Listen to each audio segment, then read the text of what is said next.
chasing the light. Shining spirit burning bright. A legacy forged in speed and might. Tires spin on the asphalt floor. Every turn leaves them begging for more. Racing dreams through the open door. Shenington's name forever soars. Racing heartbeat, feel it pound. Kings of the track, we're crown bound. Shannon's fire won't slow down. Legends rise, we wear the crown.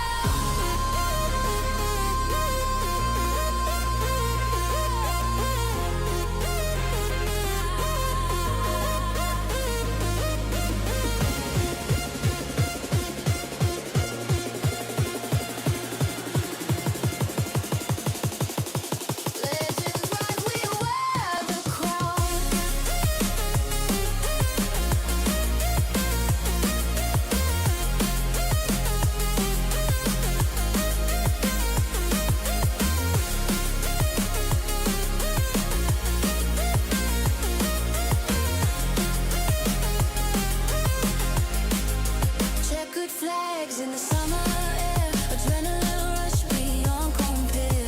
Caught in souls, a daring affair. Shannon's blood runs everywhere. Neon lights and the crowds alive. Speed demons in overdrive. Through the curves, we survive.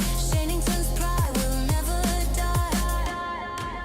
One more lap, one more chance. We dance with fate in this trance. Hands up.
Hello and good morning. Welcome to Shenington Kart Club for what for many will be round 7 of the Shenington Kart Club Championship.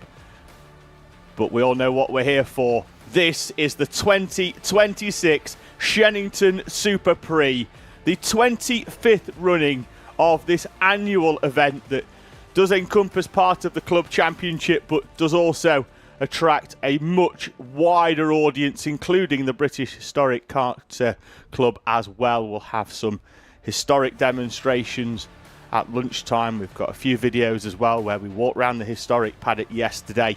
We had some qualifying yesterday. We had 12 heats as well yesterday afternoon before racing ceased just before 6 o'clock. We're back today with heats 13 through to 29 across a multitude of classes. And then we have our finals after our historic demonstration, which should take place at around about 12:30. Finals then will commence with 4 B finals from both junior and senior Rotax, junior and senior X30 as well, that have drawn in huge grids, 62 entries in junior Rotax and a similar amount in junior X30 as well. We'll see us have some B finals. Juniors going across 2 heats split, so they'll only race against effectively 2/3 of each field. whereas our Junior X30s are racing in A versus B, B versus C, C versus A, so they'll race in a 2/3 format. We start this morning, you can see down there gridded up. It's groups A versus C for Junior Rotax.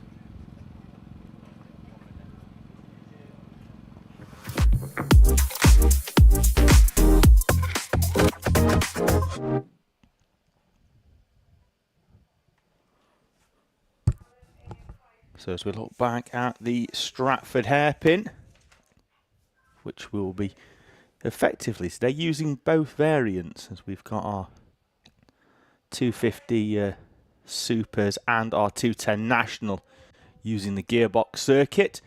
Juniors, though, will use the shorter variant at around about 1,000 metres. Noah Moulton will start on pole position. He'll have Louis Marshall alongside him, who we've just seen on the screen. Jensen Hookey and Stanley Williams with Miles Cleworth and Liam Dooling on row number 3. Row 4 will see Teddy Cooper and Harrison Bishop, with Noah Clare and Luca Machecchia completing a top 10. Harry Harvey and Jensen Powers will go from row number 6. Row 7, Karthik Kamutta with Esme Rosie, Lily Shaw and Ethan Guest. Then your highest placed novice runner from qualifying, Ashay Nagara in P17. He's alongside Toby Wortley on row number 9. Row 10, Layla Bell and Ben Morgan with Max Douthwaite and Oscar Doliniak. Reo Komatsu and then Frankie Jones are on row number 12. Row 13, Jay Singh, Archie Thomond Evans, Alexander Lizecki with Finley Cass, Hugh Phillips and Harvey Everett on row number 15. Jack Wykes will start in P31.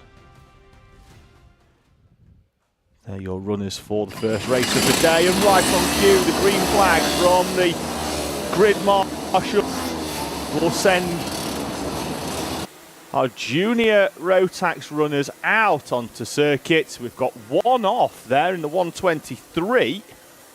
Ashley Nagara will be able, hopefully, to retake position by the time they get round. But Noah Moulton has gone out of the gate very, very quickly. We are using the full circuit for roll rounds. I've been here before when we've gone through the cut through and straight towards the Bruno chicane, but Moulton going off very, very fast and then slowing it down now and working those front tyres whilst the sun has been up for most of the morning. It still is only 9 AM, so the circuit will still hold a little bit of coldness from the overnight before the sun really gets into the tarmac and will increase the grip levels for our drivers. Round Wilkins they go, side by side. The outside train trying to push on. They want to get this going. Moulton, though, off the inside will dictate the pace. And race number 1 of Sunday here at the SuperPrix is underway as they head up towards Cafe Corner, the first major pinch point of this circuit. Looks like a few have come into harm a little bit further down the order, but the leaders are through as they head up, hugging the white line to not open the door. Jensen Hookey from the second row up into second place. He went well yesterday but fell foul of a technical infringement, so I would potentially go out of the B final later on, but he's down the inside of Moulton into the Bruno chicane. A change for the lead early on as we head up towards Wilkins, and Hookey has already managed to pull a little bit of a gap on the rest of the field. A great start by Jensen Hookey, potentially suggests slightly higher tyre pressures for the early race leader. We'll see whether he can maintain it through the remaining 7 minutes. Hookey then leads from Moulton, Cleworth, Williams, Cooper with a good start up to P5. Liam Dooling, Harrison Bishop, Louis Marshall off the front row has gone all the way down to P8. Harry Harvey and Jensen Powers complete your top 10 at the end of lap number 1 in front of Noah Clare and Luca Machecchia. But out at the front, it's Jensen Hookey who crossed the line, having started in 3rd place with a gap of nearly half a second. Tight into the hairpin down there at Wilkins. The gap down at the end of lap number 2 as Noah Moulton gets himself into the groove, with having Won a heat yesterday. Stanley Williams, the other driver to win a heat, is up into third place.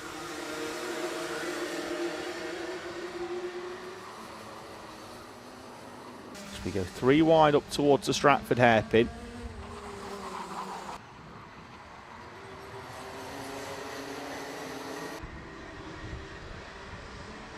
Leaders as you were in the top 7 down to Harrison Bishop have managed to break away.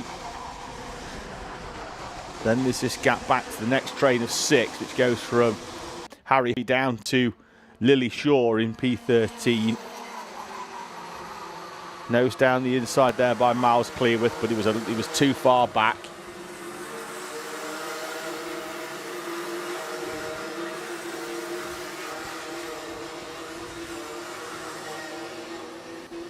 Good start in the opening couple of laps for Karthik Kometa, who's made up 4 places to run now inside the top 10 in P9. So early contact warning for Layla Bell. She tries to come through from P19. Just dropped down the order on the opening couple of laps, and we've got 3 drivers off on the outside of the Wilkins hairpin. Keeping an eye out. We've gone slow boards, 4 minutes and 55 on the clock, and we're going to go to slow boards. We had 2 drivers side by side as they saw the slow board up on the left hand side as they flicked through at Pitts Bend, where the new grandstand is here at Shenington.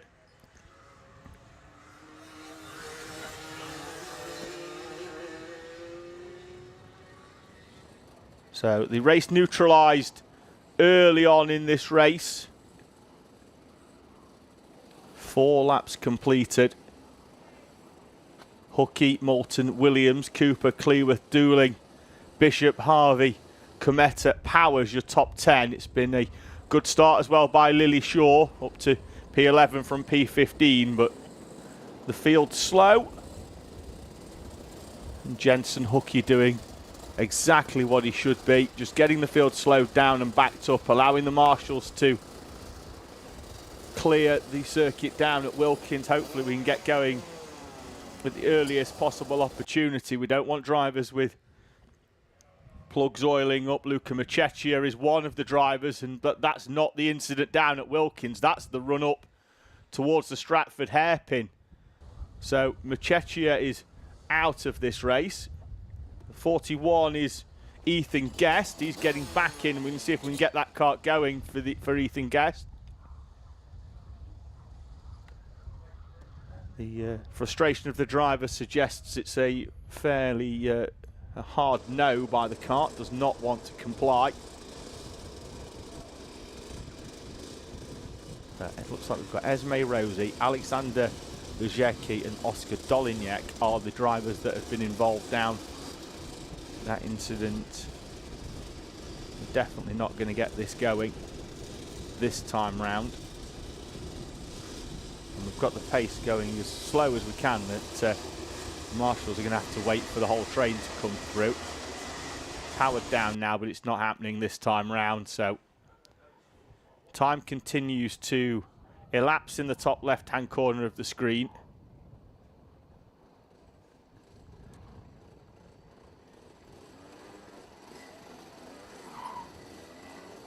So Guest now dropping down the order as we'd expected, as is Machecchia. There is Ethan Guest. New suit for Ethan this weekend. Unfortunately not quite getting the outing he'd have hoped for, but as we all know, a new suit in karting is worth at least a tenth. So plenty of opportunities for him to bounce back and use the additional pace that that suit will provide. Morning to those that have joined us very, very early in the live chat. Go Karting 44 joining us to say hello. Darren George as well. Max Edits and a few others. Ethan Windsor in the live chat joining us for the annual Shenington SuperPrix.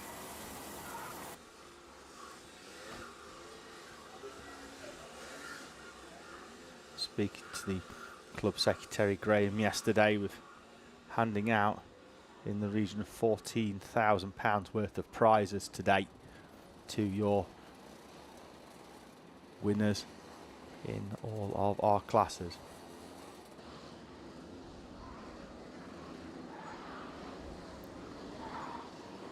think we'll be going racing this time. Clean-up was going well down the far end. Jensen Hookie, though, with 1 minute and 10 on the clock. May only have 2 laps here to hold on from Noah Moulton and Stanley Williams. I think Moulton would be content with a 2nd place. I say that knowing full well that every driver pops a helmet on, the visor goes down, they want to win every corner. But points-wise towards this final, Moulton and Williams both with a win yesterday would mean that Moulton will almost certainly be on pole position for the final later on, given a 2nd place and the issues that Jensen Hookie had yesterday. We are green and are racing again with 24 seconds, 2 laps to go. And Jensen Hookie and Noah Moulton will lead us up towards the right-hander of Cafe Corner, past the new grandstand on the left at Pitts Bend and up towards the Stratford hairpin. Hookie will hold the white line. Round the outside will try and go Moulton, hope for a switch back as they run up towards the Bruno chicane, but at the moment tucking into the wheel tracks and seems fairly content doing just that. Mindful that behind him Stanley Williams, who also had the heat win yesterday, will be hoping that something happens between the 2 of them, because that will put him on the inside then for the final if he can effectively pick up a 1st and a 2nd here. Looked like Moulton was going to dip out and go down the inside onto the final lap. Jensen Hookie still continuing to lead, having made his way to the head of the field on the opening lap, having started on the inside of the 2nd row. It's going to be Williams who's going to try and go high and wide, trying to get the switch back, and he may well have got the switch back. Oh, Noah Moulton slots back in. Thought he'd got a decent run there. Moulton then fending off the dive down the inside to the left part of the Bruno chicane. That's hampered his exit ever so slightly. He's not going to be close enough here, I don't think, to go at Jensen Hookie.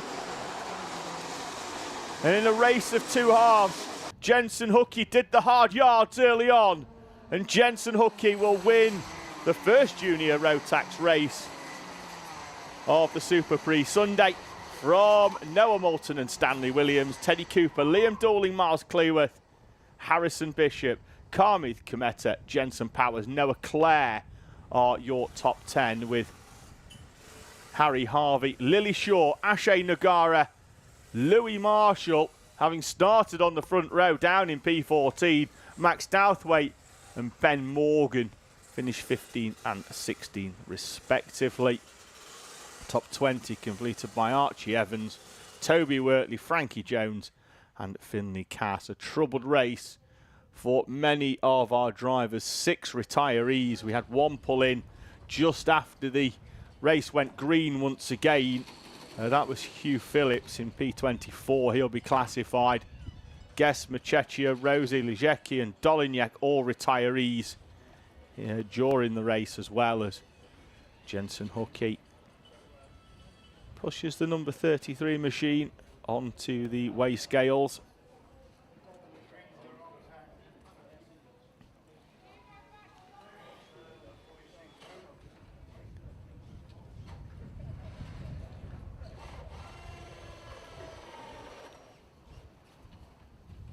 Makes his way through. Well, if 1 instalment of Junior Road Tax wasn't enough, we're going to have another one as we head towards the second of our Junior Road Tax heats for this morning. It's Group B versus D.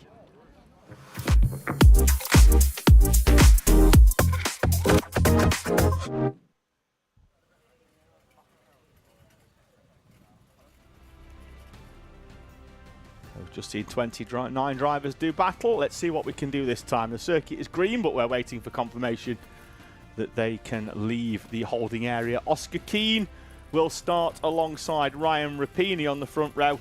Benjamin Lorne will start P3 alongside a very impressive Charlie White, a Honda Cadet graduate of last year, straight into Junior Max and straight onto the second row for this second heat of juniors. He starts in P4. Cash Harris and JJ Plowman are on row number 3. Oliver Barton starts alongside Hayden Adams, with Alex Shepherd and Jacob Underhill completing the top 10. Daniel Vizenas and Zane Perry will go off row number 6. Toby Dukes and Charlie Quine, Cooper Campbell Lees and Harry Meyer Waldron, with Lewis Gilbert and Kian Hundle on row 9. Adam Giardoustis and Jack Corser, Odeus Hole and Jack Bowie are in front of Christian Kateov and Ollie Healy on row number 12. Hakeem Batt starts P25 alongside Iris Crease, Ava Crawford and Elijah Lewis, with Alfie Skitt and Rebecca Restle completing your 30 runners in Group B versus D of Junior Rotax. AFF Motorsport joining us from Bathurst as always. 6:15 over there. Very early start here as the green is lifted at the front and the field make their way out onto circuit.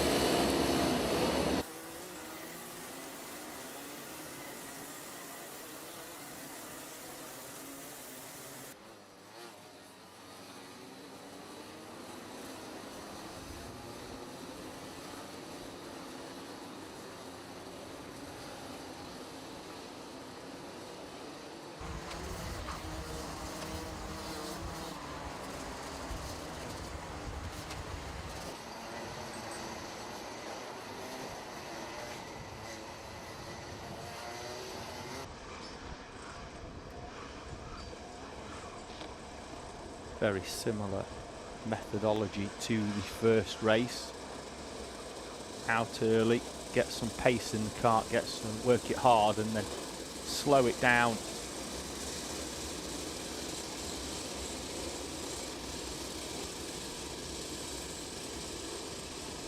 So let's see who's got the pressures right this time. Heat number 1, it was Jensen Hookie. Oscar Keane will lead us through then on the right hand side of the screen. And we are away and racing as Ryan Rapini. Oh, we've got a few going on. That Jacob Underhill on the right-hand side. A couple of the ST Racing drivers. The 111 of JJ Plowman goes round as well. Looks like we had Toby Dukes there in the 39. A few others as well. Out at the front though, Oscar Keane leads us down the runway straight towards the Bruno chicane.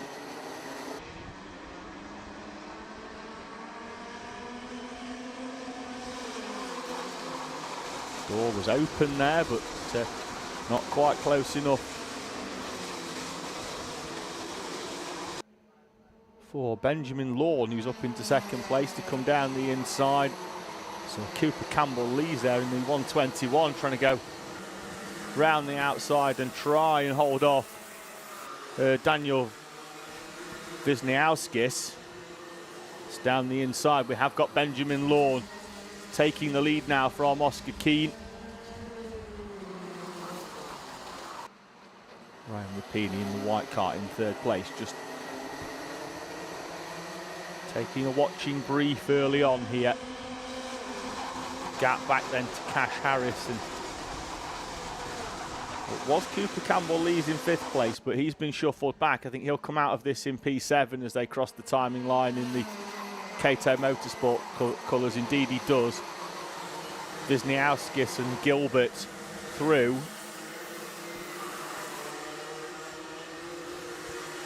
Benjamin Lawn at the front is pulling a little bit of a gap, and that's because Oscar Keane is under pressure here from Ryan Rapini. Rapini's alongside. Wasn't entirely sure he was far enough alongside there to get through, but he kept his foot in held position, and it's going to allow Cash Harris through, I think, as well, who takes full advantage. And at the moment, Oscar Keane's getting shuffled back here as we've got a slow-moving Hakeem Batt. He rejoins. That looks like it was on the exit of the Bruno chicane as leaders flash back into shot, and Benjamin Lawn with a gap of 1.1 seconds at the end of lap number 3.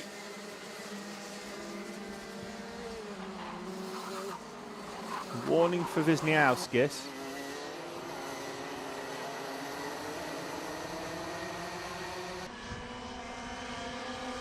Fallen back, I think, behind Cooper Campbell-Lees, as Campbell-Lees is going to do 2 into Wilkins.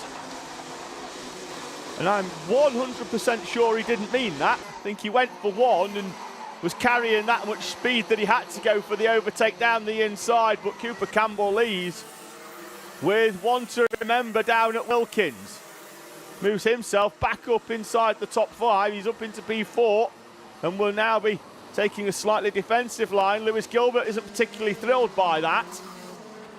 He'd quite like to see if they can catch that train in front, and immediately goes back down the inside after Campbell-Lees defended on the run up towards the Stratford hairpin, and again implores the 121 to go forwards. Cooper Campbell-Lees again trying to dive down the inside. We do seem to be content there, at least for those two to, well, they're not content, but they're battling it out over P4. Campbell-Lees immediately, but I can see why he wants to get back through, because he's vulnerable in that position in the middle of a pack. You always are. You'd rather be leading it in control or at the back, and then you can take full advantage, as then down the inside, a little bit further down, that looks like it was Charlie White and Adam Giordausis changing positions over P7.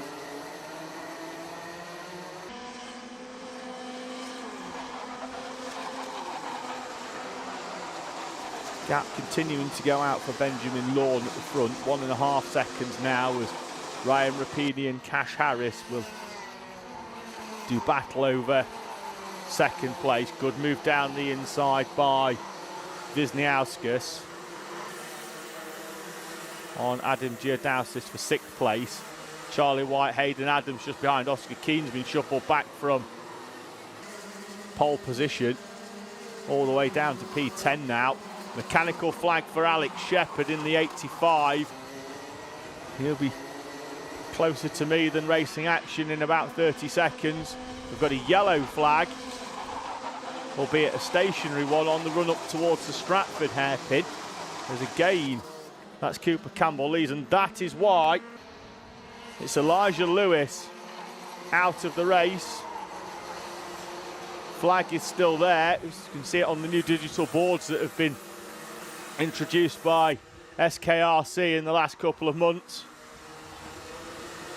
which is why we're not seeing any drivers taking defensive lines in the run up towards the Stratford hairpin. Oh, they've got a tank slapper going on in the background. That looked like it could well have been Charlie White. No, there's Charlie White. It's just behind. It's Adam Giordausis in the 48 who got out onto the curb on the outside. So Cash Harris introduces his front bumper to the rear of Ryan Rapini.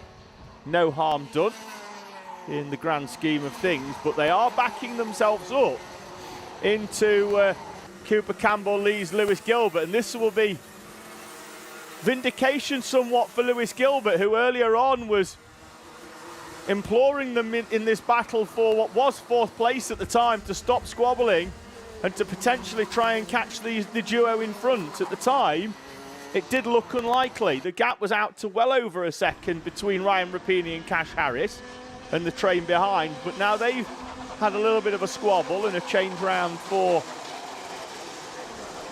second place. There is our rear bumper is hanging off for Alex Shepherd, making it particularly difficult for the mechanic to lift that kart up.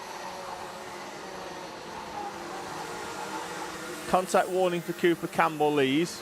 He's right now up on the back of the 87 of Cash Harris, and I wonder how much Harris knows about the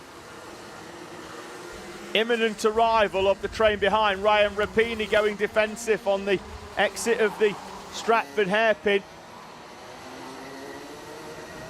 Benjamin Lawn, all being well, has got this one in the bag. Cooper Campbell-Lees has joined the train, what was a longer train, but now Lewis Gilbert is defending hard for 5th place. Wisniauskas, White, Giordausis, Adams, all on the back of that. There's a gap back then to JJ Plowman, who, after that opening lap excursion at Park Bend, has pumped in the fastest lap and has worked his way back inside the top 10. The Manxman going well. Keane, Hole, Perry, Bowie, Underhill complete the top 15. Kateoff with a contact warning as well. Time will elapse down to 0. The leader heading already round Wilkins and may well get round before the time gets down to 0. He will not, and we will commence the final lap of racing here with Benjamin Lorne leading by nearly 3 seconds from this battle behind of Ryan Rapini, Cash Harris, Cooper Campbell leads the battle for 5th place. Goes all the way down then to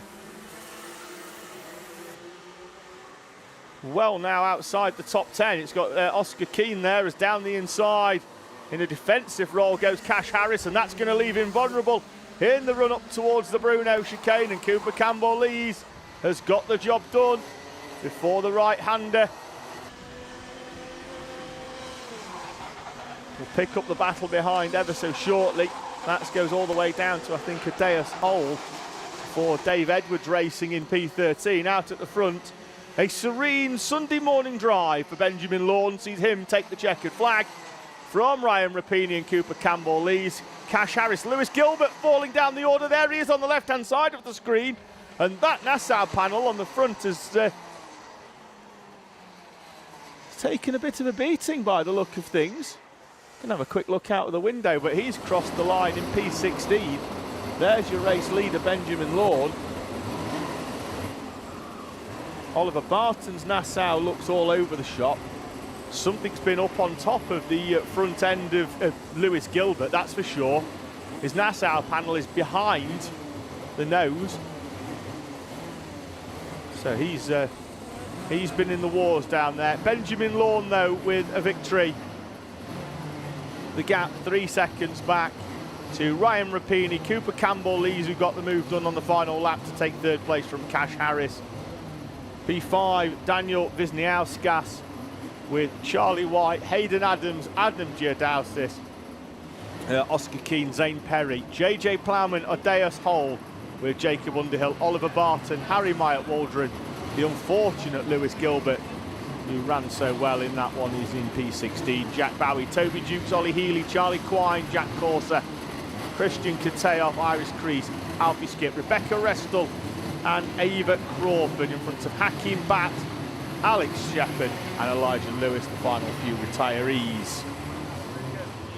So we move on to something pretty spectacular. It's time for 250 Super 4s.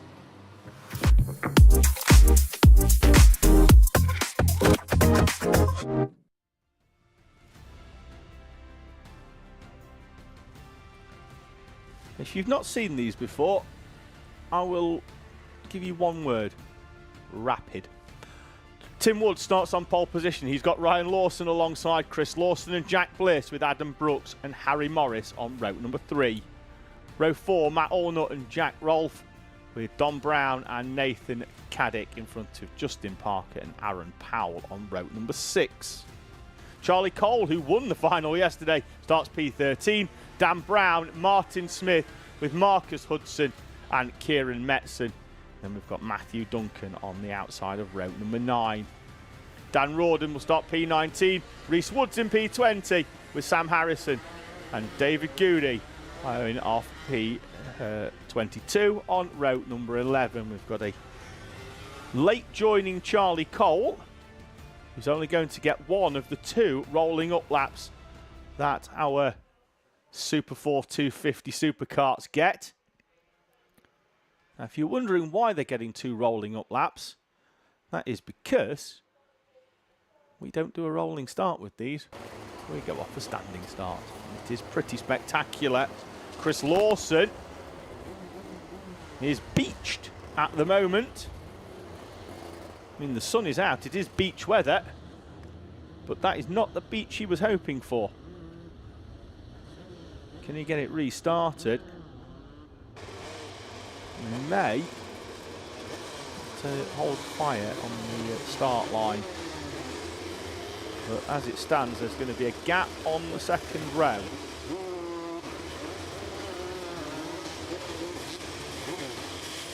Chris Lawson will be started in 3rd place.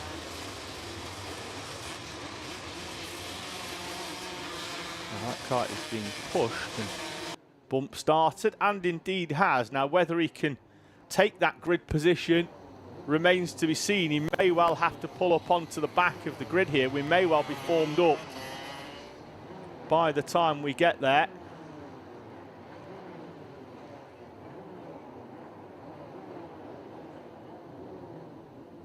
So grid marshal into position. Tim Woods on the right, Ryan Lawson on the left, and Chris Lawson will indeed have to relinquish third place. Thumb up from the back of the grid. Engine notes rise. Oh, we've got a stationary 38. Everybody splits and misses. Adam Brooks is stationary. Heart in mouth moment for those watching, but everybody managed to go round the outside. Clear. That kart will hopefully be able to rejoin, but will be cleared nonetheless by the time as we head all the way now through what would have been the first part of the Stratford hairpin as we go all the way to the far end of the gearbox loop and back down already into the Bruno chicane.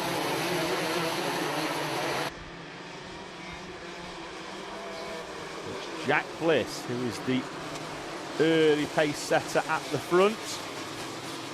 Started in fourth place, but will lead us over the line at the end of lap number 1 from the pole man Tim Wood. A good start by Matt Ornutt from 7th up into 3rd. Ryan Lawson, Jack Rolfe, Harry Morris with Don Brown, Aaron Powell, Charlie Cole, 13th to 9th.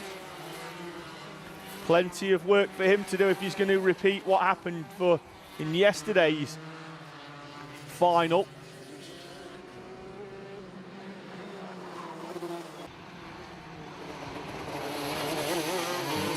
Right, left, right.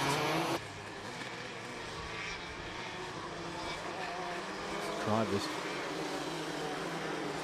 You see how hard they're working. When you look at effectively the Rotax classes, that right-hander, the first right-hander as they head up towards, it looks effectively on the track map as just a single right-hander for Hanger, but it's not, as in comes Adam Brooks after that heart in mouth start for the 38, but they're struggling to hold on round that right-hander if they are trying to take it flat as wide onto the outside, onto the old runway here at the former RAF Edge Hill.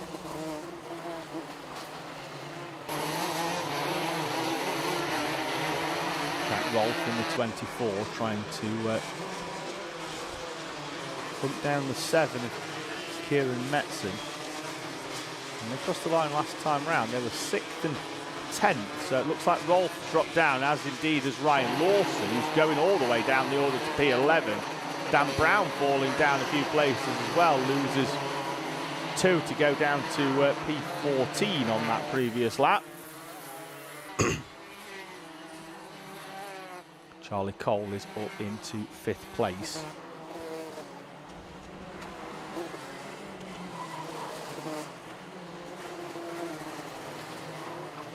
Looks like we may well have had another retiree. Can hear Matthew Duncan peeling in. Whilst these bits of kit are very, very quick, and we've got a further retiree down at Wilkins. They are, as you'd expect from highly strung machinery, very, very temperamental.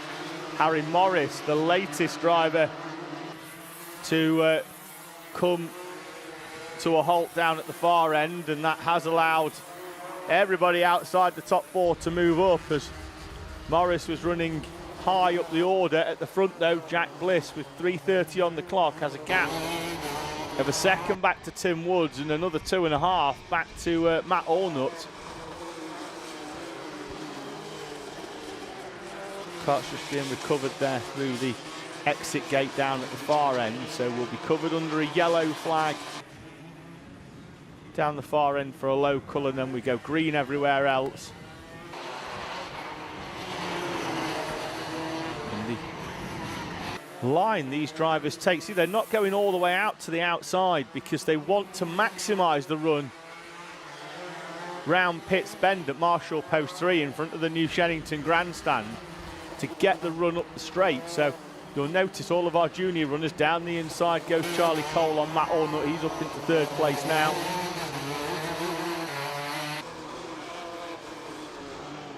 Not sure he's going to have enough time to close in on Tim Woods, 2.5 minutes on the clock. Was a second quicker on the previous lap than Allnut in front, who was just caught and passed. And with that overtake, was still a little bit quicker than Tim Woods, but not enough that I think he's about to close in 3 seconds in 2 minutes. This long run all the way up to the far end of the Stratford, second of the 2 Stratford hairpins, all the way up there at the far end, and then working their way back down.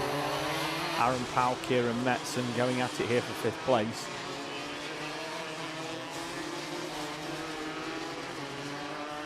Metzen very late on the brakes, closing up that gap, but Powell able to get on the power a little bit earlier and escape. So that's a tight line there into Cafe Corner, and that may well give Metzen the opportunity. Did have a little think about it round Pitts Bend, but will be potentially close enough as they run all the way up towards Stratford at the far end. Looks like Powell might have enough at the top end. Gearing down the straight to escape. Does seem to pull the gap, particularly in that middle sector.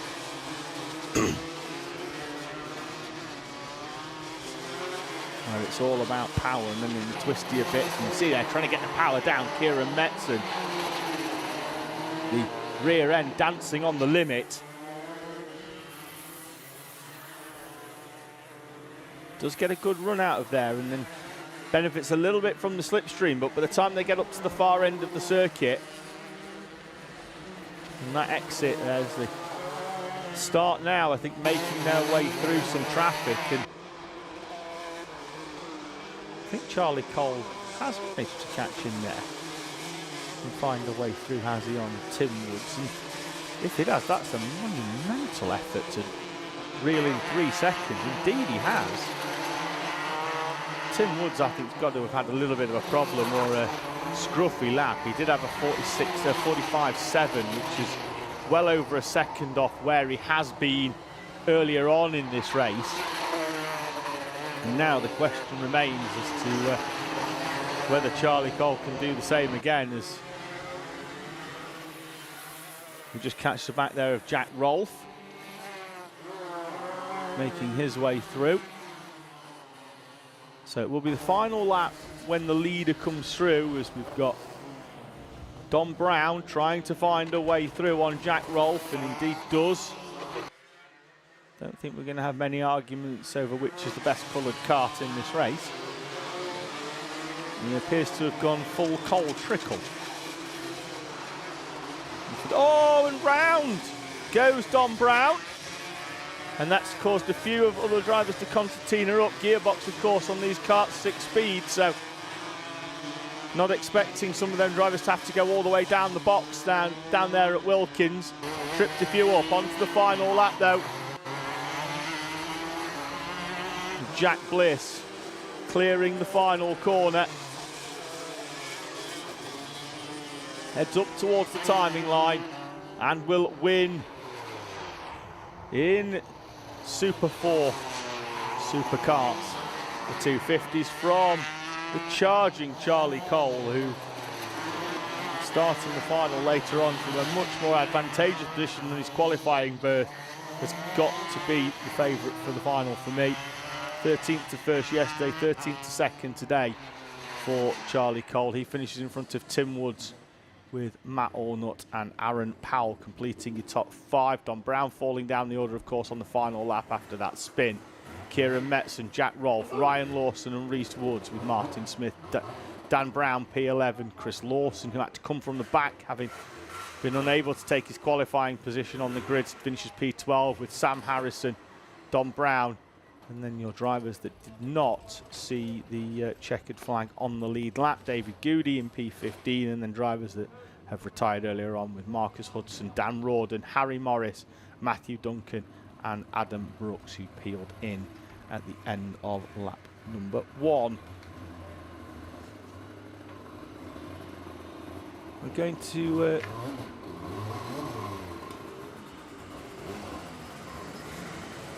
bring it down a notch, although don't tell the drivers that, because don't trust me, it's still going to be special. It's time for senior overtakes.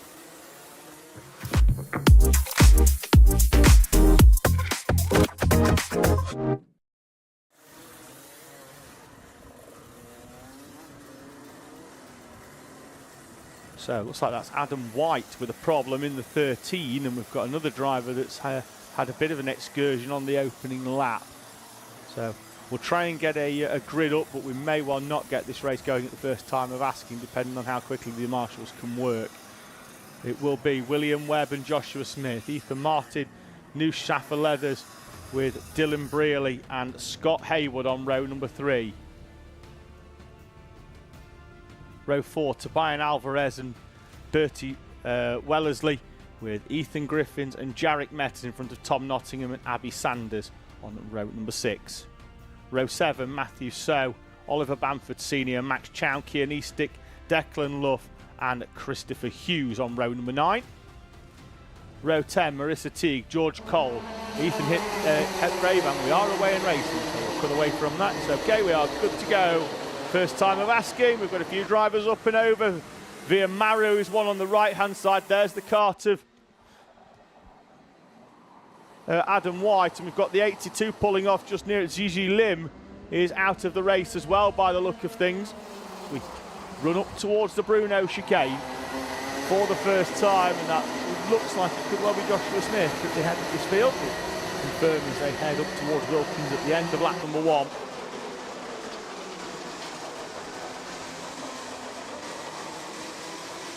Up and over the timing line we go then. It's still William Webb at the front, and the pressure from Joshua Smith, Ethan Martin with Noosh Shaffer Leathers, Tobias Alvarez and Jarek Metters, Ethan Griffiths, Bertie Wellesley, Dylan Brearley, Abby Sanders, your top 10. Good start by Max Chow.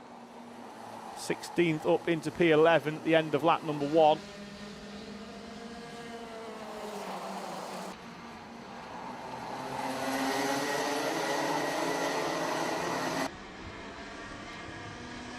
Yesterday we ran 1 heat, so we've got 3 heats of senior overtakes here this weekend, split over 3 groups. So all of our drivers will take part in 2 of the 3 heats. Juniors, it's 2 of 4 heats.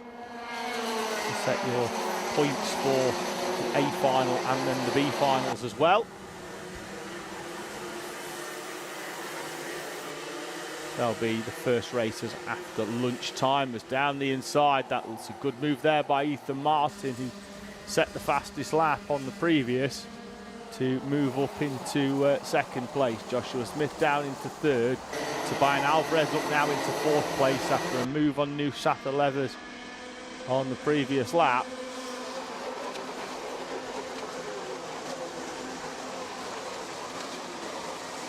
Yeah, be out slightly for William Webb, but that's only because Ethan Martin has made that overtake mid-lap on Joshua Smith.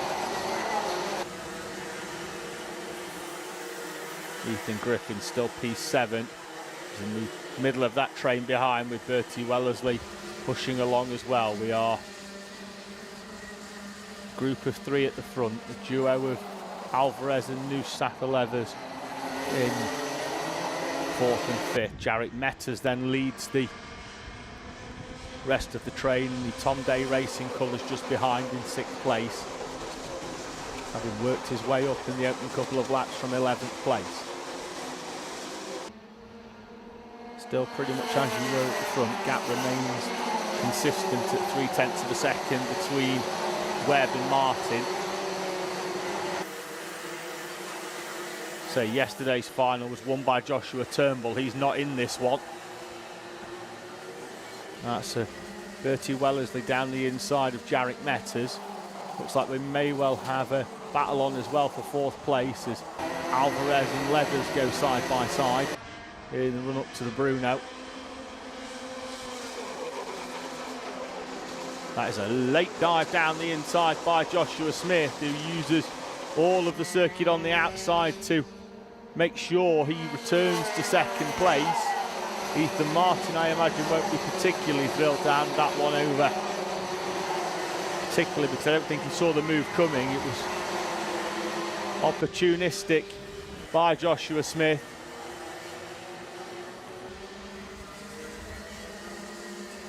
Sapper Leathers is back up into 4th place. Alvarez in that red and black car is now then down into P5. Griffin, Wellesley, Metters, Brearley, Chow, your top 10. Some moves further down.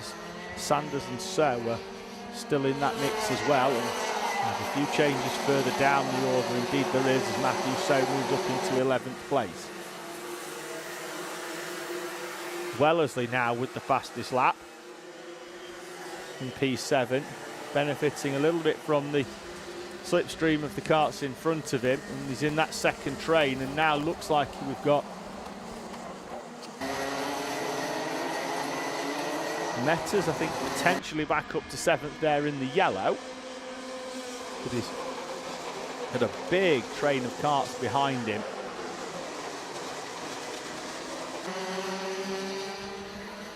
Webb then with 3 minutes to go. This front battle of 7. They're going to pick up this battle now for 8th place with Metters, Brearley, So, and that's all 45 going all the way around the outside of Abby Sanders.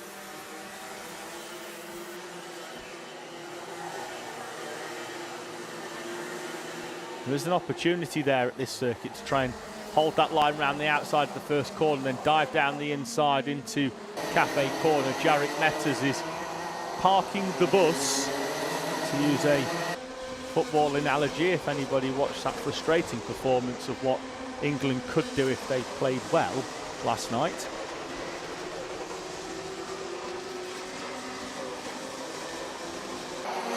Amazing what you can do when you don't have 6 defenders on the pitch. Oh, they come together at the front. That's a hard one for the Jack Dex Racing Karts, as he's gone straight up and through the tyre wall.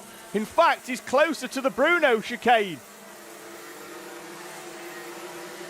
Metters was involved as well. There he is. Dylan Brearley was the driver behind in the 29. We're going to go slow boards, I think. We are down to a waved yellow. It just say yellow on the board, but we've got a slow board out, so we are down to a neutralised race with 1:40 on the clock for a couple of reasons. The first one being that the tyre wall has been absolutely mullered on the outside of the first corner. The second one being is that the driver involved is in a little bit of discomfort, and therefore we will neutralise accordingly.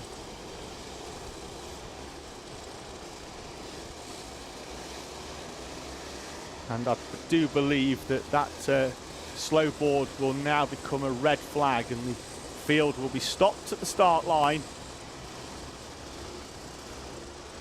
It's a really good call to go slow board before the red flag. It does slow the field down, and then we can stop them in a nice controlled manner on the start line. 1:10 on the clock means that the officials will now decide whether we will recommence racing, or whether this will be the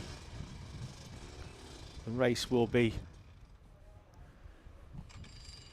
declared. Now, the reason they've been stopped at the start line is because the medical team enter the circuit near the pit lane entrance, on the entrance towards the second corner at Cafe Corner. So they are out on the circuit now, hence why we didn't want a train of karts blocking their way through.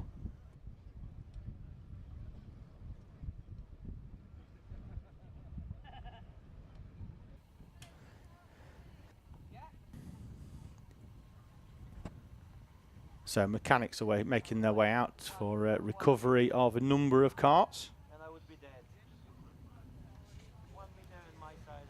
Adam White's kart from the start that didn't take part, the 82 of ZZ Lim, that only made it round the first corner.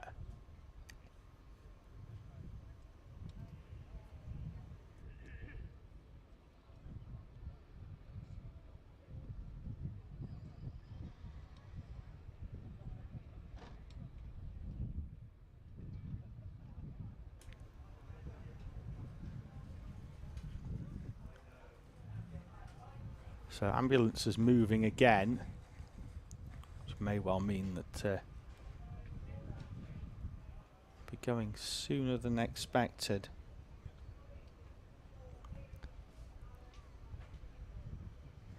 So I think it was Matthew So that is the driver that had gone through the tyre wall and up and over, involved in that incident with Jarek Metters, and what we believe was Dylan Brearley.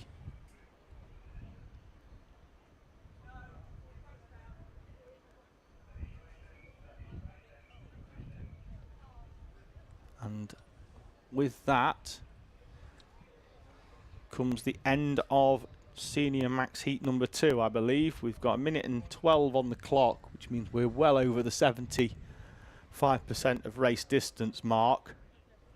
And with the red flag, probably means we're going to go back a lap as well to the previously completed full lap, which may well mean that that incident at that first corner that did trigger the red flag may well not be too much of a detriment to the drivers that were involved. William Webb, though, I think will take the victory from Joshua Smith, Ethan Martin. Just waiting for formal confirmation that the field will be directed towards pit lane rather than resuming this race.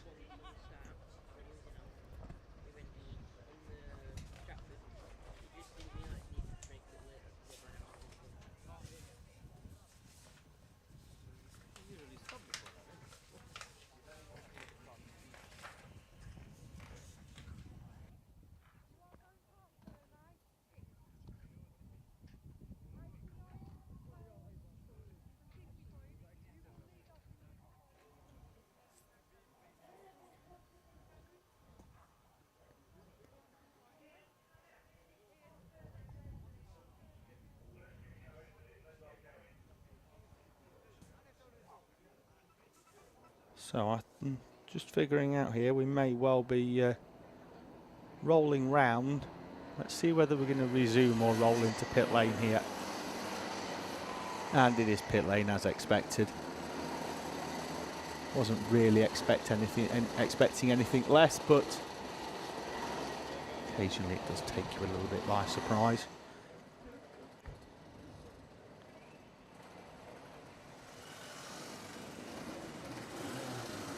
Alex Owen joins us from Tunisia. He's on his honeymoon. Congratulations once again to your recent nuptials. AF Motorsport saying that was a big one. Yes, it was. It looks like all the drivers are okay, though. Matthew So still being attended to by the medics, but the ambulance is off track, and fairly sure it wouldn't have been extracted unless we were all okay. So we will move on then to our next race. Again, it's a class that you may not see a huge amount of here at Shenington Kart Club, but one that is always takes part in the SuperPrix. It's time for 210 National.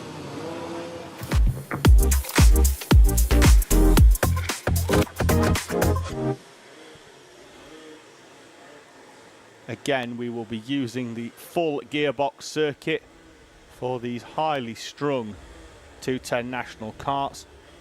Russell Hopes will go off pole position. He's got Neil Hancock alongside on the front row, Thomas Stone and John Hutton on row number 2 with Harry Morris and David Smith. Then we've got David Scull with Oliver Selly, Tony Burry and Dan Burry, Sharon Allbury 5th row, with Anthony Cox and Lionel Sifleet on row number 6. Row 7, Paul Fowler and Ray Sloan, Stuart Henry, and then Michael Miles and Ian Taylor completing row number 9.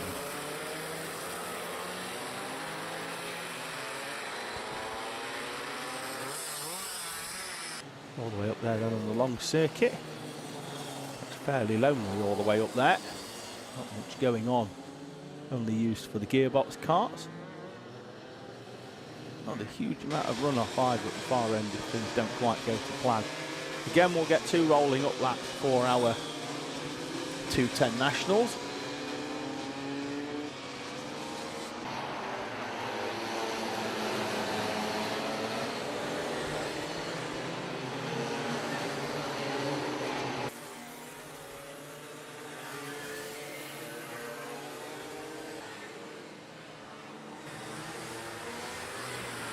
And apologies for the quiet there. They were just coming past the commentary position, so I went a little bit silent so I could just hear the engine noise, and got the window open as well. So just taking in the aromas of 210 National.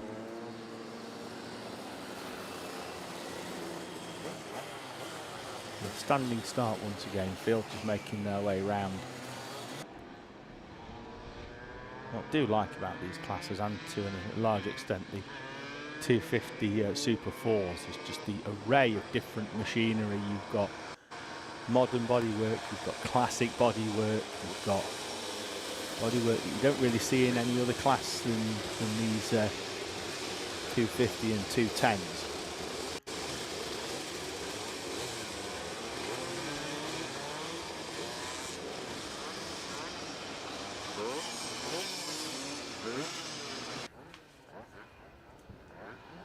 So again, it'll be an offset grid. So 2 to one side, and that does sort of help if we do have problems like we had in the previous race.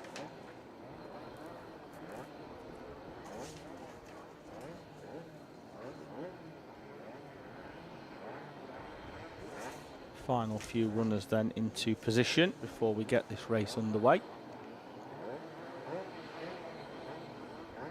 Potentially got a problem there at the back, or just a driver that wants to hold away, but we are away in racing. Driver at the tail end of the field does get going eventually as well.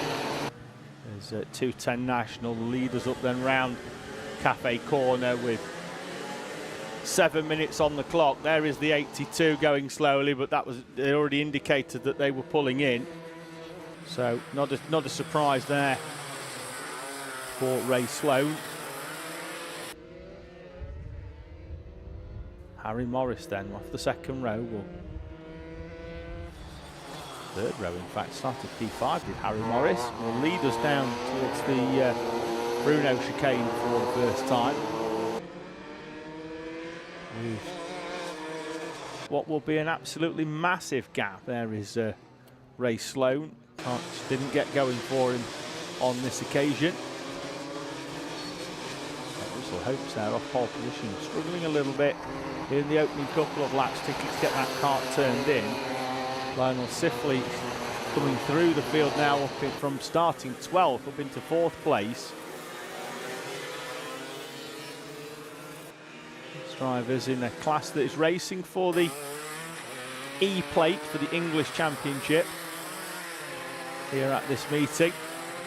Going through all the classes that will be racing for the E plate today, but it's still one going slowly in the background, looking down to the left hand side.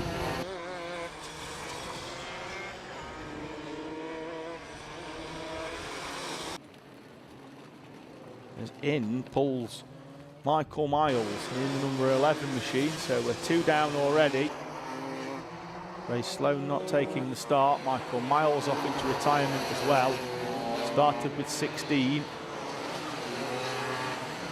Thomas Stone in second place is under pressure from Lionel Sifley and Dan Burry.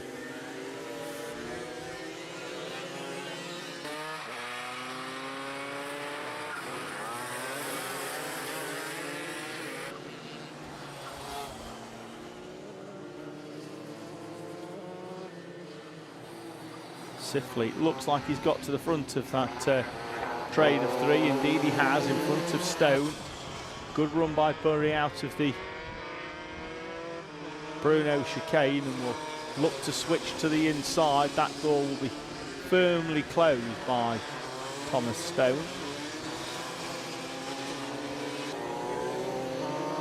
Not for too long.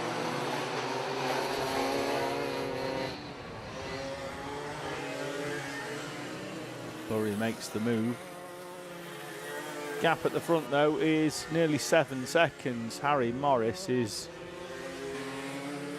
down the road, not even in the same camera shot at the moment for Harry Morris. In fact, he's already gone through this camera shot, so he's got the entire length of the elongated Stratford Straight to start, and then runway straight on the way back down. pretty much. I'd expect that gap to be well over 10 seconds at the end of the race. Although Sifleet now through traffic and up into that second place should be able to have a much more representative lap time of where he's at performance-wise. And indeed does set a personal best on that previous lap of 52.27. Still though, some 0.8 of a second off the best set, off the previous lap of Harry Morris, and not his best either. He did a 50.99, his best, which is 1.2 seconds quicker than anybody else out there on circuit for Harry Morris.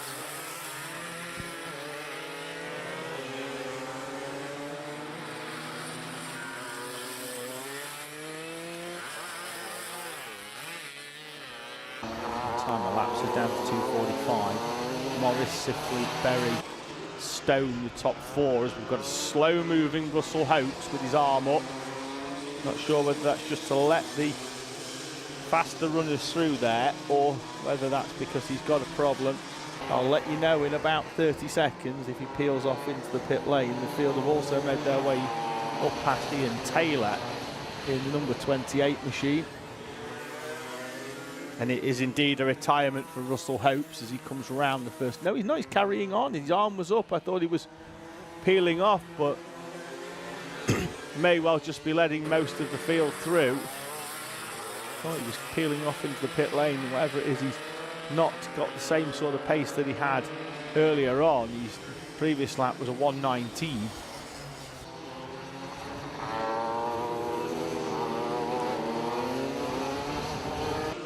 Paul Fowler in the green.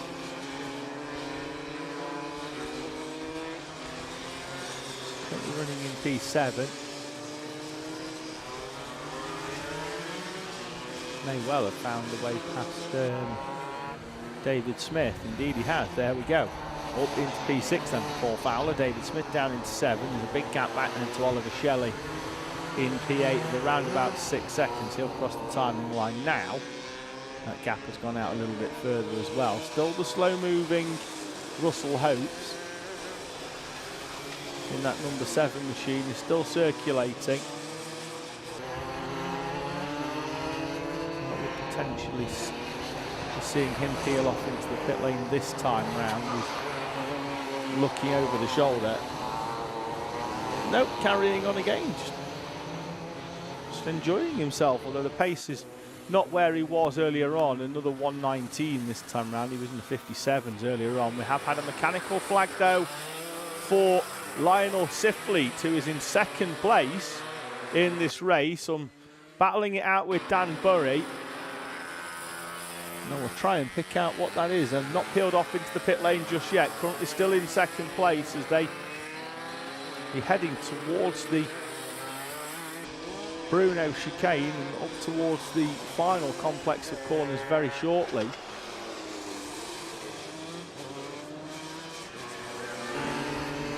There's your race leader, 7 seconds remaining, so 2 laps to go for Harry Morris.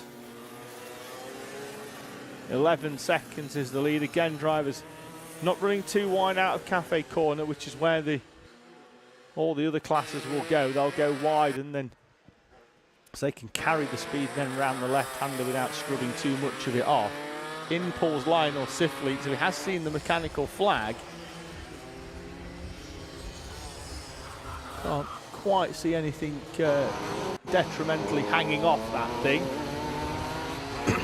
So he's peeled in under what is now a black flag, having ignored 2 mechanicals. So what would have been points for Lionel Sifleet now may well mean that he doesn't pick any up under a black flag rather than coming in with a mechanical, where he cleared half race distance, so should well have picked up points. As now the leader, Harry Morris, again starting to work his way through some traffic. Gap nearly 13 seconds as he starts his final lap.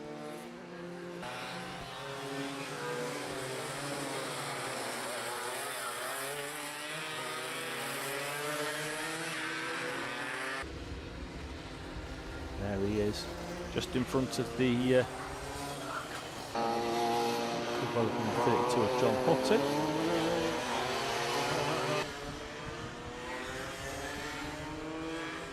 Makes his way past number 7 of Russell Hopes once again, up towards the hairpin down at Wilkins for Harry Morris. He comes through to take the victory from, it will be Dan Burry, but the gap will be somewhere in the region of about 18 seconds. John Hutton, Oliver Shelley, Russell Hopes, they've all taken the checkered flag. Tony Burry, Anthony Cox as well. Lionel Sifley won't get to see it. There's his number 1 kart on the left-hand side, in with a mechanical issue with a few laps to go. Dan Burry crosses the line, 17 seconds off the lead, but in second place. Thomas Stone in third. Stuart Henry, Paul Fowler, David Smith and John Hutton in front of Oliver Shelley. Tony Burry, Anthony Cox complete your top 10. And it's going to be Hancock, Sifley, Taylor, Hopes, and Miles and Sloan. 15th and 16th, though neither managed to complete the opening lap here of Shenington.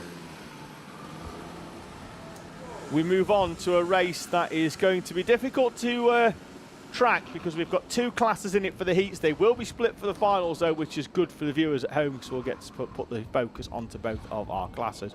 So it's time to move on to IARMI, Water Swift Restricted and Honda Cadet.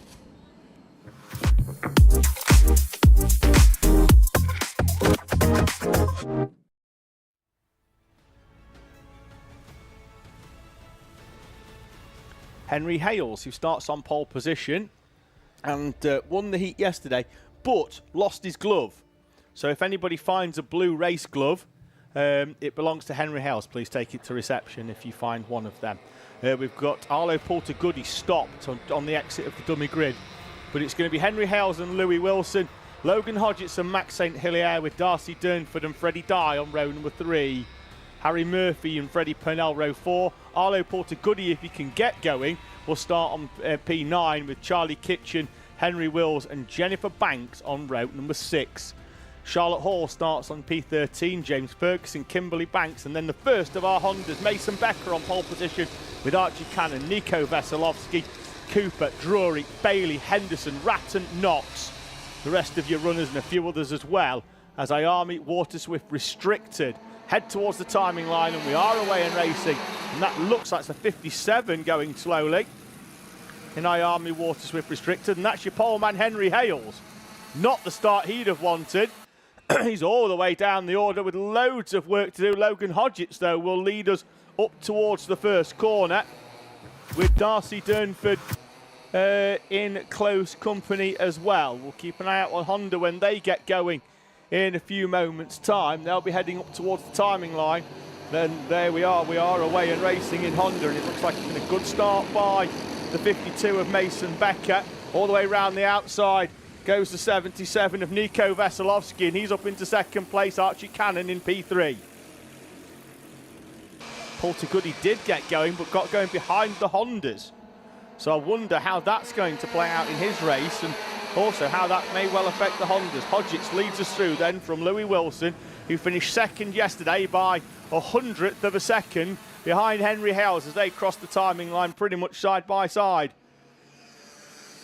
Durnford in that pink helmet in third place. Murphy, Dyke, Purnell.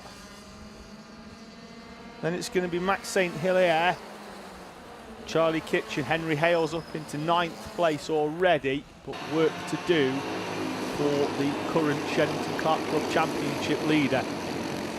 Ben Bowers in 28 going all the way around the outside. The black helmeted Freddie Drury going well as well in Honda, currently in P6. Top 3 though on a bit of a breakaway at the moment, with Becker, Veselovsky and Archie Cannon all trying to work away. Ollie Knox is up into 4th place in Honda, the number 82 machine, and pushed along by Sawyer Henderson, who at the moment is level on points at the top of the British Championship.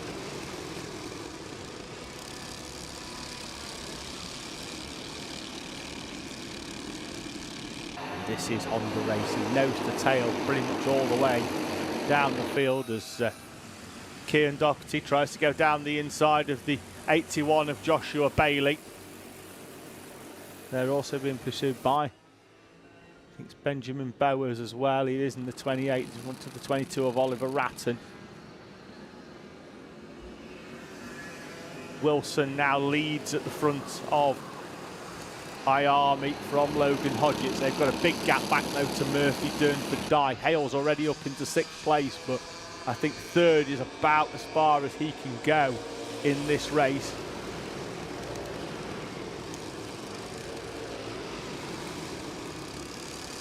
Honda still being led by Becker, Veselovsky, Cannon, Knox, Henderson, Cooper, Drury. Fall down the order. Joshua Bailey on the previous lap eventually did succumb to the challenge of Cian Doherty and allowed Ben Bowers through as well.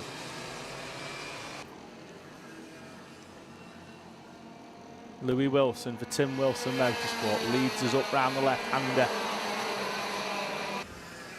of Park Bend. Hodgetts pushing away with him. There is Henry Hales now up into 5th place in front of Darcy Durnford.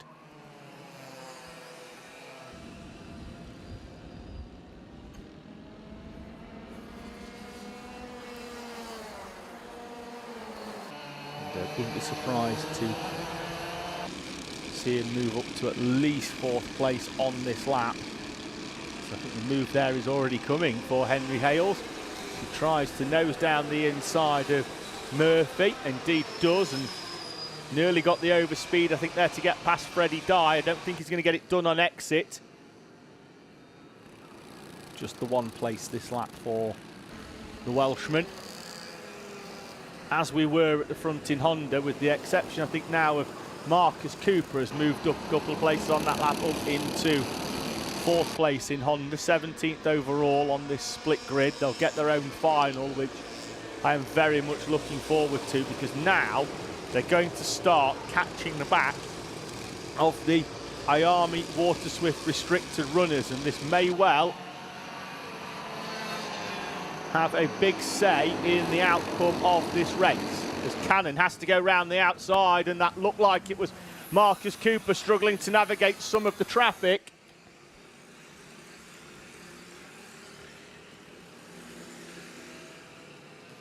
Won't be particularly thrilled by that, but having said that, it does teach our drivers that you know, to anticipate what may well be in front of them, maybe brake a little bit earlier to then get on the power a little bit earlier on the exit of the corner and either make the overtake on the run out rather than the way in. But at the moment we are to the lead at the moment. We're going to have a change for 3rd place in Honda, as down the inside goes Marcus Cooper on Archie Cannon. Sawyer Henderson there as well. The field has been fully fragmented in this last couple of laps, although we were 2 for the lead prior to them catching the lap traffic. Benjamin Bowers is up into 6th, best of the rest. We've got a driver for Charlotte Hall going all the way down the order, but that's not in Honda. But it has looked to promote all the Honda runners up the order, but that's because they're now coming through our Army Watersmith restricted runners rather than one of the Honda runners retiring in front. Support coming in for Mason Becker from Nutella Adventures.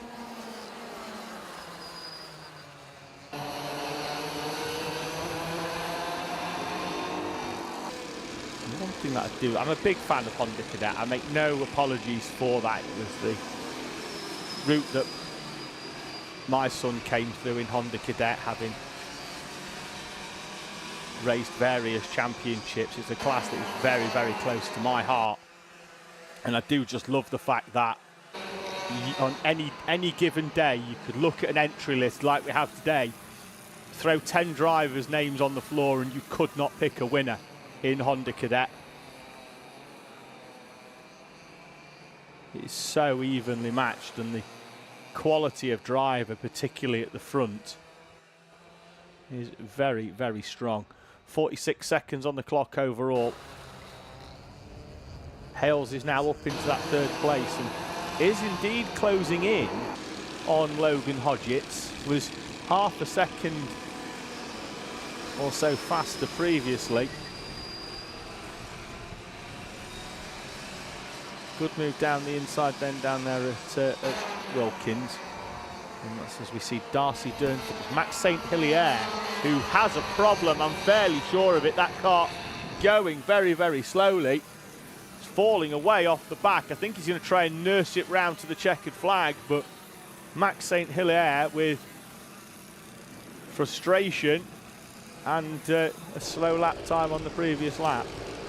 Falling away off the back as Cannon and Becker, and that's going to allow Sawyer Henderson to go down the inside as well.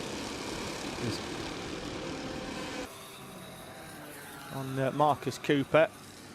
Mason Becker leads then from Nico Veselovsky as they continue to push away at the front. Becker, though, now defending from Veselovsky, and these are two drivers that are at the different end of their Honda Cadet journey. Cooper has been in this class, Becker's been in this class for a couple of years now. Veselovsky in his maiden Honda Cadet year, and already running towards the front of this class. Don't want to apply too much pressure on the youngster's shoulders, but we could well be potentially looking for as in comes Mason Becker, and that is a lap early. He's coming a lap early. I don't think he's got a problem. I think he thinks he's won it, and he hasn't. He's in the pits. The checker's out for Henry Hales, who is showing us to having won IARMY Water Swift Restricted. Now, I don't know whether the checker's come out and for the Hondas, or whether it's come out early slightly and it's for the IARMY Water Swift, but Becker's in the pits.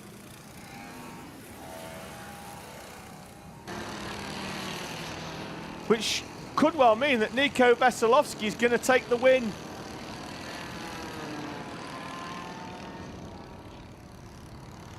Didn't know if we saw a checker there. Veselovsky's happy because he's just took the win from Marcus Cooper, Archie Cannon and Sawyer Henderson. That is one to digest post-race for either Becker or the officials, and I don't know which way. We'll give you the results then as they are on timing. Henry Hales from Louis Wilson with Freddie Dye, Logan Hodgetts and Harry Murphy are your top 5 in IARMY Water Swift Restricted. Honda Cadet, Nico Veselovsky, Marcus Cooper, Archie Cannon, Sawyer Henderson and Kian Doherty are your top 5 in Honda Cadet. And already heading out onto circuit, so there's no time for me to digest it, is Formula Libre.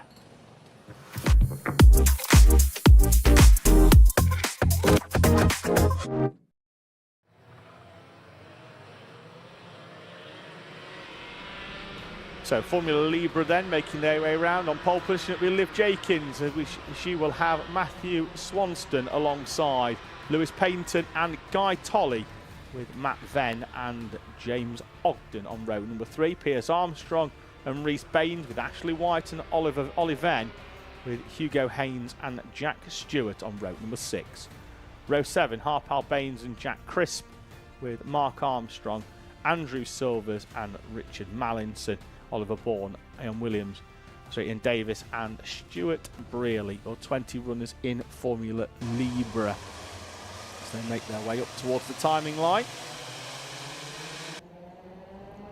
And we are away and racing in Formula Libre with the white numbered backgrounds with the black number over the top of it. It's effectively a X30 Senior, albeit with a few changes. So depending on weight limit, we've got 2 different weight limits, so you can run a effectively. Oh, we've got drivers up and round at the back of the field, and we've got a very, very frustrated what appears to be Hugo Haynes in the red and white. Richard Mallinson involved as well, and we've got two drivers round as well. Richard Baines is one of them, and Reece Baines is one in 13. The field head up and out of Wilkins then for the first time, and it will be pole sitter Liv Jenkins who will lead us over. Matthew Swanston with Matt Venn, Lewis Payne, Guy Tolley, James Ogden, Pierce Armstrong, Jack Crisp, Ollie Venn, Jack Stewart, your top 5. So top 10, Liv Jenkins on a breakaway at the front. So Formula Libre with 2 different weight classes running different restrictors, which allows drivers to be competitive depending on where you are on the weight scale.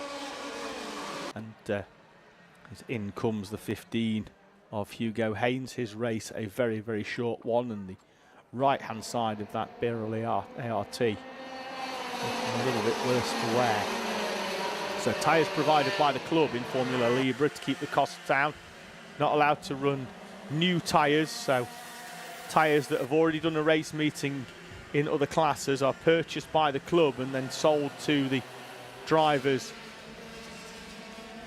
to keep costs down. 5 sets per season at £30 a set, and you can do a full season of tyres in Formula Libre for the cost of 1 new set of tyres in other classes, which is seeing this class grow in popularity here at Shenington. So it's a feature of their club meeting, as that looked like it was James Ogden down the inside of Matt Venn. Pierce Armstrong sets the fastest lap of the race at the front. Swanston is trying to close in on Liv Jenkins, who went off pole position yesterday but didn't have the cleanest of races and fell down the order somewhat. It was James Ogden who took the victory yesterday in the first heat for our Formula Libre runners in this class, and she's sponsored by John Mills Engineering. Highest placed runner, hopefully the winner, but the highest placed runner over the age of 30 in this class will get a ticket to the Army Warrior 26 finals.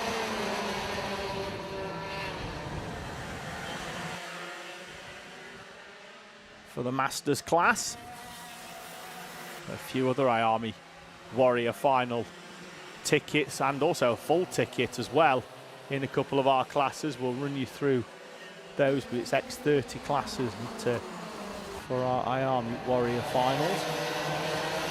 And we have tickets on offer to get you to the end of year World Showpiece. Jenkins now under pressure as we've got a move down the inside by Pierce Armstrong for 6th place. He gets past Guy Tolley. Top 7 split by 1.4 seconds.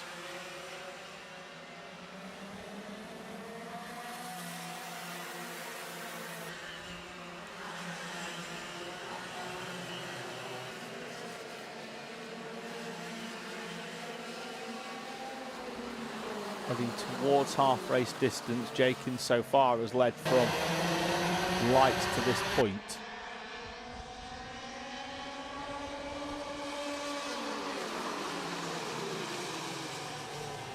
Into the right hander at Wilkins. Ogden now is up into 2nd place.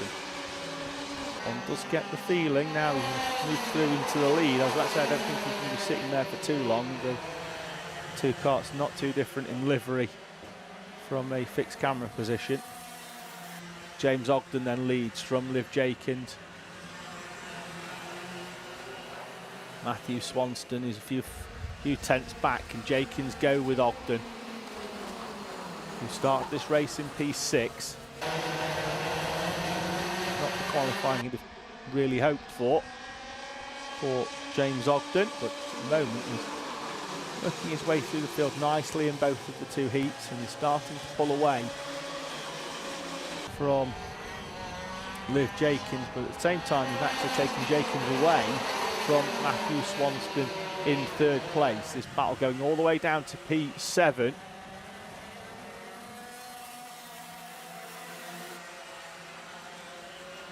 Support coming in from Laura York for Kean Delaney, Sawyer Henderson and Kean Dougherty all in Honda Cadet. Tarot Vision just asking regarding what the cost of a road tax is in the UK. If you're looking to buy brand new, you're probably looking at around about 4.5 for a rolling chassis, and if you want a good engine, probably around about 5. So you're not getting a lot of change if you bolted your first set of tyres and your rims on out of about 10,000. Doesn't have to be that case, as we're in. You can pick up on fairly regular occurrences chassis that have done 3 to 6 months worth of action, probably half the cost that they are brand new. Engines can also be picked up for a couple of thousand used.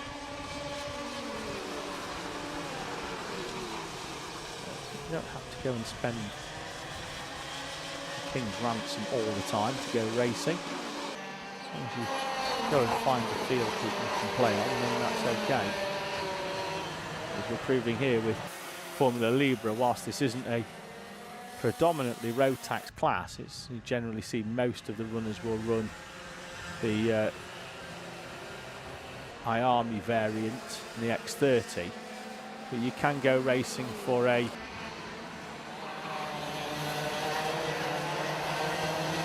much smaller amount.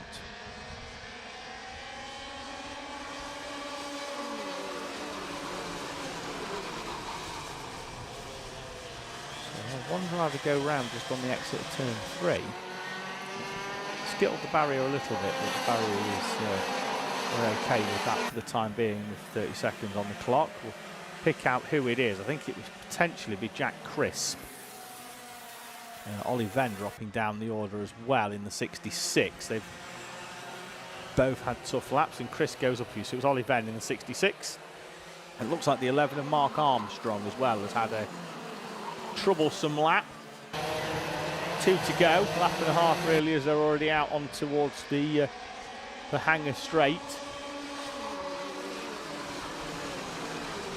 Paying homage to the history of this circuit. Head down the start straight. It was a runway around about 65 years ago.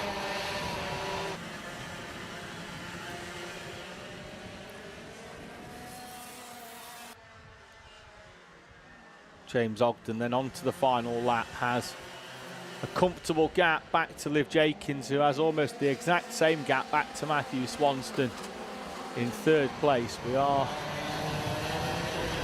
fairly equidistant between all of our top 7 as they make their way up towards the final corner. Round Wilkins they go. Up and over the timing line.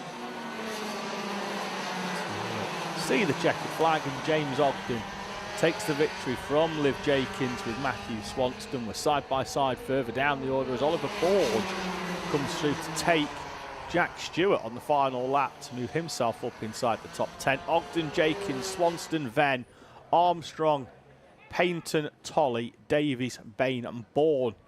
Your top 10 then. There is your race winner once again, adding to his success in heat number 1 yesterday. James Ogden makes it 2 from 2 here at the SuperPrix.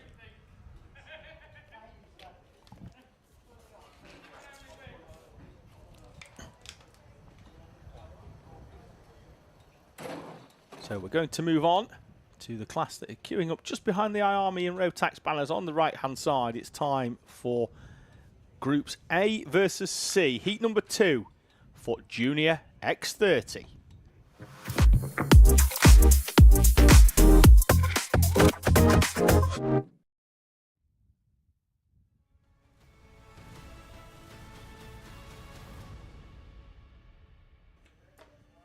Good morning to Mr. Karting armchair expert himself, Gary Pickard, who joins us in the live chat. It's going to be Archie Rogers-Tyler on pole position, Alfie Taylor alongside yesterday's opening heat winner Jake Flew. It will go off the inside of the second row Orion Meta alongside with Katie Donaldson and Jack Wish on row number 3. Row 4, driver that we normally see in Rotax, but he's gone IARMY this weekend. It's Zach Turner. He's alongside Adam Bourne with Louis Barker and James Backwith. Completing your top 10, Sam Mott and Lucas Murray on row number 6. Millen Tomlinson starts 13, Katie Clark alongside Ayrton Lima Evans and Henry Duncan with Molly Mizzen and Connor Large on row number 9. Logan Lauder starts P19, he's got Harrison Maxwell for company, Tom Fox and Ethan Windsor in front of Exton Cook and Josh Bundock in P24. Logan Baker, Harry Watson complete the 26 kart, second heat in Junior X30. Keep an eye out on the yellow and black machine, number 36 of Jake Flewitt.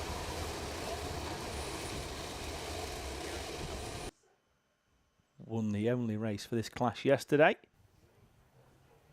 As they head up towards the timing line, it's a fast start and we are away and racing with the front row leading us through up towards the first corner of Cafe. And looks like we've got 2 or 3 in the background. We're all stacking up. That is not a comfortable crash for a few of them. We had one driver almost up and over the top of the others. I'm not sure whether we're clear. We've got a very, very stationary couple of karts, a few entwined together. We've only got around about 5 or 6 seconds, I think, to get them karts clear before we have to make a decision on slow boards. We are indeed clear and we're away. Bent rear axle, though, for Ethan Windsor. He's out of the race, as is the 23 of Exton Cook for M Sport. And we have gone slow boards because we've still got marshals working at this end of the circuit. And we are going to slow it down a little bit.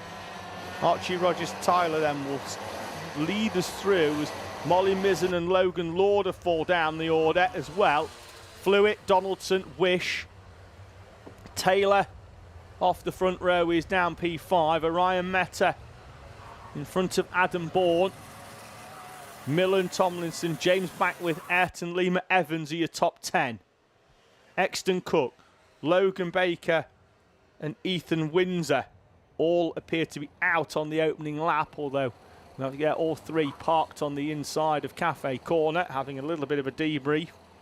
Molly Mizzen and Logan Lauder down from 17th and 19th to 22nd and 23rd respectively.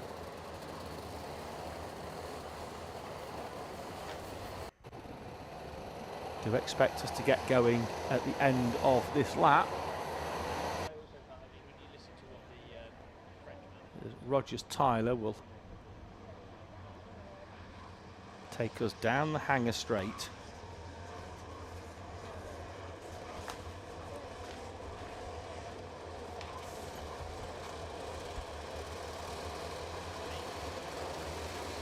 When will Rogers-Tyler power down? We will go racing this time.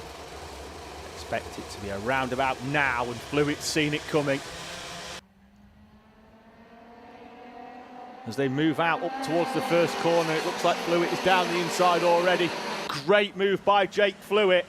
Great anticipation of when Archie Rogers-Tyler was going to get going out of that final corner. And Jake Flewitt is back to the head of the field once again. Donaldson in 3rd place, in front of Jack Wish. And it's going to be the 42 of Alfie Taylor, the 2 Birrell ART coloured machines. Orion Meta, a little bit of a gap back then to Adam Bourne as they concertina together. Good move down the inside, looks like that could well have been Millen Tomlinson for 7th place. Nose down the inside by Alfie Taylor, gets chopped off.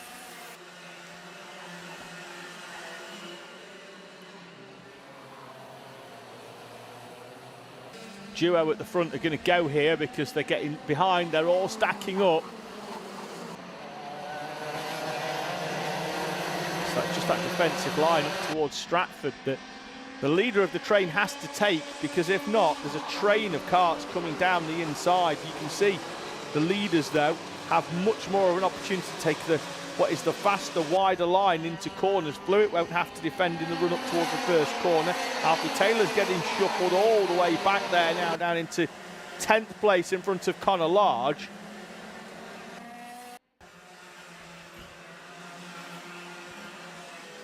Donaldson does not take the defensive line, seems content that Jack Wish is just going to be compliant at the moment. Turner there in the green helmet and shuffled down to P9, having started in 7th place. The contact warning out for the 88 of Katie Clark, and we've had a mechanical flag as well from Molly Mizzen, who may well be in the pit lane already. And indeed is. Oh, we've got the 77 of Donaldson round, collected by the 12 of Jack Wish. That's 3rd and 4th place. And Jack Wish's Nassau panel at the front is looking, well, it's not, I wouldn't even say that second hand, that is ready for the bin. If somebody could open the lid down near the near their awning. That has got no resale value at all. Fluid under pressure from Archie Rogers-Tyler here. Did expect that Fluid would move away at the front. It's going to be all changed then for 3rd place, as now we've got Tomlinson moving up. Meta back with Turner, Large, Board, Taylor, Mott. Completed top 10 in front of Katie Clark and Louis Barker, sorry.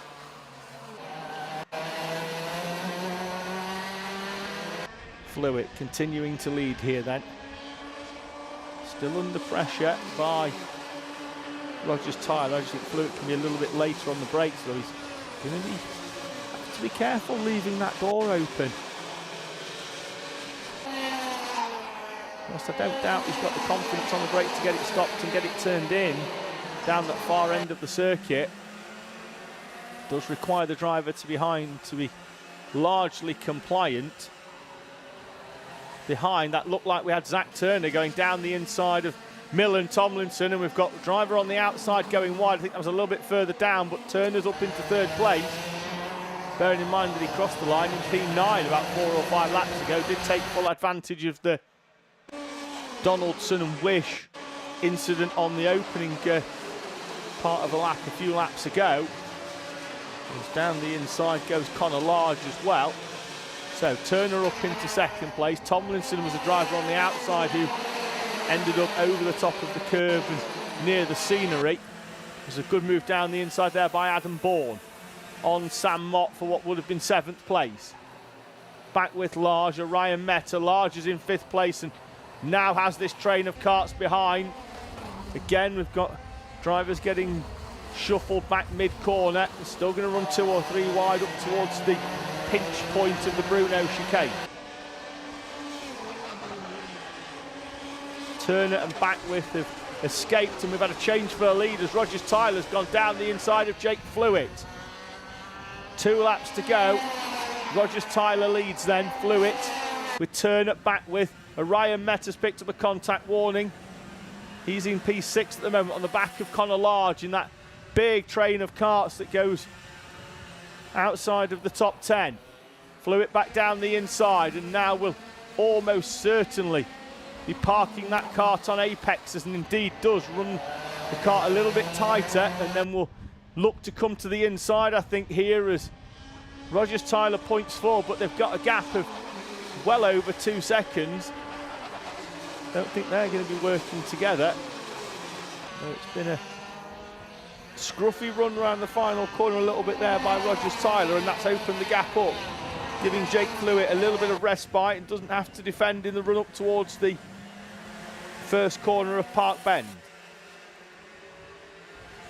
Does defend the run up towards Stratford though, and will immediately, I think, migrate a little bit towards the inside. Doesn't want to open the door.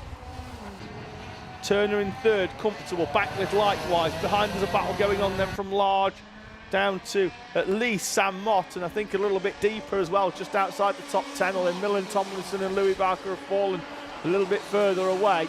Fluitt's managed to park the kart nicely this time and will hook the inside as they run up towards the checkered flag line. And it will be Jake Fluitt who takes his second win, and that will put him, I think, on pole position for the final. Rogers, Tyler, Turner back with Large, Meta, Bourne, Clark, Mott and Taylor complete your top 10. That run from Large down to Taylor, 5th down to 6th, with a little over a second splitting 6 karts. Millen, Tomlinson, Louis Barker and Tom Fox, Logan Lauder, Harrison Maxwell, and then Harry Watson with Henry Duncan, Josh Bundock and Ayrton Lima Evans P19. Katie Donaldson and Jack Wish, neither driver seeing the checkered flag. There is Donaldson in the 77, rolled to a halt with a lap to go. Jack Wish with that damaged front end peeled in pretty much as soon as that incident took place. There's your race winner then for the second time this weekend, the 36 of Jake Fluitt. And that should be, obviously, results provisional until post-race checks have taken place, but that should put Jake Fluitt on pole position for the Junior X30 Showpiece final at the end of the day here at the Shenington SuperPrix. Next up then, we're staying with X30, we're going senior. It's time for heat number 2, A versus C.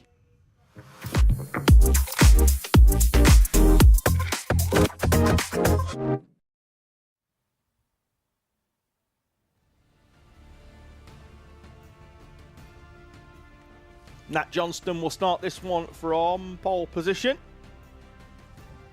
having won the first heat yesterday. He's got Sam Lewis alongside him on the front row, Bailey Brooker and James Pashley in front of Theo Robinson and Oliver Meek on row 3. Row 4, Ryan Gill and Joey Brown, with Alfie Gallagher and Petr Jurovic on row number 5. Katie Ashman, the current club championship leader, starts P11. Brandon Williams alongside in P12 with Lucy Lovell and Joshua McLean. Lewis Bird starts P15. Ben Cowley alongside with Charlie King and Dylan Masters on row number 9. Zeph Nürnberger, Lauren Dunlevy with Lucas Armstrong and Yasmin Taylor are on row 11. John O'Donnell and William Omar, row 12. Matt Cardwell starts P25. Daniel Sammer with Andrew Platt and Reese Masters. John Luke Bobby and Reese Barber are on P31. And then we've got Kieran Barber bringing the field as out goes late the 66 of Charlie King. So, struggle to get round to get onto the back of this field because Nat Johnston started backing them up till the final corner, so they've had some good pace all the way around to this point. They need to get that tidied up a little bit further down from mid-pack onwards. And, Johnston brings them up towards the timing line in the number 77 machine. And we are away and racing at the first time of asking in Senior X30. 8 minutes plus 1 on the clock. As we've got a spin in the mid-pack all the way through. All the way through, managing to not hit anything miraculously. Here's the current championship leader, Katie Ashman. Another driver going off on the outside there. Didn't quite pick the number out, but it's white and blue, so they'll be falling down. We'll try and pick it out. We're not going to make some guesses from that sort of distance. So we've got further contact, and we've got a Nassau panel fully off the karters. The driver in the yellow was Petr Jurovic. So Johnston leads from Lewis, Brooker, Robinson, Pashley, Meek, Brown, Williams, Gill and Gallagher.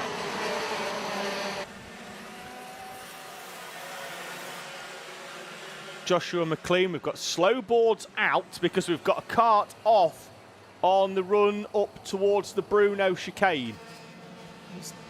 It's inside the new Tech Pro barriers.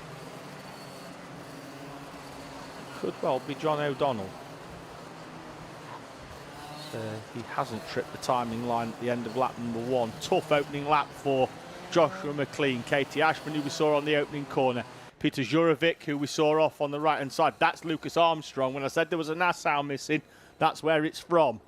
And Dylan Masters as well, down the order, having started P18, cross the line P30. John O'Donnell is the driver that's off in the Tech Pro barrier on the right-hand side. The barrier's been put back into place by the Marshall's team. The kart's already been moved to safety. Driver is saying hello to our camera op. I think he's pretty much just stood next to him at the moment. Up on the bank behind the Bruno chicane.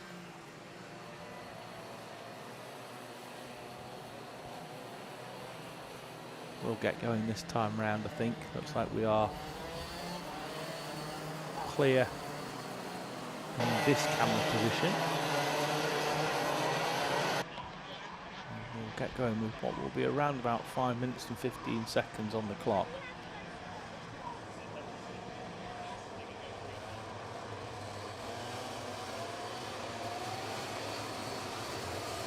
So can Sam Lewis repeat what Jake Blewett did on the previous slowboard restart in juniors and get them going? And if we do go green, and Johnston's held them a little bit longer this time and has managed to hold on to the lead as well as they run it towards the first corner. Into that right hand bend they go. The rest of the field looks like everybody is through nicely. This time round, Cafe Corner is Nat Johnston in the 77 for Mick Barrett Racing. Will lead the premium karting Sam Lewis down the back straight. TWR duo behind in third and fourth, Booker and Robinson. Under pressure from the E-plate of James Pashley. Would quite like to hold on to that plate. It may well, at the end of this weekend, have to hand it over. And at the moment, all the big money is on handing it over to Nat Johnston, although down the inside with a double move there. Goes the 47 of Joey Brown. Started the lap in P6 and will most likely end this one in third place. Again, another move down the inside where I'm sure he went for one overtake and I'm not going to say accidentally took two, but the opportunity arose and Joey Brown moved himself up into third place.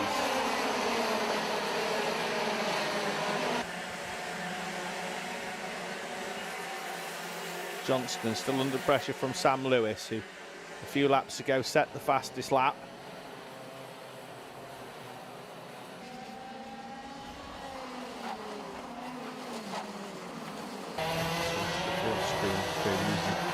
All of the exit curb on the run out of the Stratford hairpin.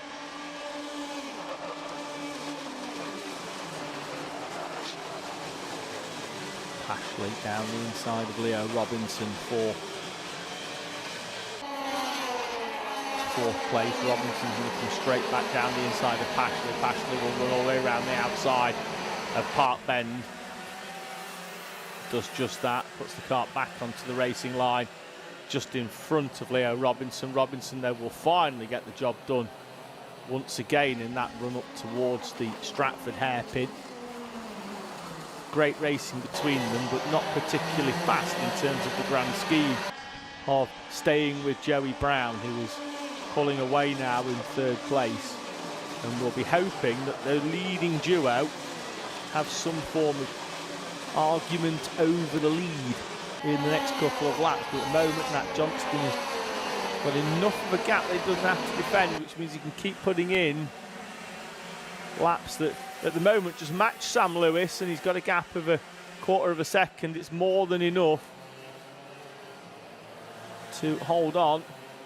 Pashley's going to try a little bit of a switch back here. Leo Robinson sees it coming and just parks the kart across, but lap time wise, Robinson on the previous did a personal best and he was still 0.3 of a second away from Joey Brown, and this lap will not be any faster. Oh, down the inside We've got contact. The gap was always going to close there for Brandon Williams.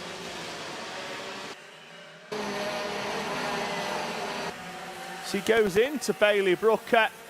There was at least one other involved in that as well. I think it was Ryan Gill in the 43 who was brought into things there. They crossed the line 21st, 23rd, 24th respectively. Everybody from P9 goes up 3 places to P6 at the very least for Lewis Bird. William Omar, who's come through from 24th to 7th. A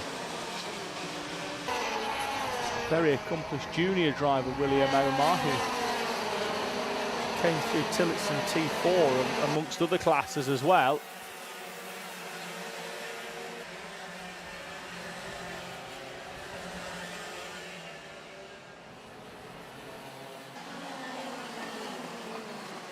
So Pashley down the back straight, Leo Robinson defending there from Lewis Bird,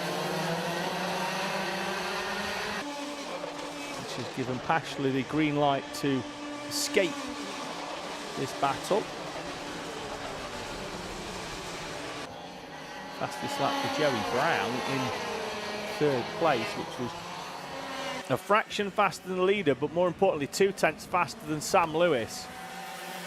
In 2nd place, Lewis, who caught right up onto the back of Nat Johnston once again, has seen Johnston open that gap up ever so slightly at the front of this pack. Time is down to 0, 1.5 laps to go.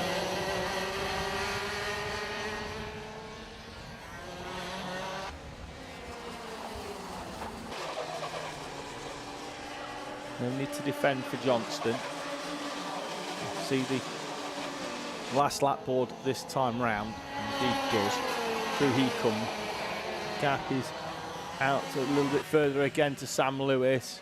Joey Brown may well have needed one further lap, but it's been a great run by the 47 in this race. Started in P8, made that double overtake as well as taking one into the first corner as well. I think he went 6th to 3rd a few laps ago, and since then has been drawing closer and closer to this leading duo, but will run out of laps for Joey Brown.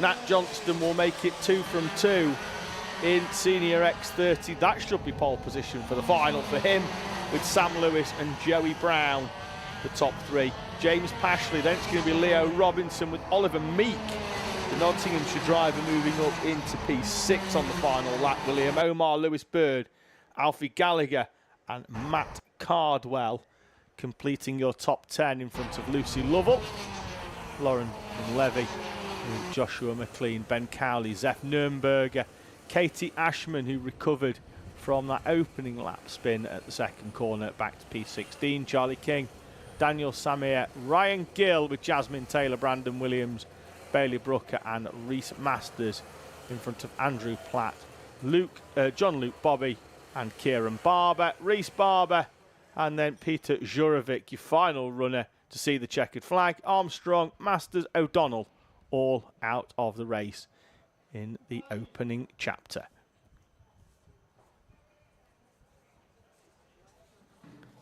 Going to slow it down a little bit and turn the sound off. It's time for Might E Bambino.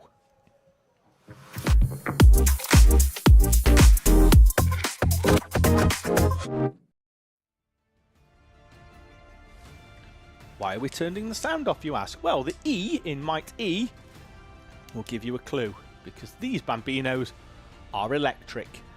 Presley Knight will start on pole position. He's got Rafe Verdi alongside him on the front row, Aidan Castleman and Max West with George Miller and Teddy Veselovsky on row number 3. Row 4, Jack Rossi Minot and Jules Nash with Cruz Rogers and Emerson Elliott completing your 10 runners.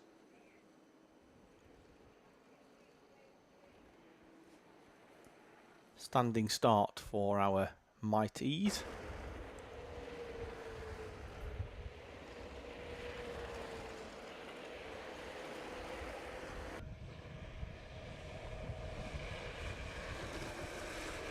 those getting in touch in the live chat. My team I know is always popular, so there'll be a fair few, I reckon, watching out for drivers in this one. Not the biggest of fields, but what we have got in this class this weekend is some of the big hitters. Presley Knight, Aidan Castleman, Jack Rossi Minot, Jules Nash. Rafe Verdi is a driver that off the front row is a driver that is consistently improving lap on lap, meeting on meeting, is Rafe Verdi. And he's a driver that is certainly only going to get better.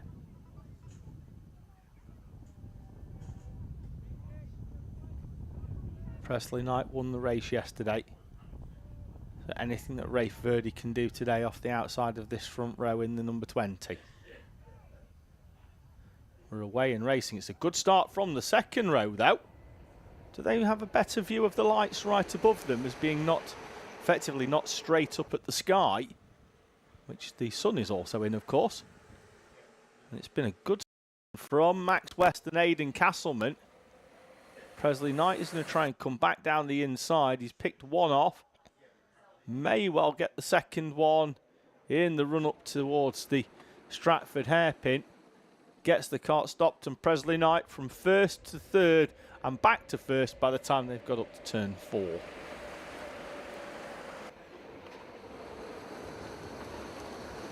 Interesting to see where Rafe Verdi comes out. There he is. I think it's 4th place at the moment for Rafe Verdi, but it may well end up being P5 because he's on the outside in the run up towards Wilkins. It was not an easy start for the front row. Don't know whether we had some sort of reflection on the light board, but it is very much above the driver who's on the front row, whereas further down the order it's much more in your eye line. Presley Knight from Aidan Castleman, then Teddy Veselovsky. Good start on the opening lap for Jules Nash, up from P8 into P4. Son of the former World British Touring Car race winner, TCR race winner as well. James Nash is up into 4th place. Rafe Verdi, Max West, Cruz Rogers, George Miller, Jack Rossi Minot, Emerson Elliott complete your field in this Might E Bambino second heat. First one yesterday. Knight's away at the front. Will not be the first time you hear that this season. That is for sure in this class. Not a regular class of the Shenington Kart Racing Club, but one that does join us for the SuperPrix. And whilst the debate will rage on as to whether electric versus normally aspirated power is the way forward, particularly as you go up the ladder in karting, Bambino, for me, this is going to be the future of Bambino racing. And the main reason that I say that is because what is good about an electric power unit at this level as a driver is improving session by session, is that if the lap times start coming down, you know it's not anything to do with power, it's not jetting, it's not the carb, because it's the electric power unit is the electric power unit. As Rafe Verdi tries to go down the inside of Aidan Castleman. Castleman sees it coming, and that's allowed Teddy Veselovsky through as well on Rafe Verdi. He will drop back then down to P5. Is that it does allow for the driver to develop rather than getting lucky with setup, particularly as well. What it does is it allows parents and mechanics to come into karting with very minimal, as Rafe Verdi squeezes through on Teddy Veselovsky. Very minimal mechanical background, and they can spend the time then with the driver and working on setup without having to worry about the engine as well, or as the power unit as it will be called, with it being electric. So certainly at Bambino level, I think it's the way forward. I think it's a very gentle introduction for the parents and does allow the driver to develop on what is a very consistent playing field and power output. Whereas in some of the previous iterations that we've had, if the sun goes behind a cloud or the temperature drops by half a degree, the engine just works completely differently. And therefore, for me, this is going to be the future of Bambino racing, and the class continues to go from strength to strength throughout the country. Presley Knight then, in the black cart on the right-hand side, leads by 2.2 seconds from Jules Nash, who will have not been particularly pleased, I'd imagine, with his qualifying in P8, down in P8, the number 18. But picking up points that will potentially give him the opportunity to challenge Presley Knight in the final. The E-plate on offer for our Might E's this weekend has nothing to do with the E in Might E. It is for the English Championship. There's Rafe Verdi on the right hand side as we pick up Jack Rossi Minot in the further down the order. It's not where I'd have expected to have seen Jack Rossi Minot, but he doesn't often race in the electric variant. He's normally an IARMI runner. Now IARMI Bambino here this weekend, as that's George Miller trying to go down the inside of Teddy Veselovsky. At the same time, he's going to try and move on Max West, but West is too far down the road. Presley Knight is turning the screw at the front, fastest lap of the race on the previous lap. One of only two drivers so far to go under the 1 minute mark with a 59.93. Nash behind him a 59.98 just proves how close those two can be if one of them doesn't have to come through from P8. Verdi and Castleman will battle it out here. His timing's just reinserted Rafe Verdi up into third place. It didn't pick up. He's side by side with Castleman. Can Castleman hold on round the outside and get the run up towards Stratford? He can't. But then Verdi's going to open the door, which Castleman is going to gleefully put the number 46 down the inside of.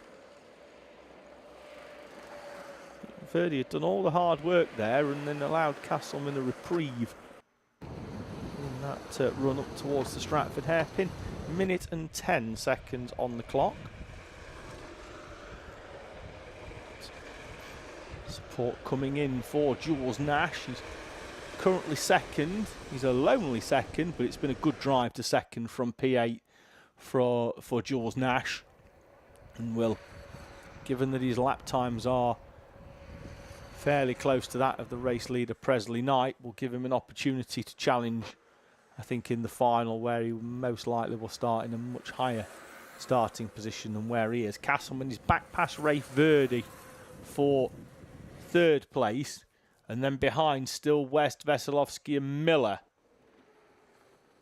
side by side for position, and that's going to be Veselovsky down the inside into the right-hander. Will give the 34 of George Miller a good run as well. They'll go side by side. Miller slots in. Oh, and off the track on the outside goes the 32 of Max West. Went over that. Last time I saw a driver go over a curb like that, it was Mika Hakkinen at Adelaide in the 90.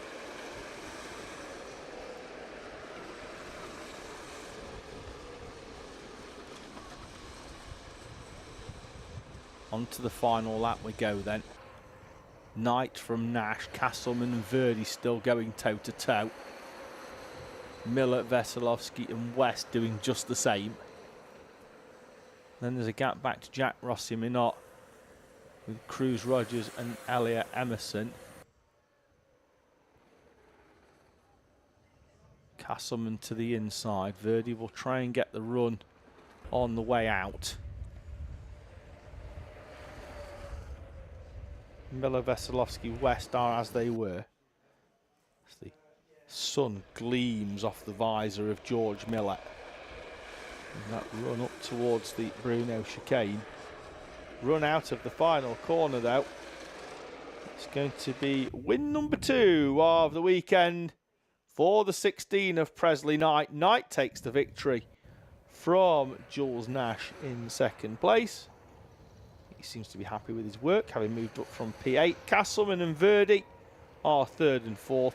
Miller, West and Veselovsky, as West found a way past Teddy Veselovsky on the final lap to move himself up into P6. And it's going to be Jack Rossi, Minot, Cruz, Rogers, and we await the number 52 of Emerson Elliott out of the final corner. He come to take the checkered flag in P10.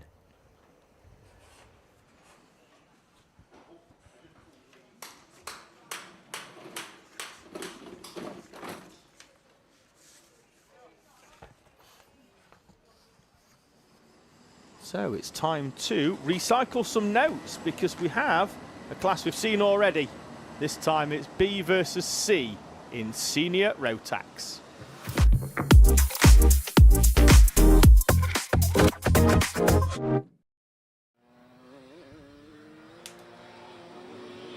Harrison Crowther will start on pole position for this one. Then he'll have Joshua Smith alongside Joshua Turnbull, and Noosh Safa Leathers are on row number 2.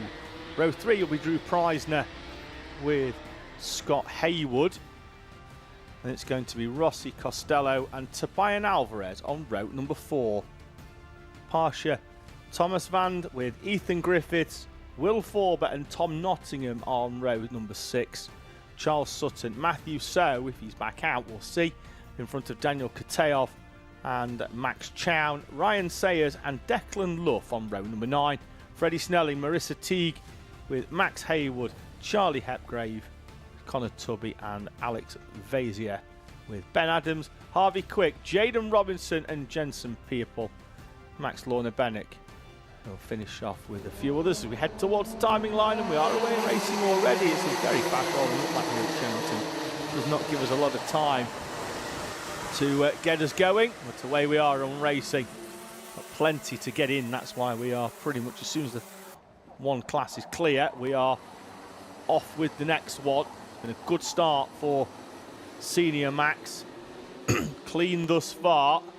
Now we head up towards another one of the pinch points, and there we go. As expected, we always have a few drivers concertinaing together. Ethan Griffiths is one of them. Looks like it could be Scott Haywood the other. Up towards the timing line we come then for the first time, and it will be Harrison Crowther from Joshua Turnbull and Joshua Smith, Drew Preisner, Noosh Safa Leathers, Rossi Costello, Pastor Thomas Van, Charles Sutton, Will Forber, Tobian Alvarez, your top 10.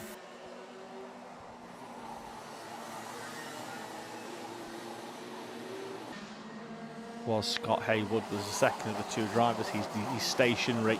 Ethan Griffiths got going again. Haywood, though, is out of this race and he's holding his hand at the moment. Don't think he'll require medical during the race, but will probably require a few paracetamol, spoon of Calpol, and that will see him ready for the finals later on.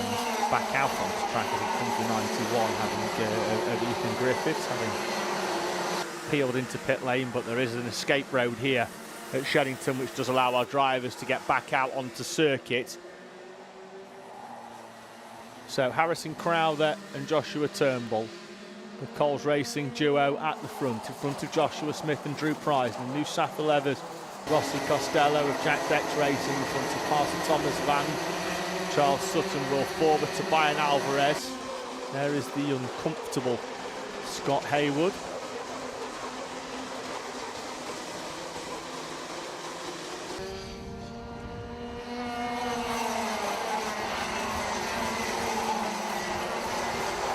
No changes inside the top 6, although Sutton is up in front of Thomas Van for P7, Alvarez in front of Forber for P9 as well.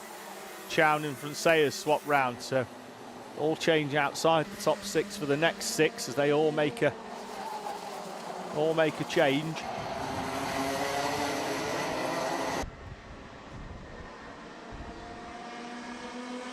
Turnbull willing that kart on in second place, head down behind the wheel. In fact, I think we may well have had a change at the front there, have we? That looks like it could well now be Turnbull leading. As off goes the 59 of Matthew So, and it's been a tough day so far for Matthew So. It is Turnbull in second place still, but he's in the... Now he's going to get that change. He goes down the inside. Both of them in the on-point suits, although one in white, one in black. White, always a brave colour for a race suit.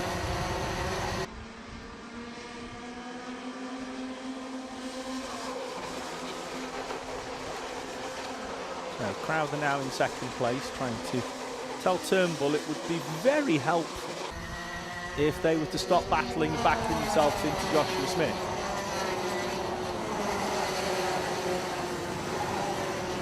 Joshua Smith, on the other hand, very grateful for the opportunity. Sure he'd have made it himself anyway. A very accomplished driver is Joshua Smith. With KX developments this weekend. Drew Preisner behind in the all-black machine, number 19. Another one of the KX runners, although not in the full kit. This time makes his way around in fourth place. New Safa Levers and Rossi Costello fifth and sixth. Charles Sutton to Brian Alvarez. Defensive line by Harrison Crowther in the run up towards the right-hander of Cafe Corner. Parks it well as they run up towards the Stratford hairpin once again.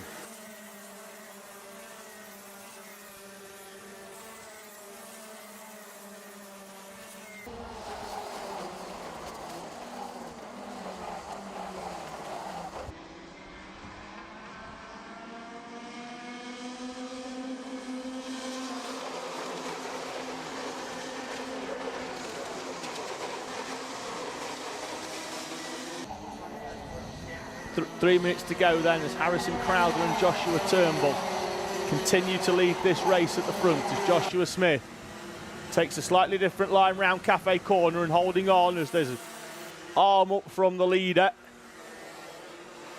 Just had a quick look out the window. We hadn't got a slow board there, but maybe just signalling to his mechanic. So they generally all make their way into that grandstand on the left-hander. It's probably the corner where you can probably see the most, unless you want to walk all the way down to where we are here in the camera position. That's where you can see everything. It's a long run for the mechanics as Smith goes down the inside for second place. Quick malfunction on the screen here, so I've lost absolutely everything. We'll just keep going as we were. Crowther then from Joshua Smith. So Crowther from Smith, Turnbull, Preisner, New Safa Levers and Rossi Costello, with Charles Sutton, Tobias Alvarez and Will Forber in front of Parsa Thomas van. That completes your top 10. Alvarez with the fastest lap on the previous lap in P8. Crowther at the front though looks fairly comfortable away now as we've had that change for second place that is now actually, I think, swung back in the favour of Joshua Turnbull. That's allowed Drew Preisner through on Joshua Smith. So Smith goes effectively from the far end of the circuit from third to second and back down into P4 for Joshua Smith. It's been another good run by New Safa Levers in P5. Rossi Costello there, P6 as well. Charles Sutton has drawn up onto the back of this train for second place. Turnbull, who won the heat yesterday, the only race of yesterday that we had in this 2/3 format for our seniors, as Charles Sutton tries to go down the inside of Rossi Costello. Costello rides it out all the way around the outside.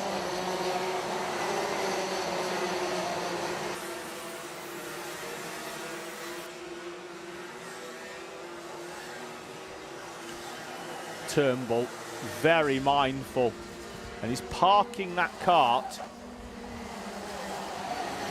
And this was, he ran up towards the Stratford hairpin, wasn't even looking at the hairpin, was looking at Drew Preisner.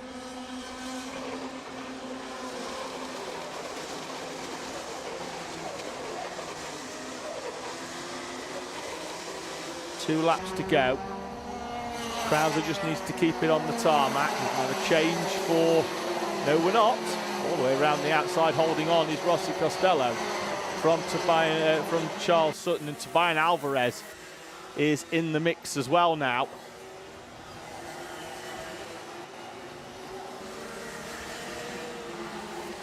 Still side by side further down the order, and we have been fragmented now between, we've got 4 and then 5.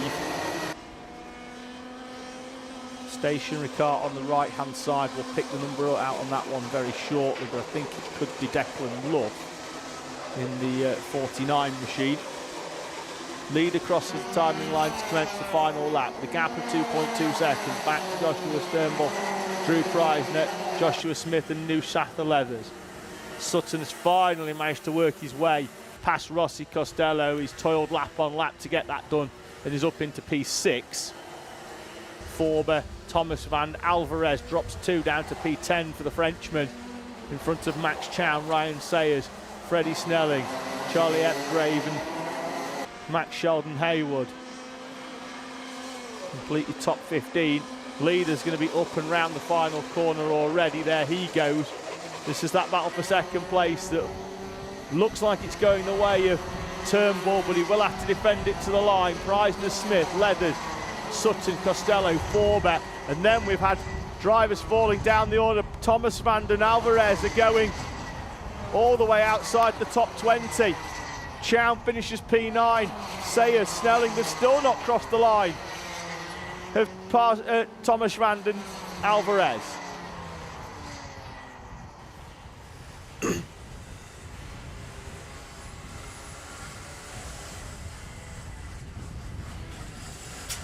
Field coming in. There is the 49 of Declan Love being recovered. Don't know where he's going. Something fell off the car, so he's gone to collect some. His gloves. They've been thrown. Almost certainly they've been thrown. So they're on the other side of the tyre wall than what the cart is. Big shout out though to Jack Dex of Jack Dex Racing. He's not here this weekend. He's been over at Le Mans taking part in the RMC International Trophy, and after 2 years on the podium in DD2 Masters in 2nd and 3rd respectively, has finally put it on the top step. So congratulations to Jack Dex on taking the win in DD2 Masters over at the RMC International Trophy on what has been pretty much, in terms of wins at least, and to be fair, most of the podium positions, a British whitewash over there at the RMC International. So congratulations to all of our British drivers that have managed to get themselves on the podium over there, over in Le Mans at the RMC. Right, we go back, we're recycling, we're going back to a class we've seen already. It's time for heat number 3 in 250 Super 4s.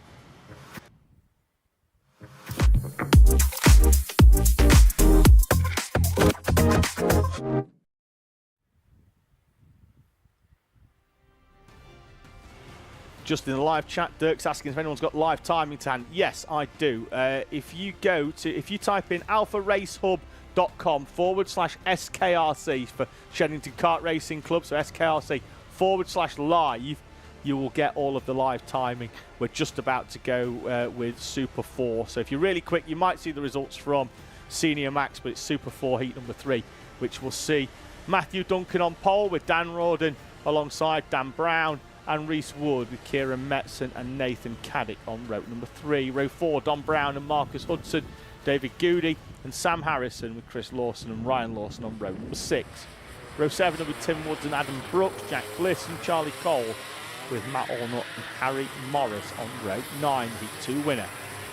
And then we have Jack Roll, Martin Smith, Aaron Powell and Justin Parker completing your 22, which will become 21 runners, because it looks like we've had a stoppage for Dan Rawdon on the run up towards the Stratford hairpin, and that's a long trek to go and retrieve that kart post-race. I wouldn't be surprised if he just left it there till lunchtime and collected it at his leisure.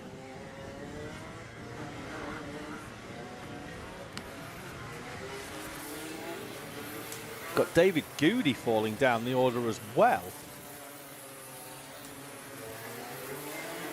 In the number 82 machine. He's just crossed the timing line now. So, whilst they have got a standing start, they do normally stay roughly in the same order that we're expecting. Adam Brooks has rolled to a halt.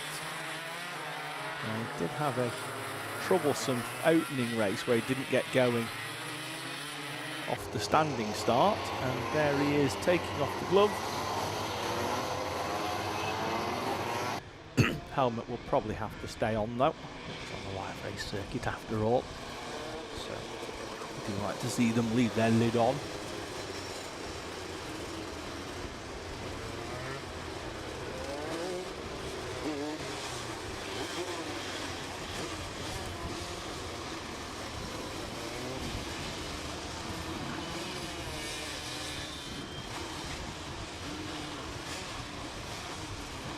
Running off the side of the track there. I wonder if they're just trying to get a little bit of pickup on the tyres.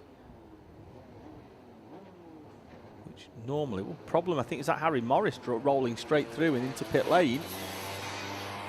Well, I do hope he is coming into pit lane. If not, he's got one hell of an advantage. No, he's definitely pulling into pit lane, as expected. Yeah, I wonder if they're trying to get a little bit of pickup on the tyres there to just effectively rough the surface up so that when they do get away, the wheels don't just spin. Thumb up from the back of the grid, and we are away and racing. We've got a slow moving kart in the middle, but they are all away.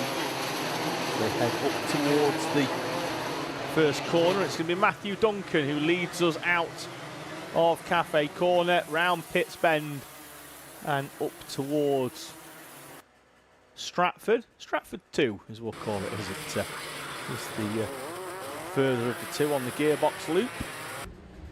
Adds approximately 200 metres. We have had a change for the lead there. Was all the way around the outside. Goes Kieran Metzen in the number 7 and holds on nicely.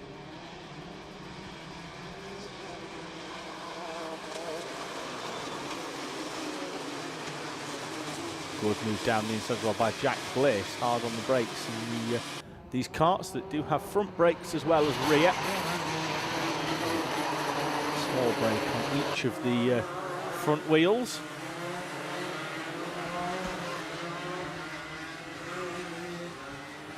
Metzen looks like he's clearing off at the front.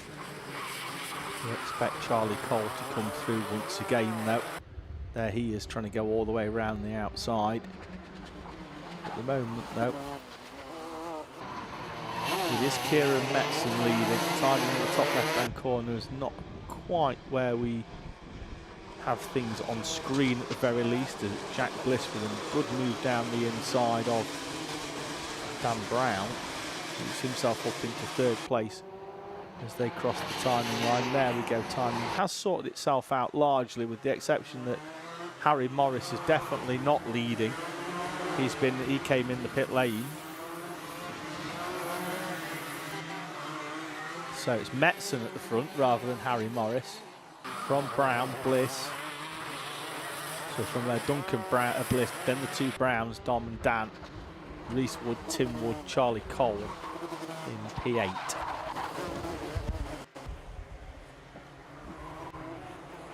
What a lovely cloud formation.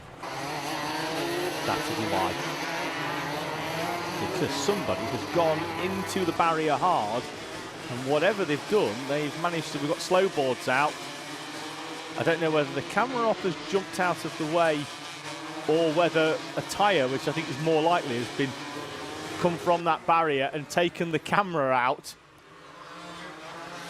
I wouldn't expect the camera op to move out of the way. They are a hardy bunch, the camera operatives. In fact, no, he's passing the tyres that have been used to skittle him back to the marshals. So it's Dan Brown, I think, is the driver that is potentially over there. We're down onto effectively a slow board once again, so the field will be down to a walking pace with 4 minutes on the clock.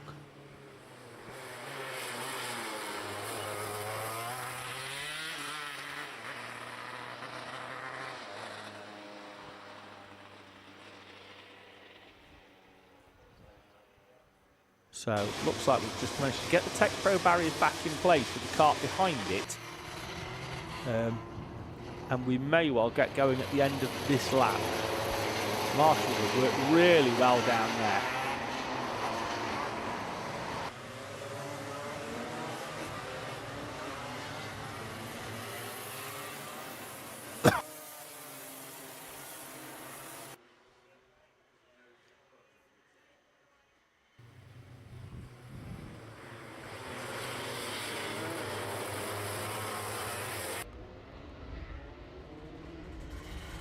So Kieran Metzen leads, but has had his gap at the front decimated by this slowboard full course yellow. Jack Bliss, Don Brown, Charlie Cole up into fourth place. Reese Woods, Tim Woods, Matt Ornut, Aaron Powell, Jack Rolfe as the number 30 comes in. So yeah, it looks like we've managed to clear it and drive the cart back round. So that is Dan Brown out, he was driving under that Tech Pro barrier. We go green once again. With 2.5 minutes on the clock, Kieran Metzen will get this race underway with a very racy looking Jack Bliss behind, trying to look left, look right, but at the moment cannot find a way past Kieran Metzen. The run up towards the second of the Stratford hairpins, it's Charlie Cole in the background, now already up into third place, having got past the Don Brown in the yellow and green coloured machine.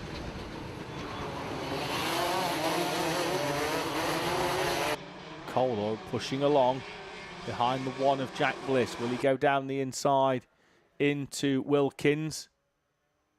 I'm not sure because the screen froze in the commentary box. No, he didn't. He's re-emerged, but now we'll get the job done into the first corner. No, really good defensive drive at the moment there by Jack Bliss to hold on to the second place. And it's allowing Kieran Metzen at the front. It's not Harry Morris in the top left-hand corner. He pulled into pit lane number 41, having won the second race of the of this class, the first heat of the morning for them. We go 3 wide up towards the Bruno chicane, and it is Jack Bliss now leading from Kieran Metzen. Cole will need to make this move sooner rather than later, or he will see Jack Bliss driving off into the distance. And there goes a move into the first corner by Cole.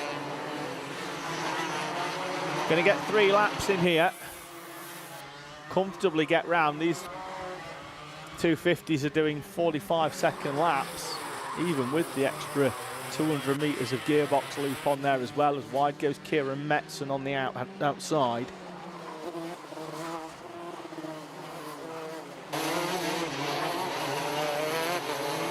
Don Brown, Tim Woods there in the number 4. We're running in 5th place. Gap back then to Reese Woods in the number 27 machine. Matt Ornut with Aaron Powell.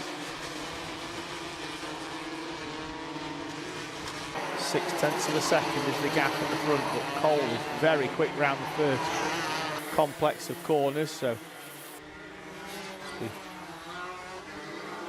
saw the 27 there of Reese Woods in P7.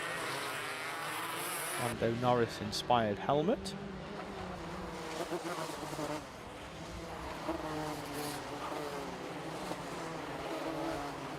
Aaron Powell though goes down the inside of him into the Bruno chicane. And we're going to have a 1 lap battle for the victory here.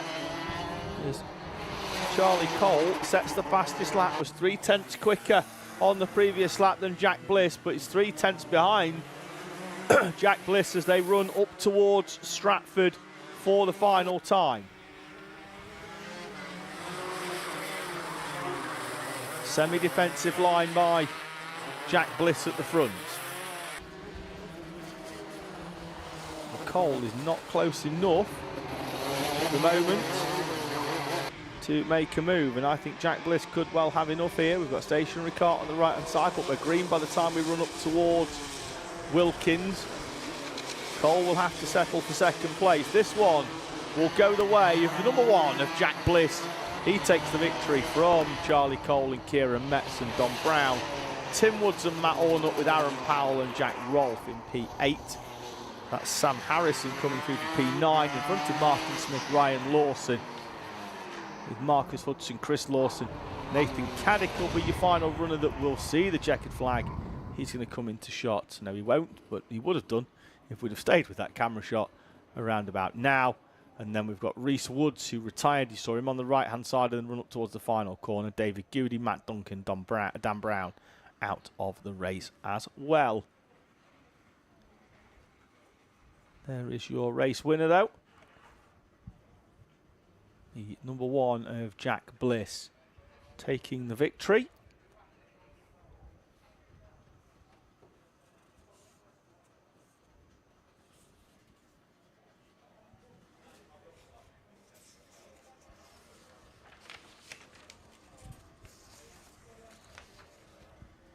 Going to sort out my notes again, ready for the final few races of the morning. We've got 5 remaining before we go to a historic demonstration, and heading out on the track now is Junior X30 Heats B versus C.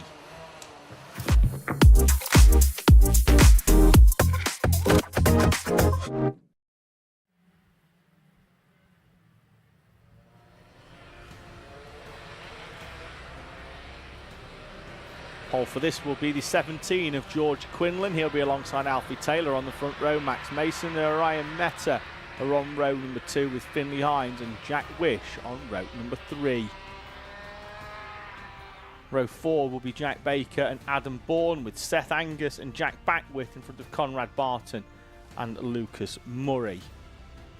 Izzy Wykes and Katie Clark will go off row number 7. William Haynes and Henry Duncan with Archie Lee Bullock and Connor Large with Hashim Majani, Alfie Fulton, Ethan Windsor, Jacob Nairn, Josh Bundock and Jem Lamb, with Harry Watson completing your field.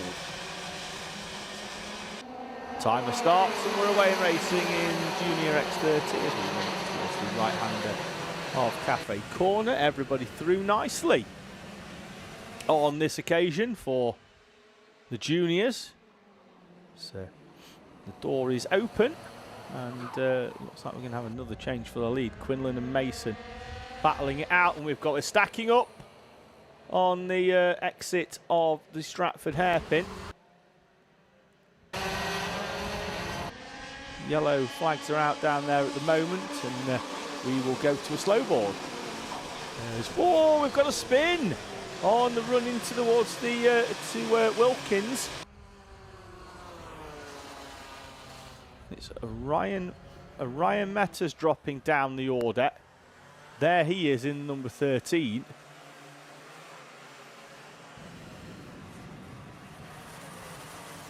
So Murray, Barton, Clark, Large all involved on the opening lap. Large has just crossed the timing line now. I think it was Orion Meta who was the premium karting kart that spun the 157 down at Wilkins. And there he is on the right-hand side. The only driver inside not warming up his tyres, but that's because he's done that work down at Wilkins, unfortunately for him.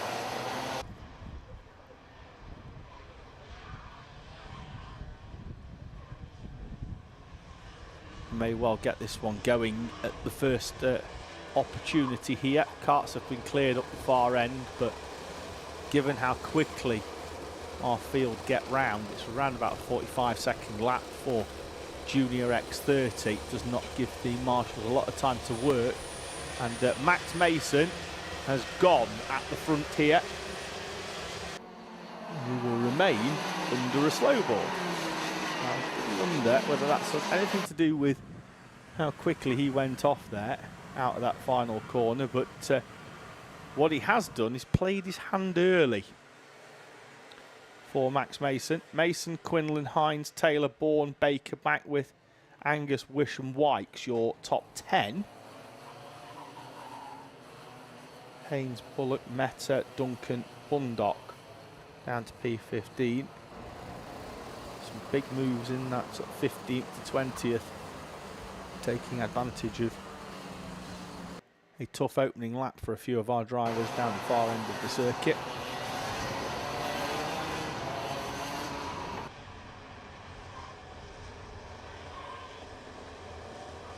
Right, will Mason do the same this time? Will Quinlan see it coming? Quinlan's got to be bouncing the right foot on that throttle. Not the sunshine they were hoping to enjoy this weekend. And we do go green once again. It's been a good start by the pole man. That's Finley Hines up into second place with a good move on George Quinlan.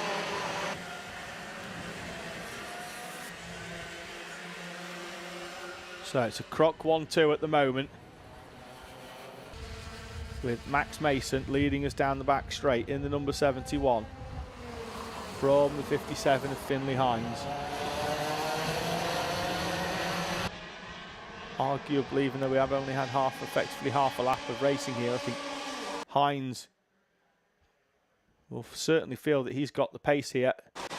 Does look the quicker of the two at this early phase in the race, to the point that Max Mason has felt the need to defend into the first corner and does exactly the same into the right-hander at Cafe and gets that kart stopped, and he's backing Hines into Quinlan and Alfie Taylor as well. It won't be too long before Adam Bourne and Jack Baker are in the mix here as well. In fact, I think they have just arrived on the back of this train, although they are squabbling between each other. Jack back with Seth Angus as well.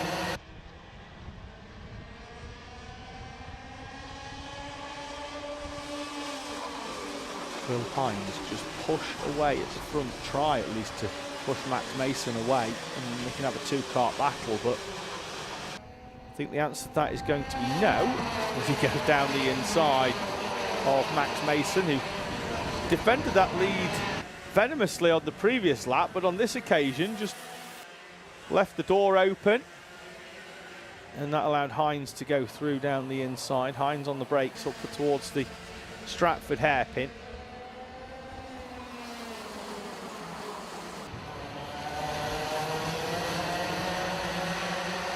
2:50 on the clock, still plenty of time to go in this race. We'll see now whether the premonition that Hines probably had a little bit more in the early phase of the race does come to fruition pace-wise.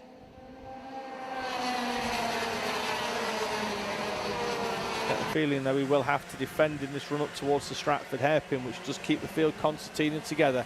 The top four, nose to tail.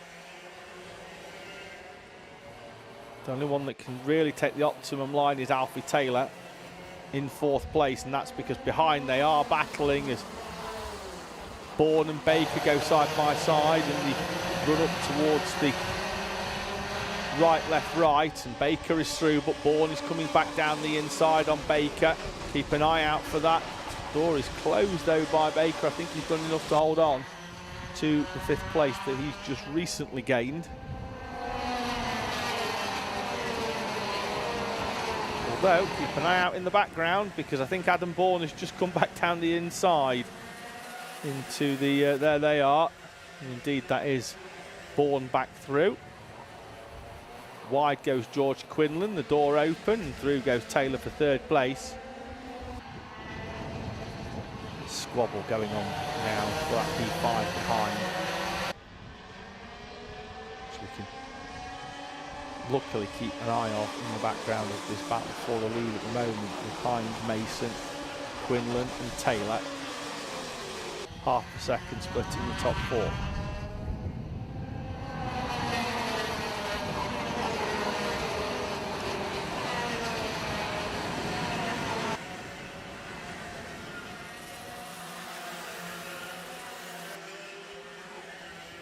Again, Quinlan is the driver that can take the wider line, this time out of fourth place, to try and get the switch back.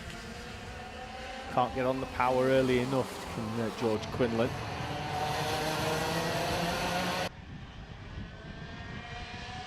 Still Bourne, Backworth now up into sixth place.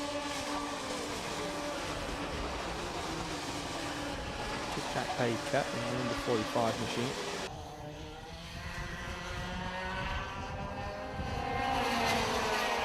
2 laps to go, 20 seconds on the clock.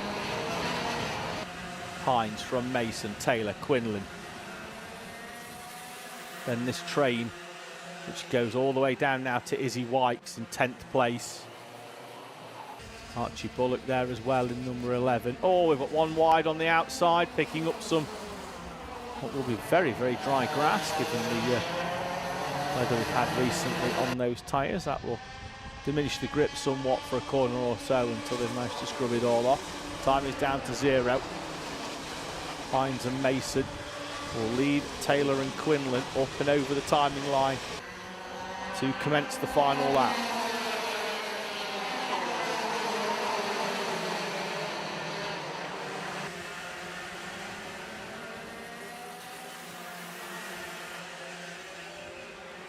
Defensive lines. That Quinlan's trying to go all the way around the outside there. He's got it done on Taylor. He was already through on Taylor up into 3rd place, but tried to go all the way around the outside of the leading duo. Hines and Mason nearly made it work.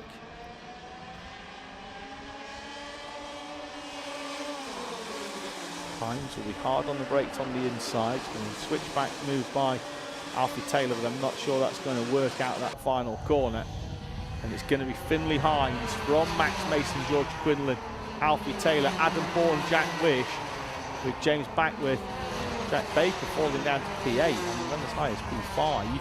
Seth Angus and the recovery after the spin as the slowboards came out. Ryan Mehta up to P10. Izzy Wykes P11. Archie Lee Bullock, Harry Watson, Katie Clark. Connor Large finishes P15. Haynes, Duncan, Bundock, Windsor, Aljani with Lamb, Fulton, Nairn, Murray and Barton, your top 15. Just top 25 there, all your runners anyway.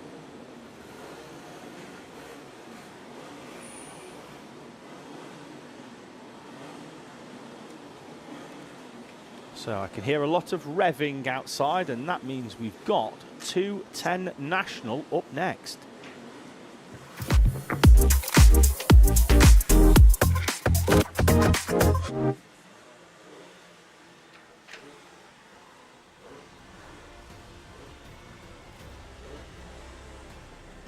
Oliver Shelley will start on pole position. Tony Burry alongside with David Scull and Anthony Cox. Ray Sloan and Harry Morris on row number 3. Lionel Sifleet and Stuart Henry with Paul Fowler and Thomas Stone. John Hutton, Russell Hopes are on row number 6.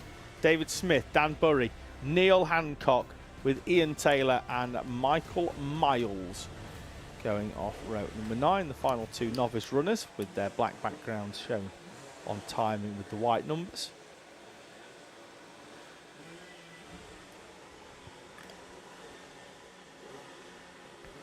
Recovery of 1 or 2 carts taking place. On to Go Karting 44. It's 11:45, which means at the moment we are about on schedule, which is good. Say we've had a red flag earlier on,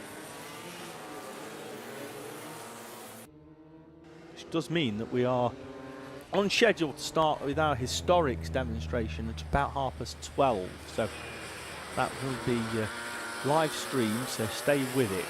We've got karts all the way, that date all the way back to the 60s when karting really started to take off at places like this here at Shenington, at your other airfield circuits like your Fulbecks and your Kimboltons, where servicemen build their karts and race them on circuits that aren't quite as refined as to what we've got now. But, some of those karts are absolutely fantastic. I was lucky enough to have a walk around with Gary from the British Historics Kart Club yesterday, and he told us all about the karts. We've got that video hopefully for you later on, but we've also got the on-track action as well, so they will be keep an eye out on the Shenington Kart Club socials. I'm fairly sure that they'll be out on Facebook and on their YouTube as well. We don't have a lot of time to squeeze videos in as we'd like, because We have, of course, got that historic demonstration that will take place throughout the lunch break, which is around about 50 minutes in length, but obviously the historics will get out there on track, get their track time in. I think one kart I noted yesterday was from the 60s, and the gentleman that will be driving it is the original owner of that kart. I think he is 84 years old, but he had that kart when he was a serviceman. It's been shipped all over the world. Did note as well, he was clearly not shy of using the front bumper, so that's not a new thing in karting. There was a little bit of a little nick in the front bit, so we had a quick chat about that with Gary from the historics. But a lot of them obviously don't have the front side pods on. We'll just have a number board on the front, no Nassau panel either. So for those of you with a thing for history, and to be fair, even those of you that don't really know karting from that far back, when those karts went out yesterday, the gate at the dummy grid was lined with people, young and old, just watching the history that was in front of them. And so really is, there's a whole paddock, grass paddock for all of our historic karts. Have a walk round there if you haven't already, if you're here at the circuit. Engine notes rise, and we are away and racing in 210 National. Good start from the third row. I think that could have been Harry Morris from P6, going all the way around the outside in the 41 to lead, and indeed does lead us in the in 210 National all the way up to the far end of the circuit.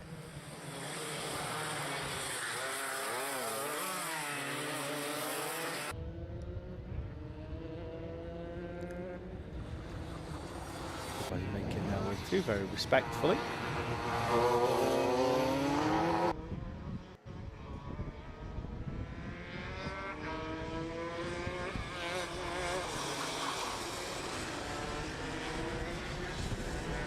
So, two leaders, Harry Morris in the 41, Lionel Sifley behind in the number 1.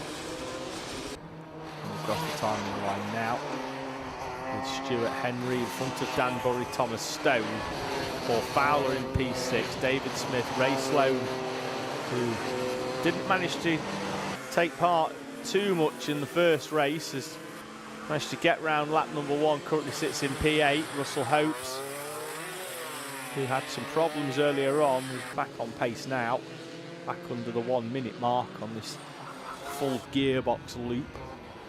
Doing 1 minute 20s earlier on, looks like he had a problem halfway through the second heat. Oliver Shelley, currently 10th place. Tony Burry, Anthony Cox, John Hutton, Neil Hancock. And 2 drivers that haven't managed to make it round the opening lap, Ian Taylor and David Scull in the 28 and 53 respectively.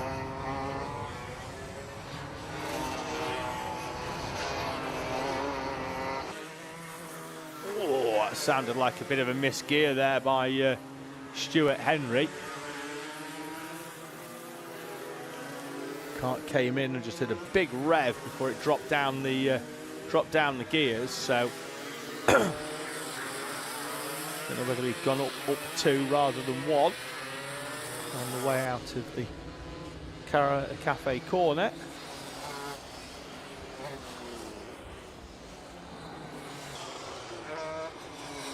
One kart off at the far end. That looked like it could have been Ian Taylor's number 28, although that is in the infield, I think, is the Bruno chicane, so it is safely out of the way.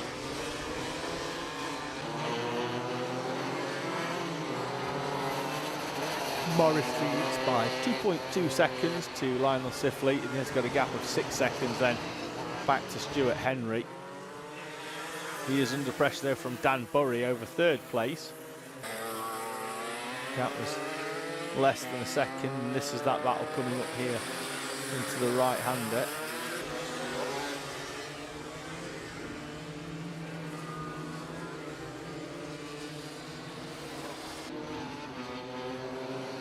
Driver in that sort of leaning position. If you were in the kart, you'd be leaning towards your right-hand side.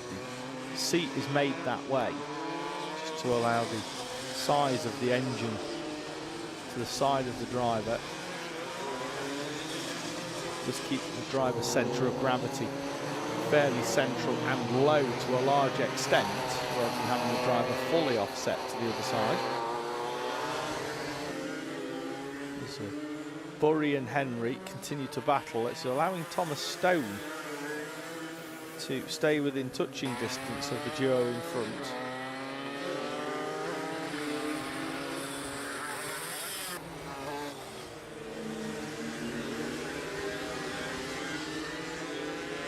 So they make this run up towards the Bruno chicane. It's still as you were, although is that Dan Burry through now? I think it is. Didn't see the move on the way into the corner, but Dan Burry looks like he's up into third place in the number 2 and started to pull a little bit of a gap back to Stuart Henry.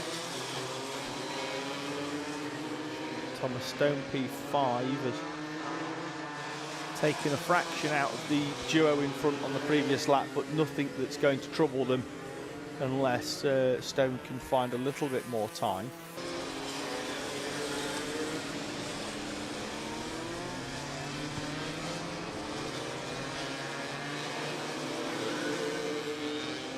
Two minutes remaining in this race. So 2:10 Nationals lapping in around about the 52nd mark, so a little bit slower than the 250s. They make their run up towards the far end of the circuit. You can just see how busy it is in the background. This SuperPrix just continuing to attract more and more drivers year on year to this annual showpiece event. Over 300 this year at the SuperPrix, nearer 350 in fact, to do it justice.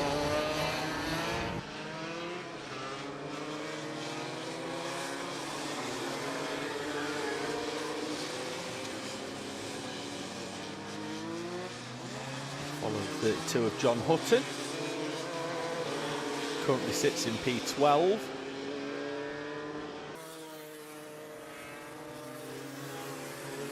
Could have had an issue for the 10, I think, maybe of Neil Hancock. Don't think he's tripped the timing line this time round. As Tony Burry moves to replace the P14. Haven't heard him come into the pit lane, but he's crossed the timing line now as Neil Hancock after a 1:11 lap, so looks like he's had a bit of an excursion.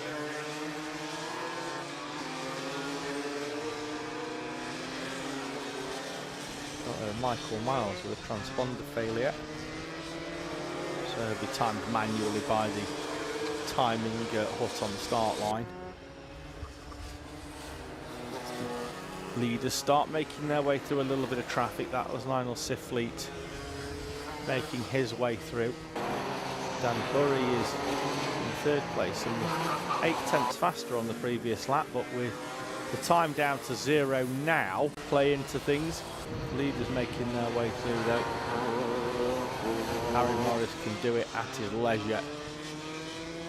Indeed does. Waits until the correct time to pull out on the right hand side to move through, and will come through to take victory in the third heat for our 2:10 Nationals.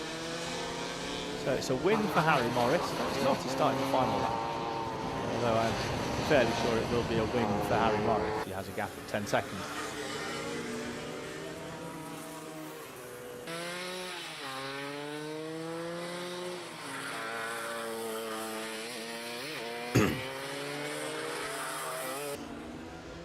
Out onto the back straight he goes then. Gap is now out to 14 seconds as Sifleet goes through the same traffic that Morris did on the previous lap.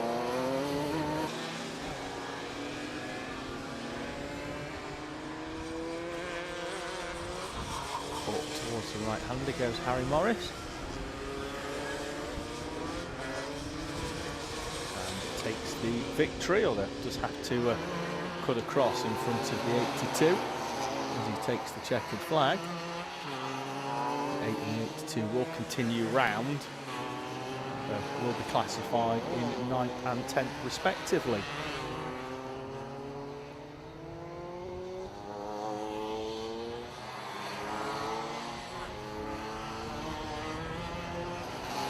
So, field coming in then for our 210 National.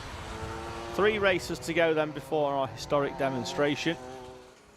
Next one up is Groups B versus C in our senior X30s. So we'll move on to that very, very shortly.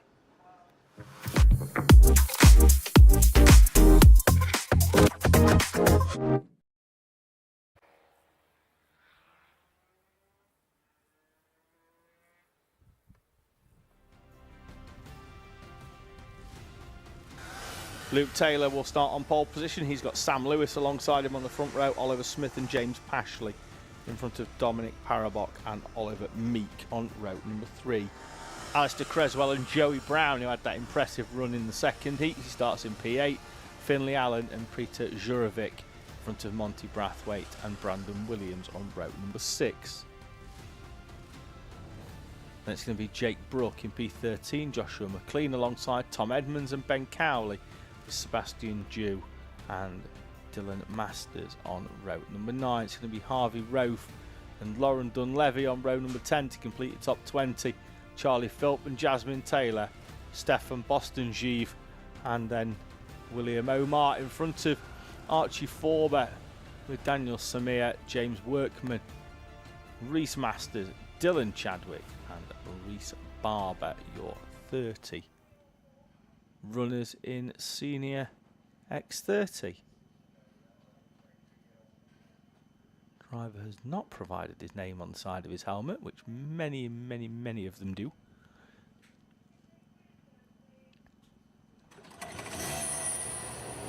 Field is heading out onto track. It was Dominic Parabok, who will start from P5.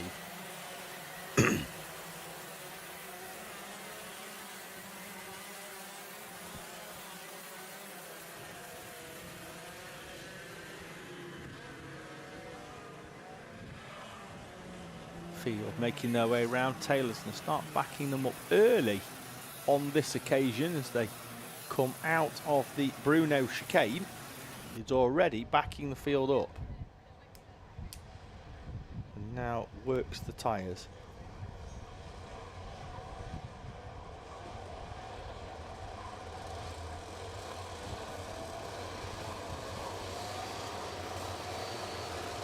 This one's going to need backing up by the pole man. It's going to have to form up if we're going to get going at the first time of asking. And there we are now creeping into shot. Looks like we are nice and ready to go as Luke Taylor gets the race underway. Holds position as they run up towards Cafe Corner for the first time. Field is through nicely. In senior X30 we are clearing as they head up towards the next pinch point at Stratford. 2 or 3 off and we've got one beached in on the outside. That's Daniel Samir. By the looks of things in number 15. Confirmed at the end of lap number 1. Still out at the front though will be Taylor in the 27. Slow boards. Slow boards it is to get that kart moved off the... It was just off the racing line. And indeed we have got it going, but would have been too risky to allow that to continue until the field got up there. So Taylor will slow it down now at the front of the pack, enough that we should be able to get this going this time. We've got a stationary kart on the right, but that's from a previous race. Tyre wall has been placed behind it to allow us to get going. So Taylor, Creswell, Lewis. Creswell with a good start, having started 7th, will sit in 2nd place at the end of lap number 1. Sam Lewis, Oliver Smith, Dominic Parabok and Joey Brown, James Pashley, Peter Jurovic, Oliver Meek and Joshua McLean, your top 10.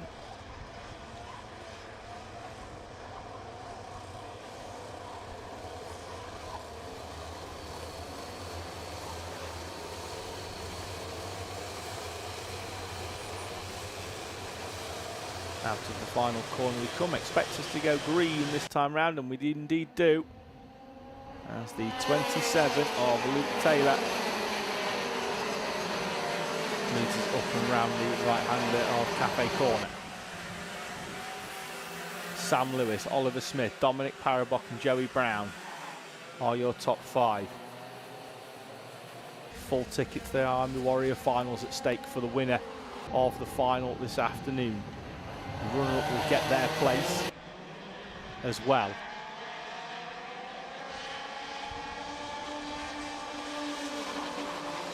Runner will also take the E-plate home amongst a few other prizes as well.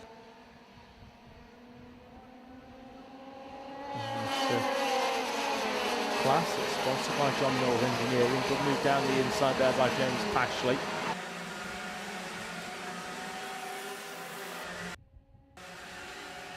Could have a change for the lead here, and indeed we do, as Sam Lewis slides the kart down the inside of Luke Taylor.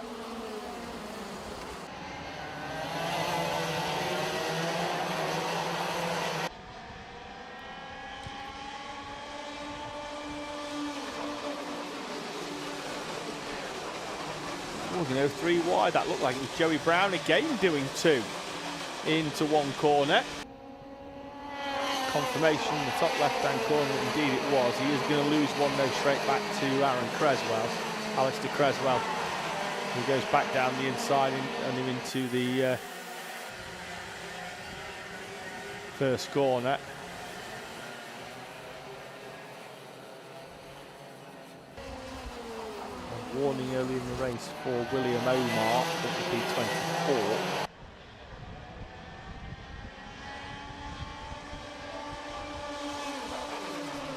So Lewis and Taylor at the front, because this train behind the battling is, again, Brown goes down the inside. Creswell will now have to defend from the E-plate of Pashley.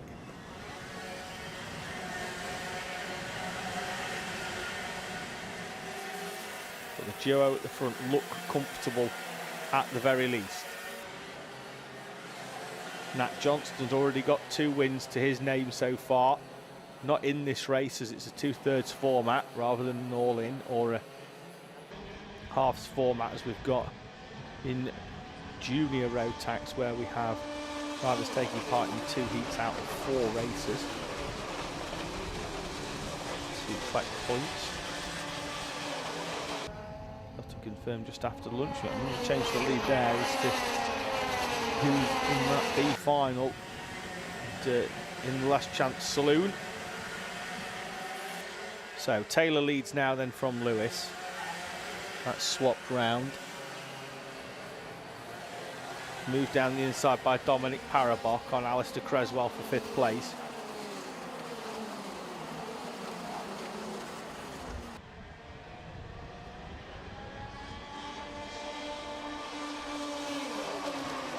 Jurevec and Smith, who were side by side. Jurevec still holding on in that number 57 machine.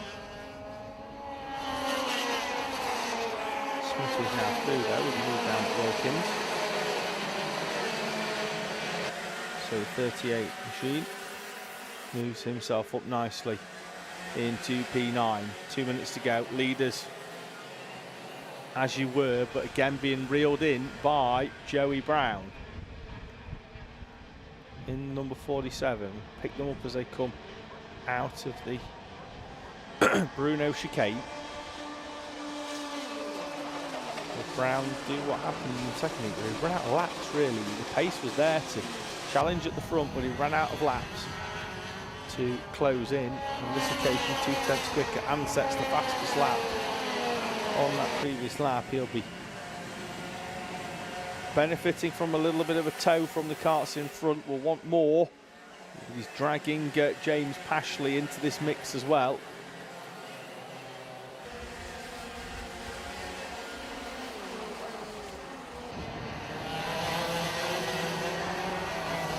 Side by side, we had looked like it was that Oliver Meek getting shuffled back slightly out of 7th place.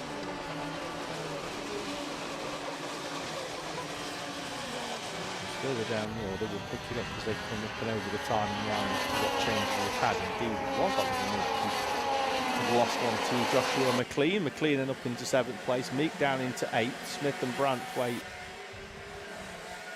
9th and 10th respectively. That looked like Joey Brown going down the inside of Sam Lewis. Yes, it was, and that's allowed Pashley through as well.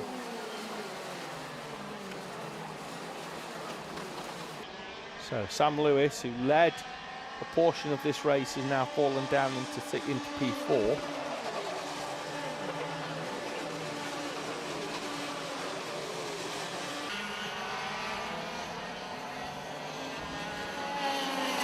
Two laps to go. So Oliver Smith and Monty Brathwaite swap positions. Brathwaite now up into P9. Lead at the front. Luke Taylor looks comfortable at the moment, but you can never be too content with a driver like Joey Brown lurking behind in 2nd place. Fastest lap now goes to Oliver Meek, 41.7 on the previous lap. Brown was a 10th quicker, but he's going to need more, and I think he's going to have to turn to defending James Pashley, and indeed has. So Luke Taylor at the front, gap out to half a second, will probably be nearer a second at race end if the battle for 2nd place rages, although doesn't need to really defend there, does Joey Brown, as he looks over his shoulder to the right-hand side. James Pashley not quite close enough.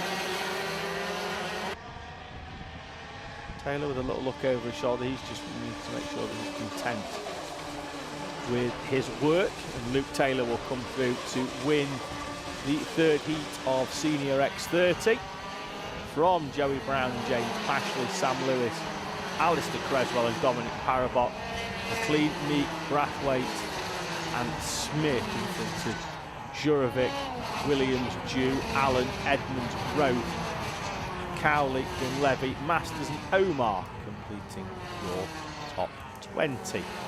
21st, Charlie Philp, Jasmine Taylor, Stefan Bostenjeef, Jake Brook, Archie Forber and Reese Masters in front of Dylan Chadwick, James Workman, Reese Barber and Daniel Samir.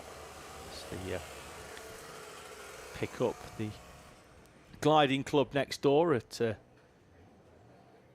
what was formerly RAF Edge Hill as part of this circuit. In fact, when they peel off to go round the first corner and head towards Cafe Corner and then back, that is effectively part of the runway. Imagine if you dug the bank out, there would still be the old tarmac and concrete of the original runway that runs down there, and then we've got a runway which is effectively a huge portion of the circuit from Stratford all the way down Hanger Straight as well. So 2 more classes for you before we head towards our historic demonstration. Both interclasses, so it's effectively cadet kart size karts, but the most powerful engine before they move up into junior. We will start with the iArmy variant, so it's time for iArmy Water Swift, where we go for the E-plate.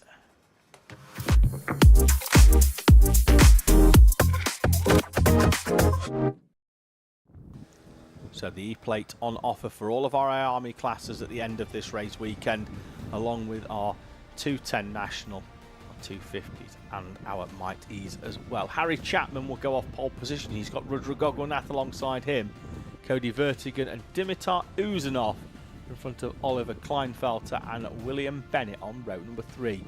Felix Booker and Travis Giddings are in front of Theo Tyak and Max Frisbee, with Noah Howe and Joshua Kyneton in Pete number 12.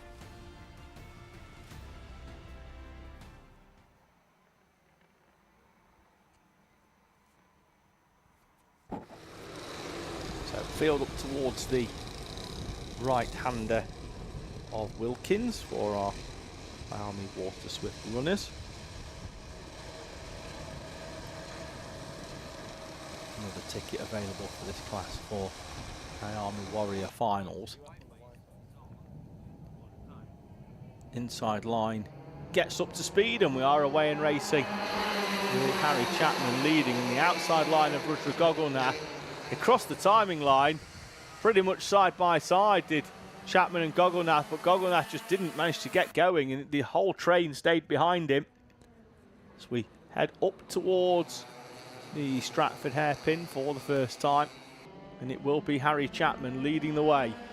There's Alison Vertigan in the live chat saying good luck to Cody. Started this race in third place.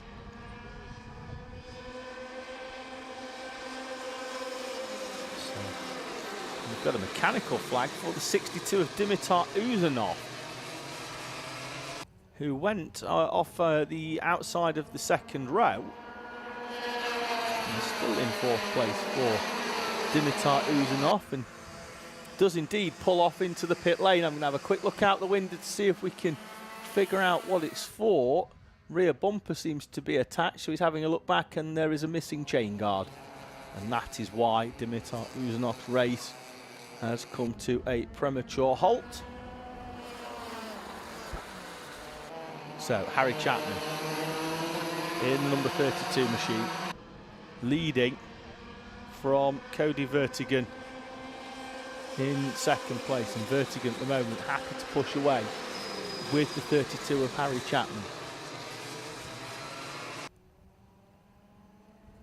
Oliver Kleinfelter in third place is just being dropped slightly by this leading duo, but at the same time he's still pulling away from William Bennett, Rudra Gogolnath, Felix Booker, Travis Giddings et al. Behind, down to 11 runners now. Of course, with Uzanov out of this race.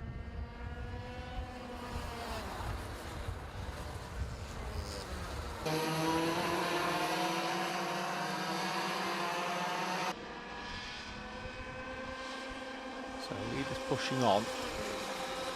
Vertigan with the fastest lap on the previous, but at the moment content to push Harry Chapman round. Interesting to see how long that lasts. At the moment they are both using it to their advantage to pull away from Oliver Kleinfelter. William Bennett, Rudra Gogolnath is in P5 but closed up and seems to have found some of that pace that he had in qualifying. Put them out onto the front row, and is indeed now up past William Bennett for fourth place. We've come through the shot there in the yellow and black. Have a look to the right hand side there for Cody Vertigan. This is what's coming towards him.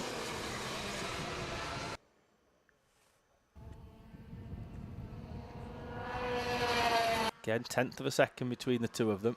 So they pushed up and over the timing line. Still working together. So William Bennett signals, I think, to Felix Booker behind him that he would quite like to work with him to go forwards. Which also suggests, please don't overtake me. Normally invites a driver who is just behind to immediately overtake them.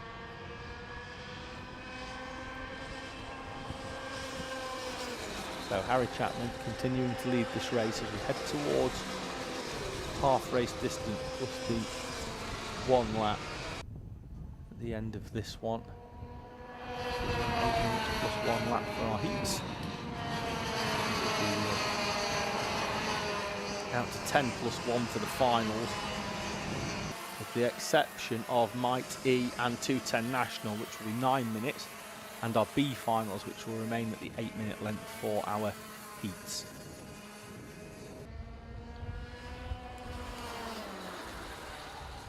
So Chapman still in front of Vertigan. Vertigan, to be fair, hasn't really had an opportunity to overtake. Not because Chapman has allowed it, but because Vertigan hasn't really opened one up yet. He's very happy at the moment working and pushing Harry Chapman, working together to get away. Rudra Gogolnath is now up into third place, having got past Ollie Kleinfelter. But the gap is 3 seconds, and that's going to be too much, I think, for Rudra Gogolnath. Unless Chapman and Vertigan do commence what would have to be a titanic battle to allow Rudra Gogolnath, the yellow and black Kart Geezer liveried machine.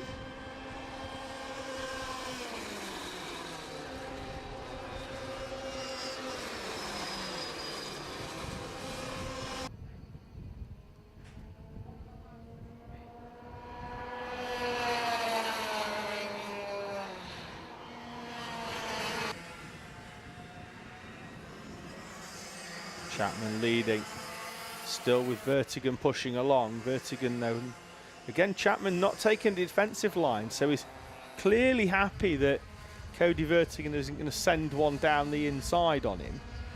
But at some point that mentality is going to change. And normally it's when the drivers come around and they see that the time has gone below 2 minutes, which they will see for the first time this time round, and let's see whether that switch gets flipped both into a more attacking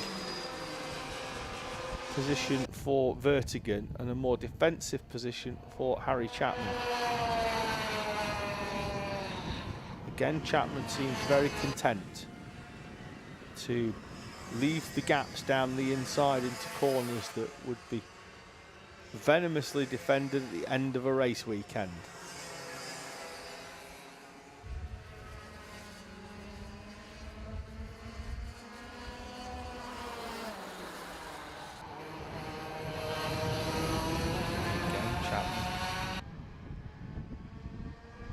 Having to work too hard at the moment to hold on to this lead from Cody Vertigan.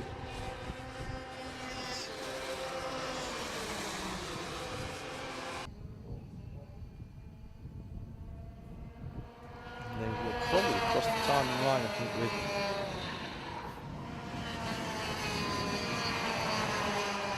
just after the time goes down to 0. I think we could well be on our penultimate lap here. It's going to be tight nonetheless.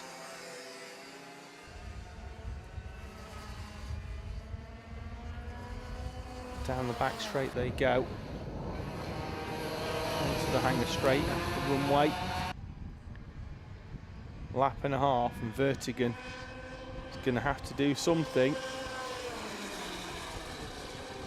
Clearly had the pace to go with and challenge Harry Chapman throughout this race versus Cody Vertigan, and now Chapman will go defensive and we will effectively have a one-lap shootout for the Iami Water Swift second heat victory. Chapman looking to his side, and Vertigan now will try a switch back but not close enough. Chapman, a very, very experienced driver, even for his age. Vertigan is going to draw alongside, and that's going to be a tight one as he's squeezed to the white line on the inside by Harry Chapman. Chapman's going to come through to take the victory from Cody Vertigan. Chapman from Vertigan, and then Rudra Gogolnath, who got through into third place but didn't close in on the leading duo. Booker, Bennett, Kleinfelter and Tyak in front of Frisbee and Giddings. There's Knighton, Howe and Dimitar Uzanov. Did not see the checkered flag, didn't really see the first lap or so after the chain guard departed from action. There is your Heat 2 winner, Harry Chapman, who didn't have a lot to do until the final lap, but then had to defend hard from Cody Vertigan in that run up towards the right-hander at Hanger. Pushes his kart onto the weigh scale.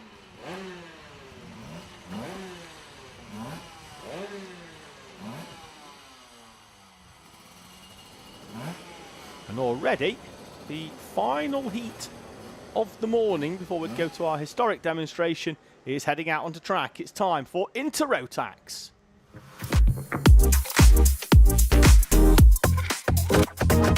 We are bang on schedule for Maximilian Abrahart to bring us round. He'll start on the front row alongside Alfie Phillipson, Ethan Manzi and Felix Sheldon Haywood on the second row. Will Eden and Charlie Heffer on row number 3 in front of Arthur Kayser and William Moore. Jay Birmingham and Sam Dixon in front of Adam Batt, and Thomas Laidler are on row number 6. Fairly sure we had more than 12 runners, indeed we do. So we'll pick the rest up. I think we've got Alicia Waterhouse, Finley Rose, Jake Hansford and Ben Hunt, with Seki Komatsu, Noah Hobson, Jamal Pimuram, Roshan Picarda, with Daniel Horst, William Davidson. Emery's Perring will be your 23 Inter Rotax runners. Made it out, 24 on signing on, 23 out on track. At the moment, I think the one we are missing is Isaac Garth, who signed on under the 87, but not here with us this weekend. Up towards the timing line, and we are away and racing as Maximilian Abrahart will lead what at the timing line at least was a Coles Racing 1, 2, 3, and still is. As they head out, we've got 2 drivers round, 3 drivers round, 4 drivers round in fact, which included Emery's Perring and Seiki Komatsu at the exit of Cafe Corner. In the background, looks like there's Jay Birmingham making a move down the inside, and didn't quite work out for him in the end because he's been squeezed to the outside of the circuit. Leading duo though on a bit of a breakaway here already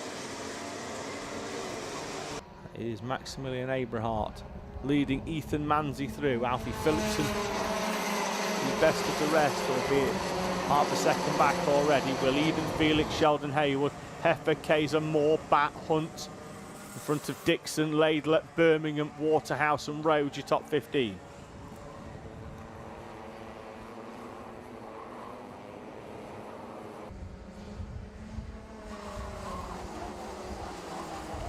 Abrahart leading this race in the number 61 machine.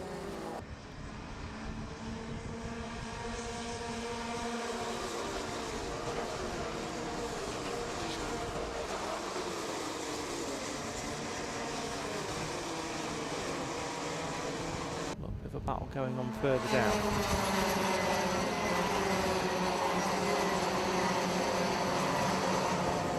Abrahart, Manzi, Phillips and Eden, the top 3, all Coles, will largely work together, I imagine, in the opening phase of this race and then decide it later on. There's was that Charlie Heffer trying to make a move, I think, in the background down the inside of Sheldon Haywood.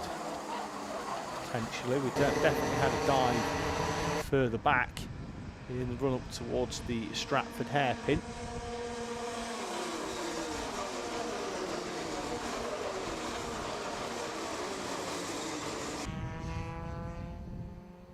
So top 3 as you were, top 4 in fact, with the exception now of Alfie Phillipson, starting to come back into this as Ben Hunt sets the fastest lap in 10th place.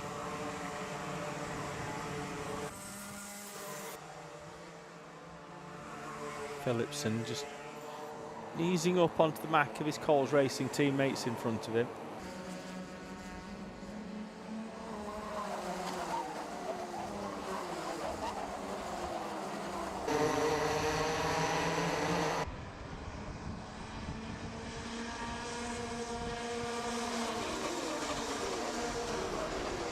They're not taking that defensive line, so clearly they've either had a conversation with each other or the boss down at Coles said to them, look, we don't get too involved with each other early in the race and allow anybody else into the mix. We work together. Whomever leads early, we need to be compliant and work. And then later on, if we've built up a big enough gap, we can have a scrap with 2 minutes to go or so of this race. Works largely well. You'll see it happen between teammates, you'll see it happen between drivers that are just mutually on board with each other.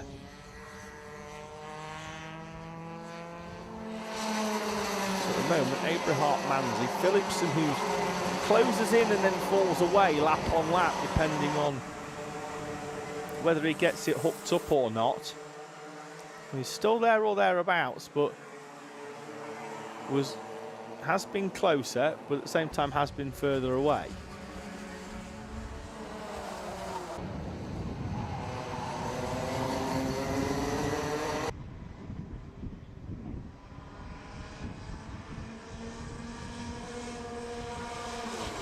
Philipson there with the fastest sector one of anybody on this lap.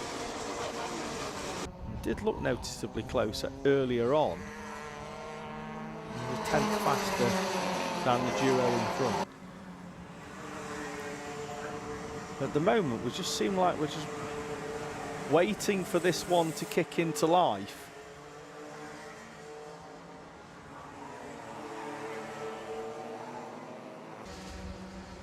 Which is always the thing when you've got sort of drivers that are working together. It's who is going to kick it off. Is it going to be Abrahart going defensive that then switches Manzi into the attack mode and knows then you can do it? Still look wide. Bit of a look to the side there by Abrahart. Just mindful that Manzi might be wanting to start this squabble a lap earlier than what's probably been agreed, I'd imagine.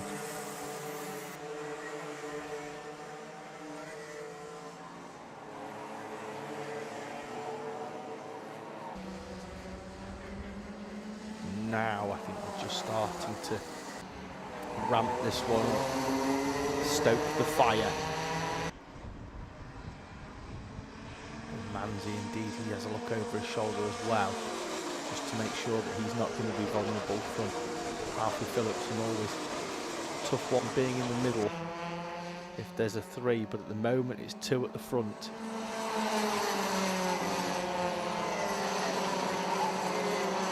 Still 4 laps to go though, so maybe Manzi isn't quite ready for this. I mean, most tracks it's sort of 2 minutes and it starts to sort of head towards being defensive, but 45 seconds here around Shenington means that they'll get round with this time with about 1 minute on the nose on the clock. 15 seconds next time round after that, so plenty of time.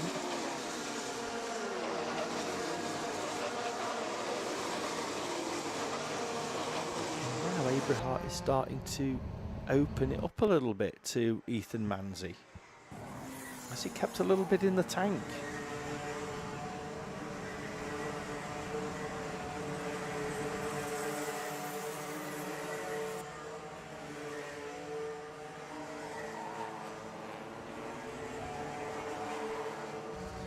Bit scruffy on the exit there out onto the curb, and that's given Manzi a good run up towards the Bruno chicane. Again there now, Philipson starting to look. And Abrahart starting to look a little bit more worried. Philipson, who carries a lot of speed into that corner down the far end, but not a massive amount out of it at Wilkins. 2 laps to go then. Abrahart and Manzi in front of Alfie Philipson. William Eden still in that 4th place, being pressured by Charlie Heffer and Arthur Kayser. Ben Hunt, Adam Batt, William Moore, Felix Sheldon Haywood, Thomas Laidler, Sam Dixon, Finley Rhodes, Jay Birmingham, Alicia Waterhouse, then William Davidson, Jamal Pumaram in P17, Hansford Bakada, Hobson, Komatsu, Pulse, Heron. On to the final lap they'll go now. Max Abrahart with a gap of 0.2 of a second, back to Ethan Manzi.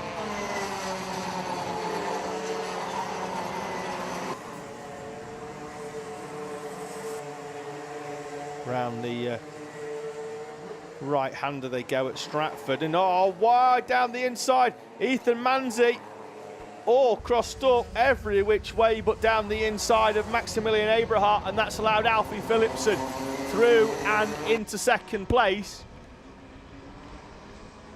Well, Manzi has got one further opportunity to redress that and retake second place, but he's going to be too far back. Eberhardt will take the victory from from Alfie Philipsen in second place. Ethan Manzi P3 with Heffer, Eden, Kaiser, Hunt, Back, Moore, Haywood, Dixon and Laidley, your top 12. The battle going all the way down from around about 5th to P12. Finley Rhodes, Jay Birmingham, William Davidson, Alicia Waterhouse and Jake Hansford, with Jamal Pumaram, Roshan Bakada, Noah Hobson, Seiku Komatsu, Daniel Hulse, and crossing the line now, Emery's Perry in P23. Maximilian Eberhardt taking the victory, takes the helmet off, congratulates his fellow drivers. Philipsen slightly disappointed, I'd imagine, Ethan Manzi, with that mistake on the final lap as he tried to find a way past Maximilian Eberhardt. We know how difficult that is at the best of times.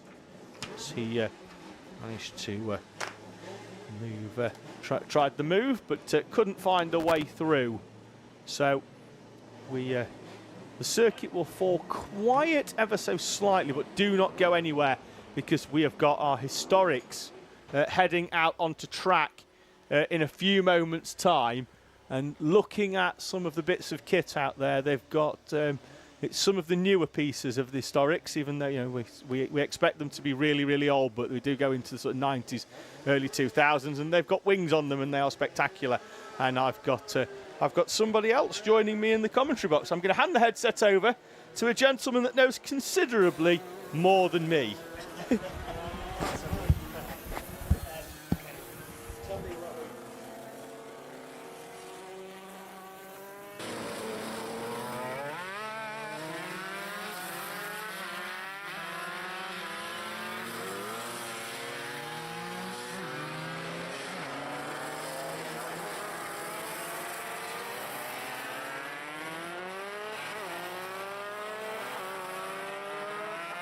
Right.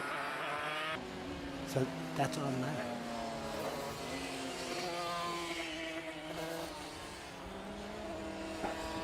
Should I be talking until you...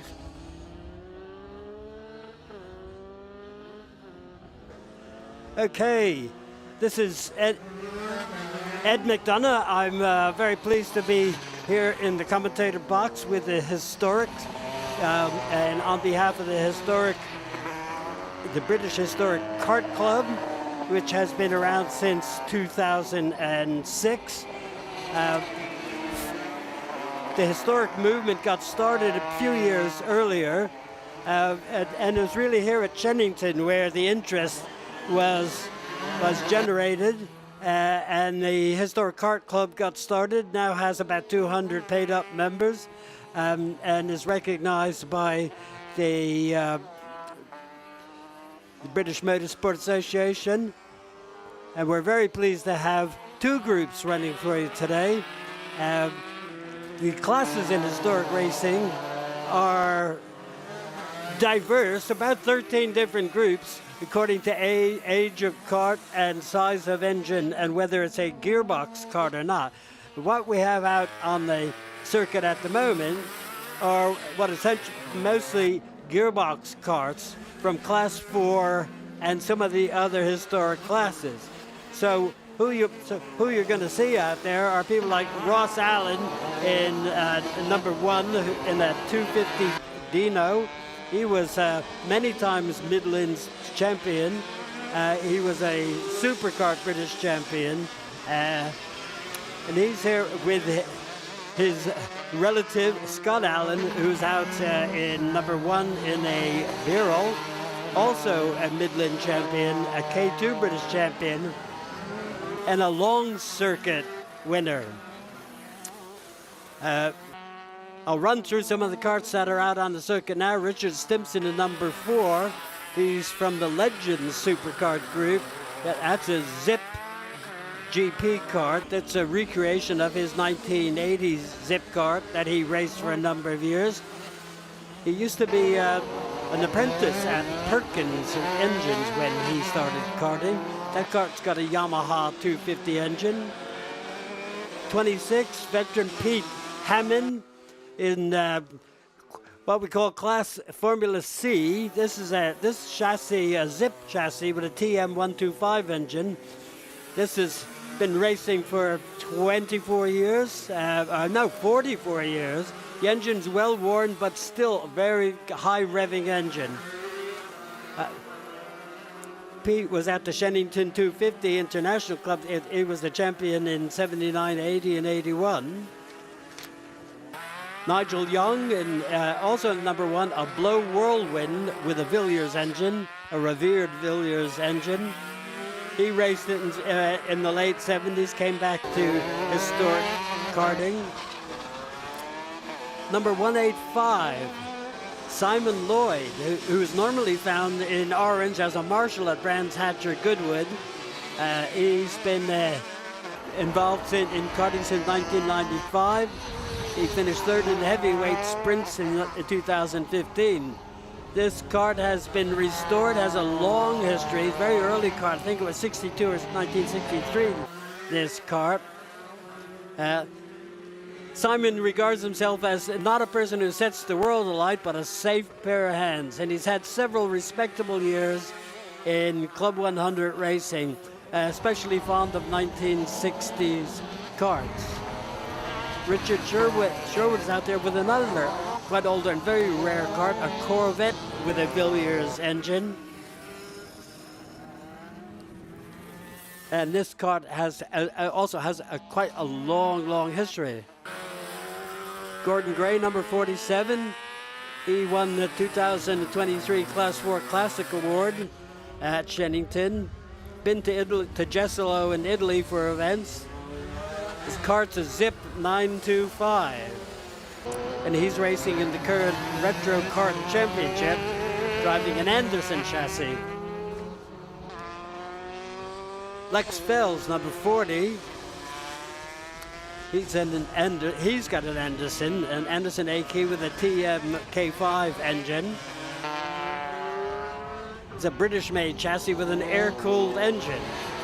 He was a junior champion winner 2021, 2022, and in 2026 he's been festival champion at fullback lap record holder. So a real diversity of machinery and drivers out there.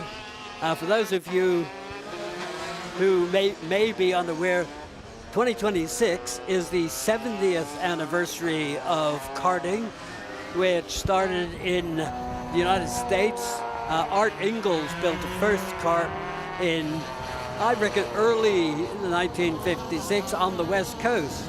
And in slightly later that year, I built one of the first karts on the East Coast, and that was in Stamford, Connecticut.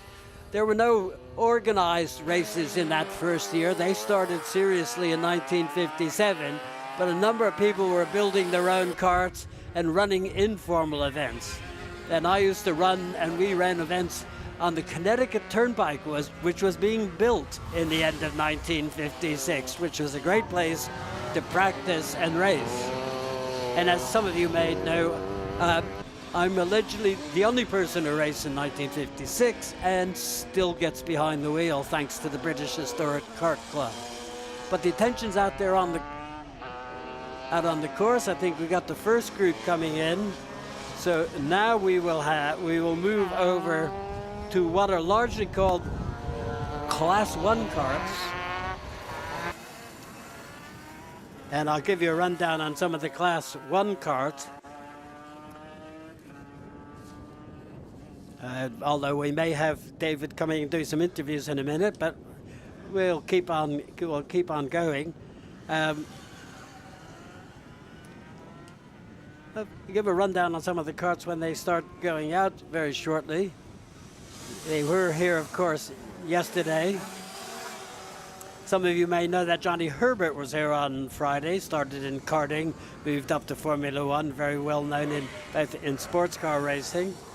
Very good to see him still taking an interest in karting, as do a lot of the Formula One people, many of whom nowadays have started, did their starting in karting, whereas the rest of us who, for a long time in the end of the 60s, 1970s, we were driving Formula Fords. But it's karting which is the beginning of serious motor racing these days.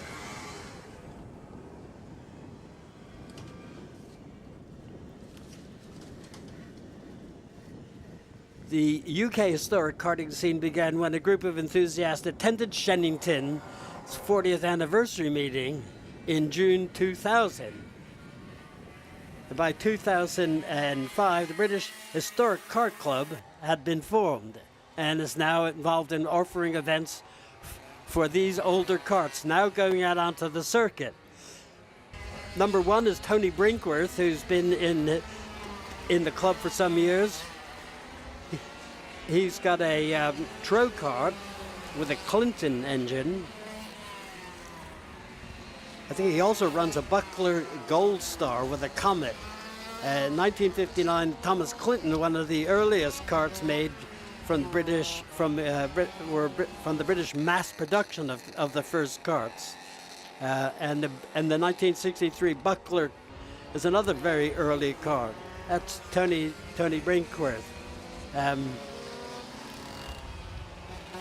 He's also got a Tyrrell. He's at number 5. If he's out at number 5, he would be out in his Tyrrell.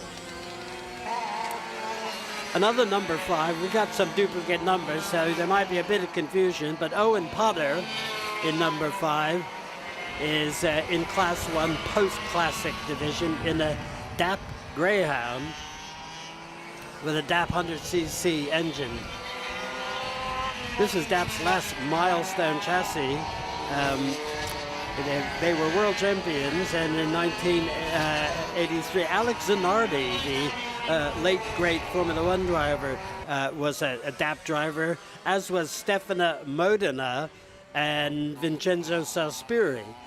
They were serious DAP and world championship winners in DAPs. Andy Rollison is number 9. He's also in the classic class. He's in a Swiss Huntless 1980 kart.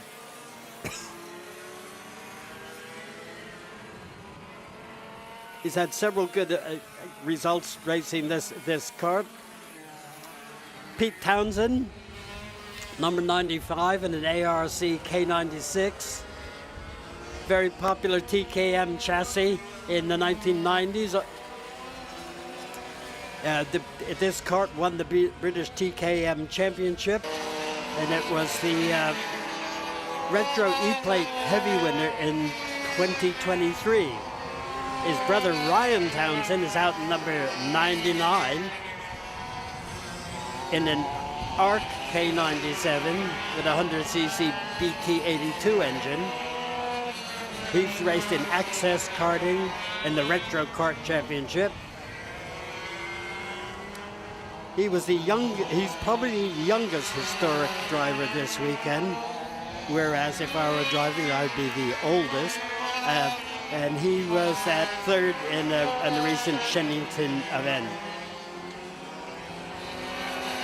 John Muscroft is in number 3. This is the 100 Classic class. The history is he has little knowledge of the history of his Dino 100. It's probably a 1978 kart. He did the first kart meeting at Burtonwood to watch his godfather, who was Ken Parrott, who was Tim's dad, Tim Parrott's dad. And he now races in the Retro Racer Championship. Darren Potter, number 77, in a DAP GP79. This is the same model kart as used by Ayrton Senna in the 1979 Karting World Championship. This has a DAP T72 100cc engine. And this type of chassis finished 1st and 2nd in the 1979 World Championships. Darren Potter has been racing since 1992.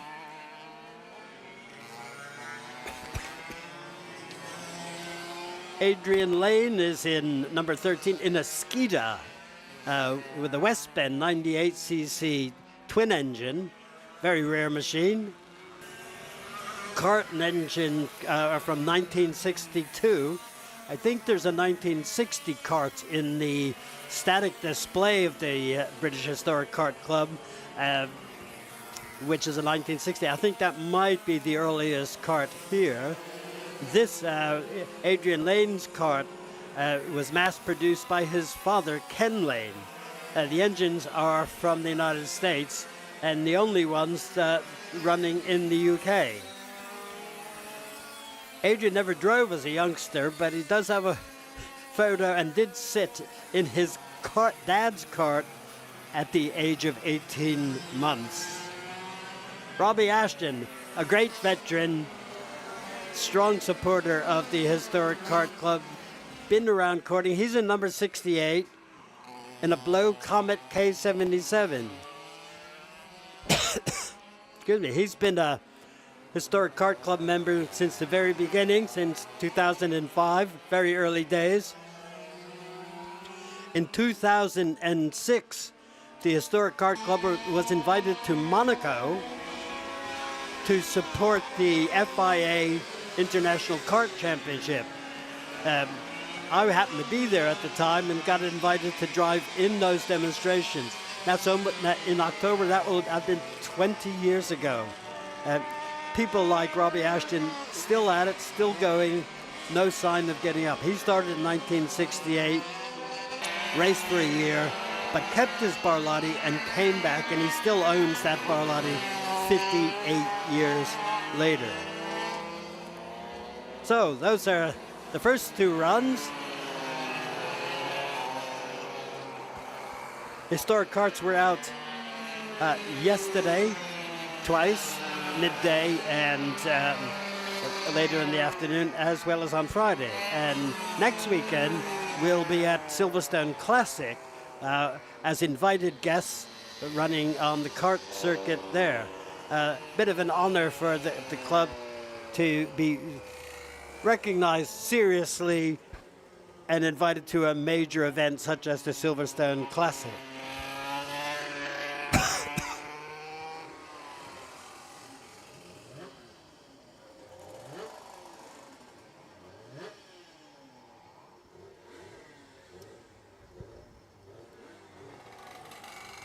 Well, I'm trying to see what we've got lined up next. I think we may have the first group out again.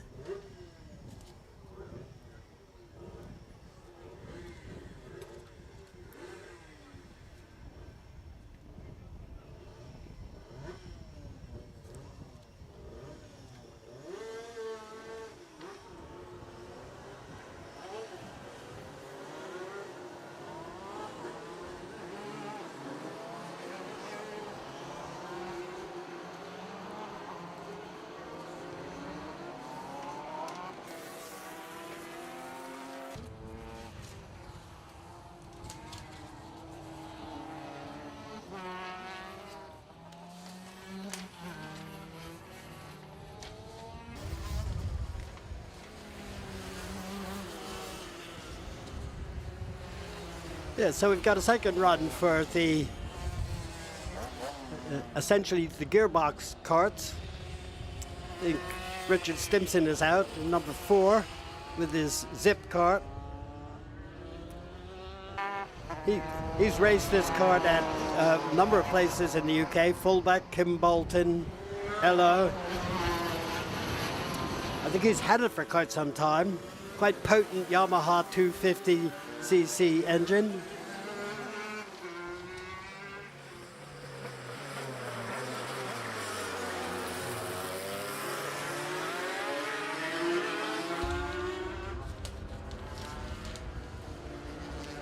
Ross Allen is out in his Dino Rotax. I think I might have mentioned that he's been Superkart British champion in Division 1 and the E-Plate winner, and he's been a radical champion. 7 times national winner in his class. and the Midlands champion 9 times. Very experienced racer is Ross Allen.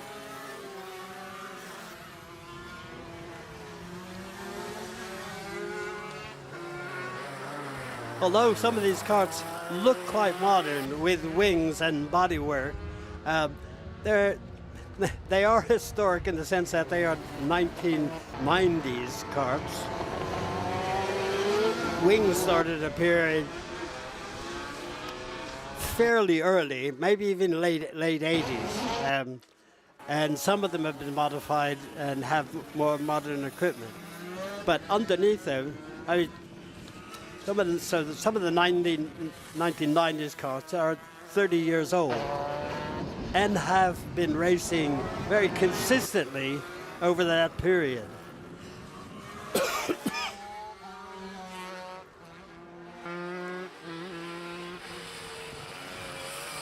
I want to say to the spectators and other kart racers and their families that the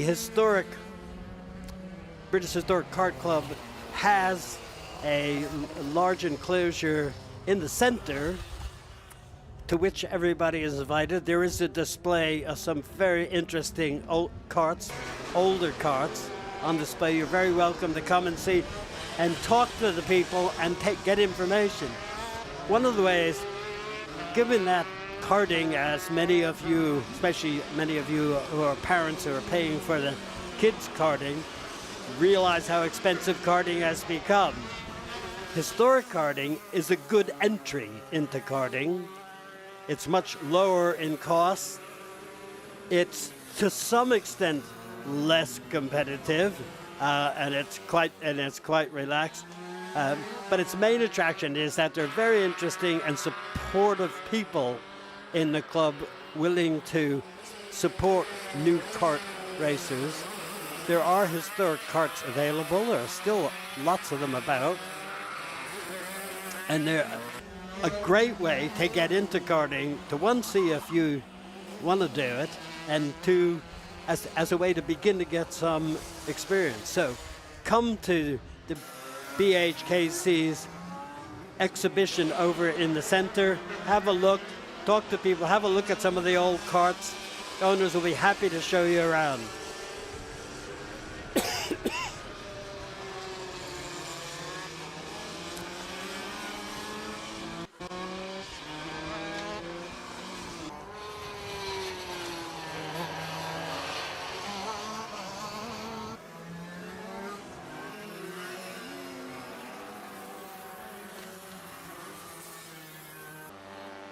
We've seen Lex Fells out there with the number 40, the Anderson.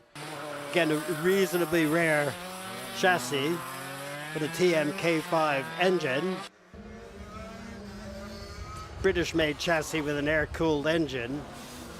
In 2024 was the Class 4 Classic champion, won the Concours Award in the British Historic Kart Club. 2023 was Best Presented Kart in the Retro Kart Championship. It's been used as a show kart at the NEC for the Historic Motor Show, and also as a show kart at Kartmania in 2023 and 2024. It was a junior TKM O-Plate Championship winner and vice champion in 2021-2022. Won the fullback Gearbox Kart Festival Championship 2026 and has the Rora lap record.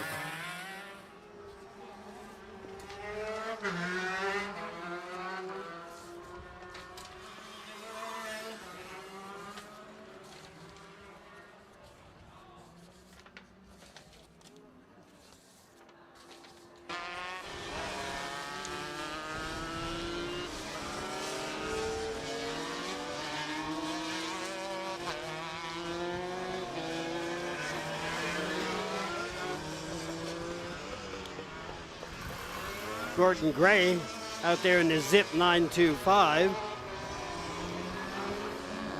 Gordon won the 2023 Class 4 Classic Award at Shenington.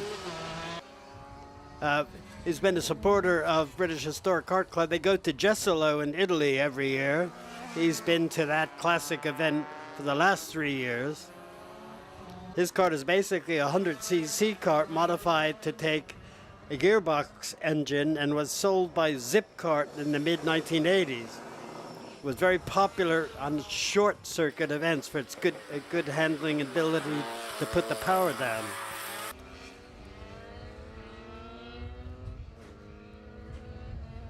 The driver Gordon Gray currently runs in the Retro Kart Championship. He drives a Anderson chassis with the only Rotax event on the grid at most of the meetings.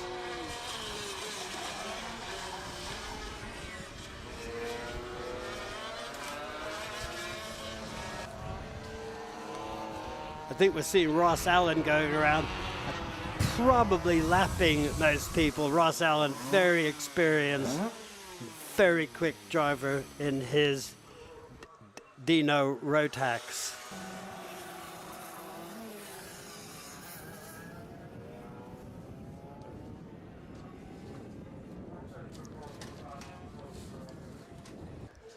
I'll just say we're getting some good shots on the screen here of close-ups of some of the karts. Come through the paddock and have a close look. Feel free to talk to the drivers. They're very keen to share information about the history of their karts.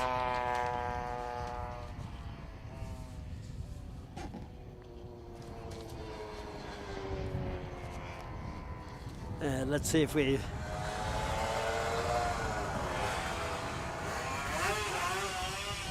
That sounds like Ross Allen coming in.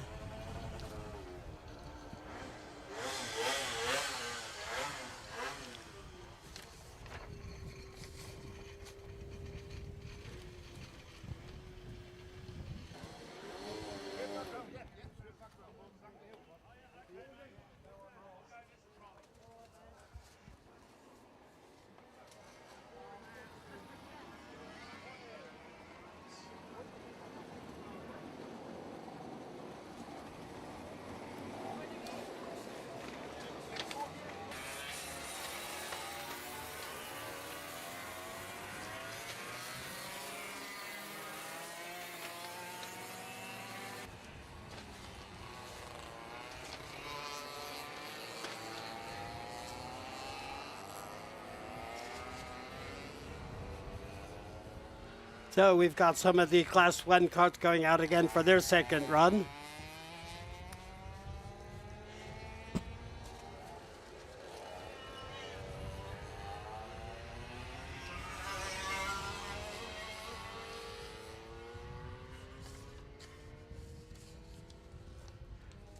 Quite a lot of pushing to get these karts out there and going. They of course don't have any onboard starters.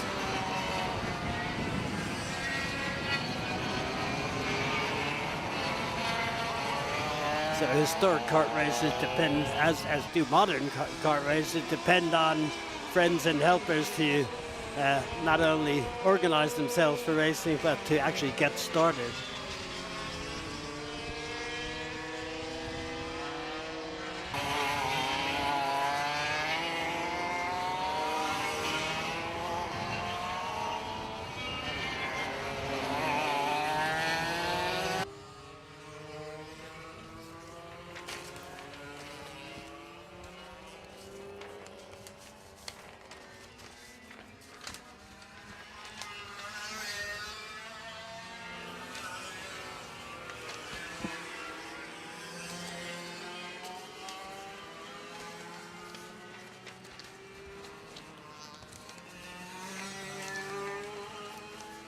Well, if you're out on the circuit, you'll see exactly what I mean by getting help from your friends. One of the karts has stopped, number 25. Another one of the drivers has stopped, has gone over to give him a stand, but it's not getting started. So we may have a stoppage for that.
We're just getting some good close-up views of veteran Robbie Ashton.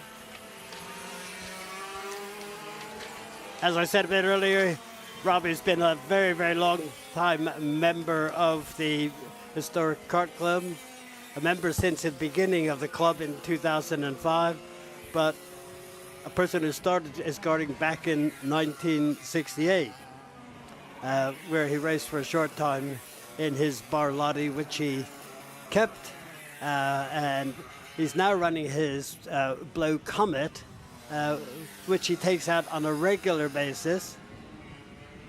He's taken this kart with the British Historic Kart Club to the event in Jesolo in Italy, also to the time they went to the Bahamas, which used to be well known for both classic motor racing and karting. He raced at the Monaco event in 2006 at the circuit at Lake Garda. Rob has been a very strong supporter of the club and historic karting, as is his son Mark, who's here today, although not driving. We expect to see hopefully both of them at Silverstone, the Silverstone Classic next week.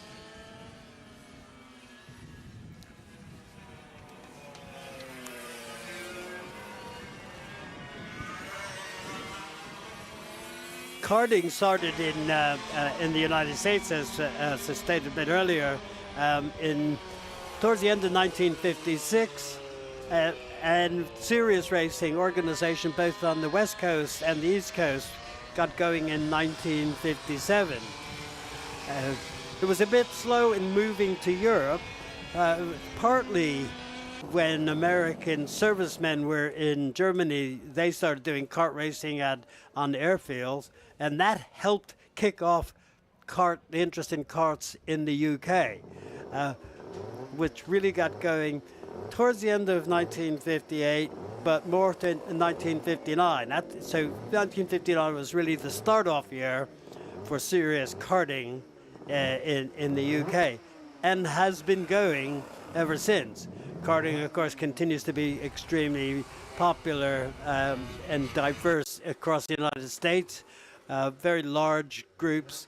I mean, their championships are slightly different in that the country is 3,000 and a bit miles across. So if you're covering championships, major national championships, you're either going a very, very long way, and it's incredibly expensive. But there are a number of regional championships and regional organizations. There is a vintage kart association in America, although I think it's not nearly as active as the British Historic Kart Club, which has regular events, attends and supports other major motoring events and shows. So it's a slightly different atmosphere.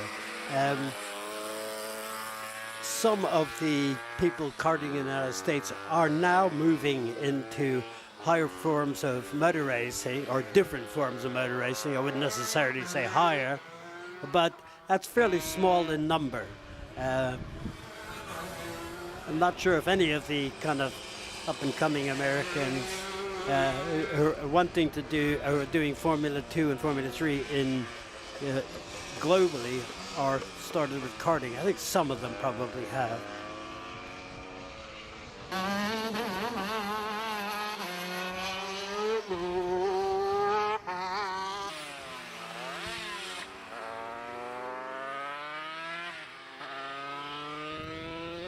The Historic Kart Club holds static displays and demonstration events and track days throughout the year. The 2026 program started with Race Retro at Stoneleigh in February, where the club had both static and driving demonstration. It has monthly invitations to Rissington test days at the Rissington circuit, when historic karts are given their own sessions away from the modern karts. And again, club has been particularly excited to have been invited to put on demonstrations at the British Racing Driver Club Festival, the classic event, next weekend at the new Silverstone kart circuit. So again, take a walk around the historic paddock, look at the karts, talk to the drivers, and if you think you'd like historic karting, there will be somebody there to talk to you about it. And we'll be there for the rest of the afternoon. Prize giving and awards for historics will be, I think, at 2:30.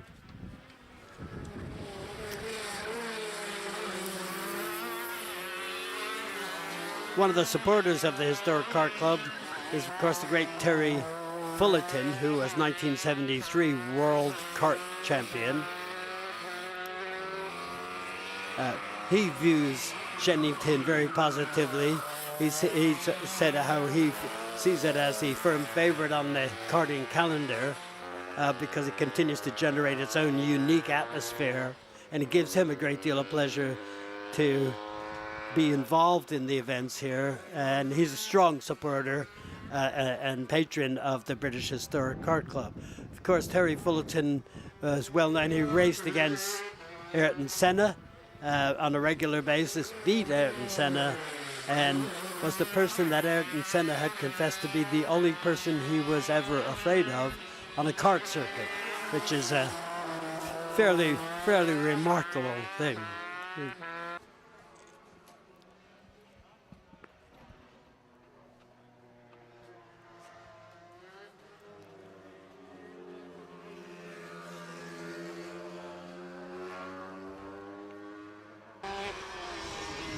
Shenington is also a place that's always been seen as a good place to unveil one's latest kart, to do some testing, you know, whether it's a restoration or a barn find. So there are always many new historic karts on display, and those are on display today.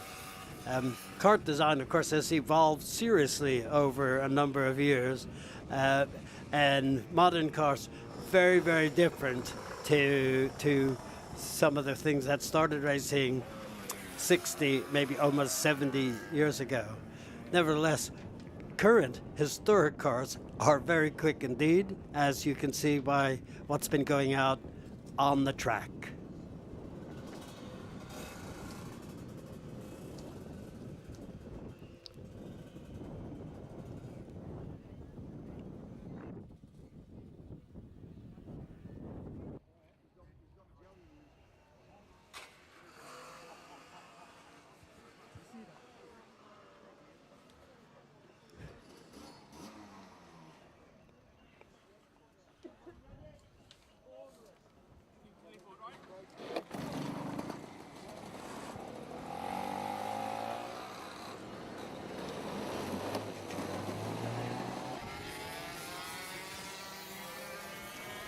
Well, it looks like we've got another group. Maybe some of the Legends karts, some of the faster gearbox karts going out.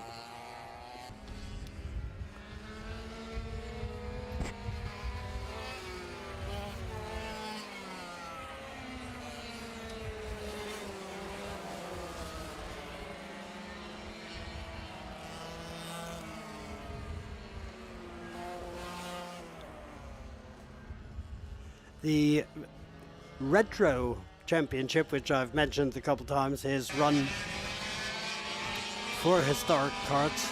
Regular season of races takes part across the country through the entire year. So a number of the drivers who are demonstrating today take part in that regularly.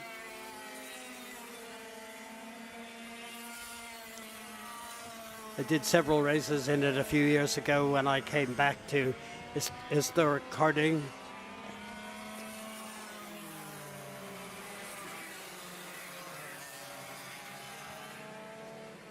I've got a 1960s Victor blow kart sitting in my garage, and of course being here a couple of days gets the itch going again.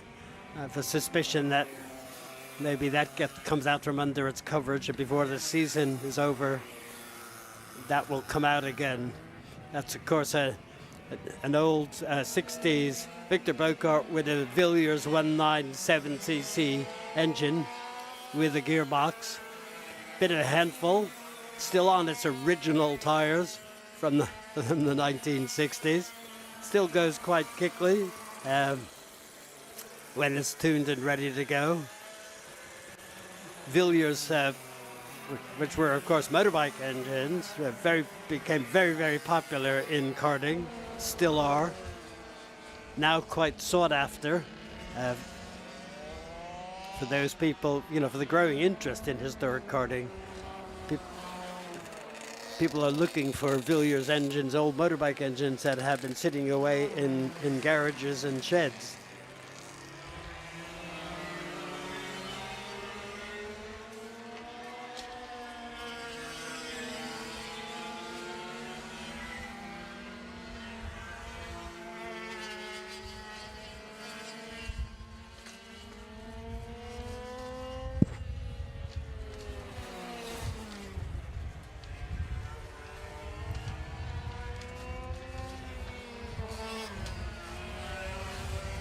I think we have the Townsend brothers out again, Pete and Ryan,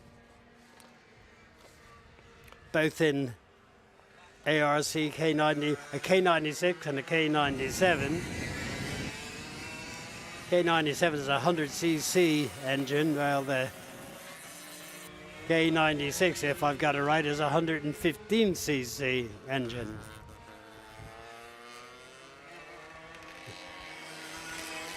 Pete Townsend's kart was at one time the British TKM champion when there was a class for TKM races.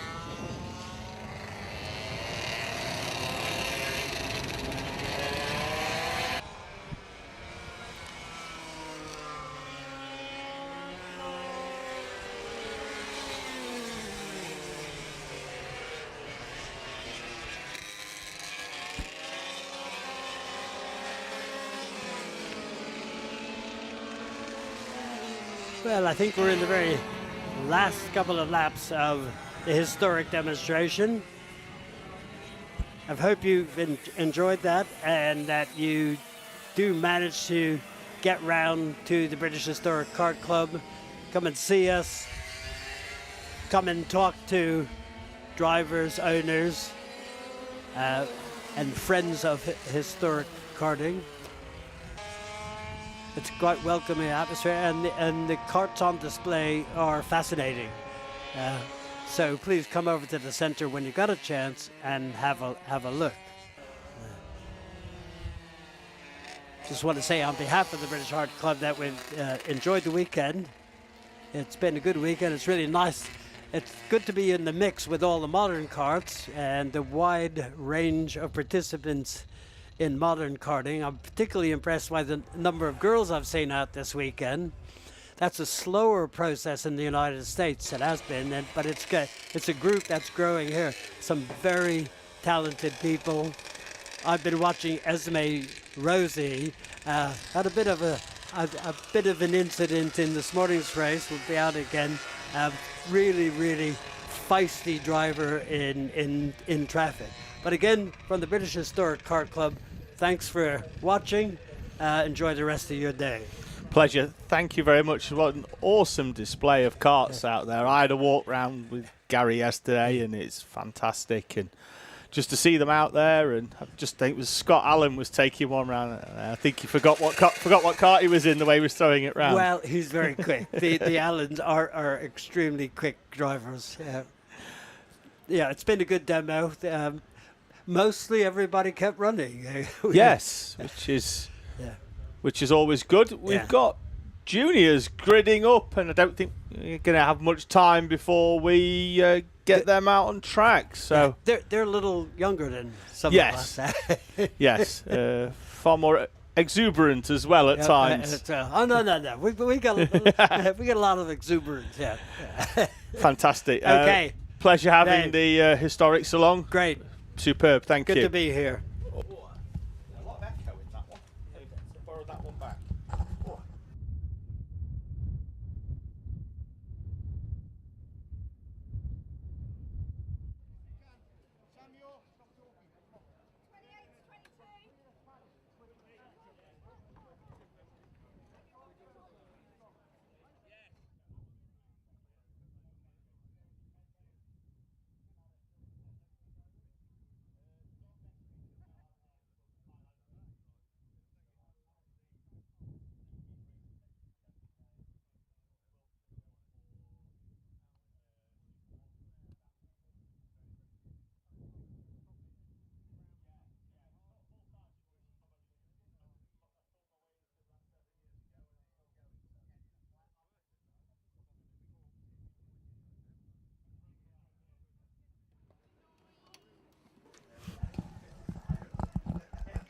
Hello and welcome back then to the finals here at the 2026 Shenington SuperPrix. We start the afternoon with 4 B finals, 2 in Rotax Senior and Junior, and then Junior X30 and Senior X30 as well.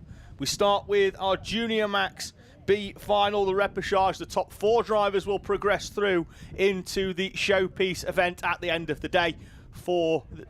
Outside of that top 4, their race weekend will be over, unfortunately. So we will bring you a grid in a few moments' time, because we have got all of our juniors gridded and ready, just waiting for the grid marshal to open the gate, although the flag is just to the right-hand side at the moment with nobody holding it. So we will hopefully run you through a grid for this Junior Max B final.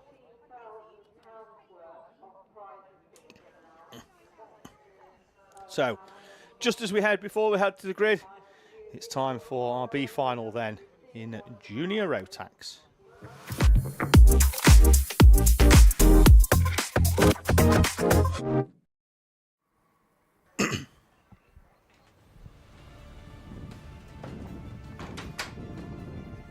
So Max Douthwaite will start on pole position. Oliver Barton alongside Charlie Quine and Adam Giardauskas with Ashe Nagora and Christian Kateov in front of Luca Machechia and Layla Bell. Jack Causer and Ollie Healy, Archie Thomond Evans and Esme Rosie will go off row number 6.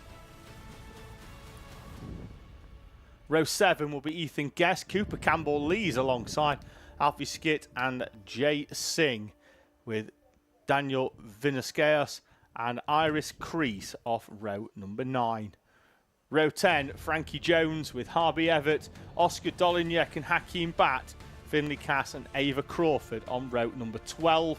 Hugh Phillips, Rebecca Restel, Elijah Lewis and Kian Hundle, with Ryumu Komatsu and Alexander Lejecki on row number 15. Jax Whites will be shown on row number 16, but we haven't seen him here all weekend, so I'd be very surprised if he's turned up for the repechage.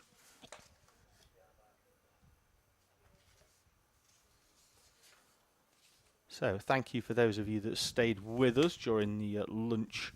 It wasn't really a break, was it, for many of us? We stayed and we watched the historics. I went down into pit lane to take in some of our historic karts, and Team Extreme Grass Cutting in the live chat just saying Gavin Scott, Phil Scott looking good in the Legends karts. Jack Corser there in the number 11, racing with Air Kart. So we're green on posts. Grid Marshal has the green flag in hand, ready to send them out onto the circuit for this first repechage of the day.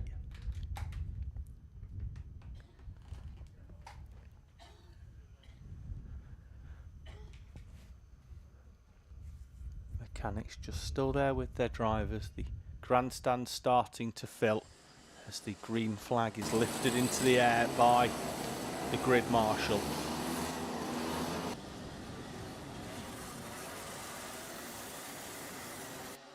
So 16 races remaining here today at the 2026 Shenington SuperPrix.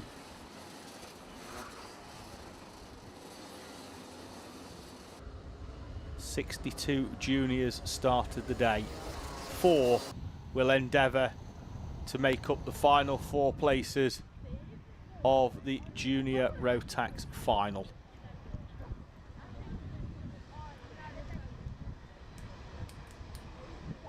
Some superb prizes on offer for your overall race winners, with vouchers from Jag Rotax and IKD Kart Store as well. Glider comes in the background. They have a fantastic view from up there of circuit here at Shenington. 8 minutes and 1 lap to decide the final 4 places of the Junior Max final grid. Max Douthwaite brings us to the line. We've got incidents already further down the order. And we've got the 117 already facing the wrong way, which is Esme Rosie. Front half of the field though is through and clear. Was further down the order where things started to go wrong. Max Douthwaite will lead. Looks like we've got Charlie Quine up into second place. We'll run 3 wide further down the order. That's Layla Bell on the left-hand side of the screen, going over the white line, and we've got 2 or 3 off as well. It's starting to get very, very messy in the middle part of this junior Rotax repechage. The field tries to get towards that all-important 4th place. At the moment, Adam Giordausis is in that important 4th place in front of Luca Machecchia.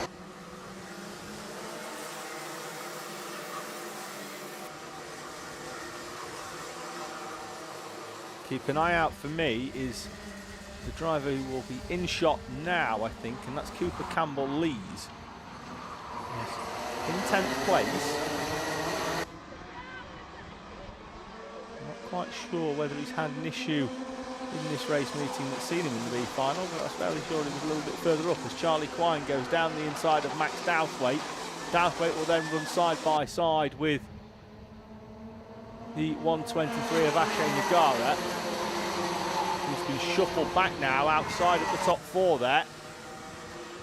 Quine with a little bit of look over his shoulder, with trying to get away, and we'll hope that they battle it out now behind as Max Douthwaite is out wide on that curb, and by the time they get up towards Bruno, will be outside of the top 4.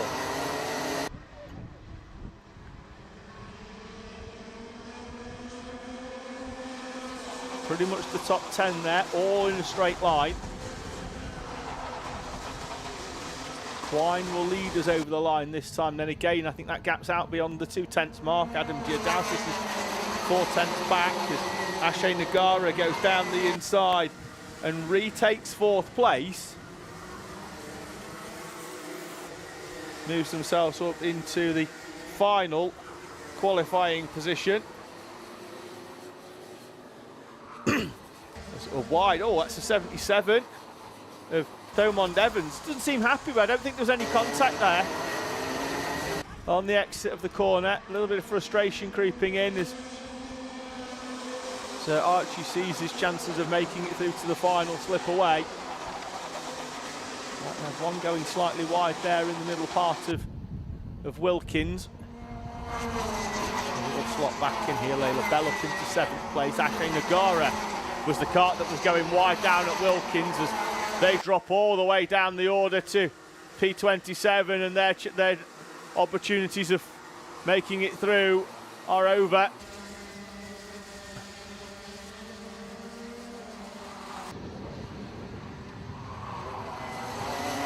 Quine, Giordausis and Machecchia at your top 3. Gap back then to Oliver Barton in that yellow helmet. Max Douthwaite's in 5th place. In front of Cooper Campbell leads Layla Bell. Christian Kateoff. Archie Thomond Evans and Hakeem Bat. Here's your top 10. Round about the 4-minute mark, and Cooper Campbell Lees will come into shot now in front of Max Douthwaite. He's gone down the inside, as has Adam Giordausis for the lead. It's Charlie Quine then now with Machecchia and Oliver Barton. It always amazes me when you've got 4 drivers at the front who are all going to make it through, why they start scrapping and inviting other people into the mix.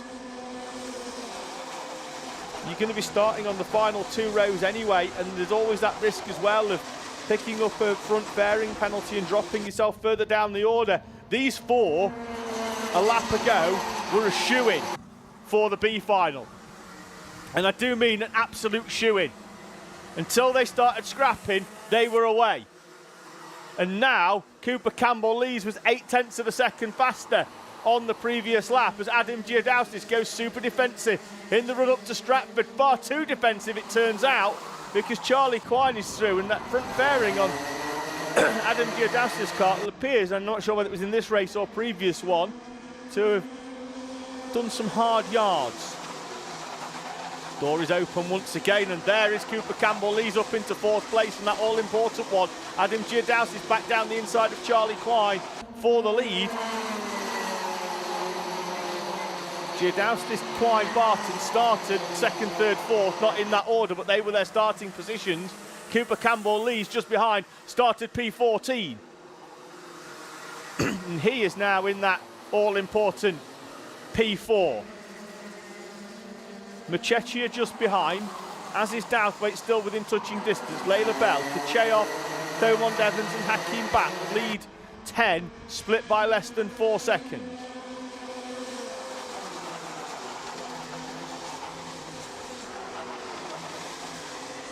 All that matters is being inside the top 4.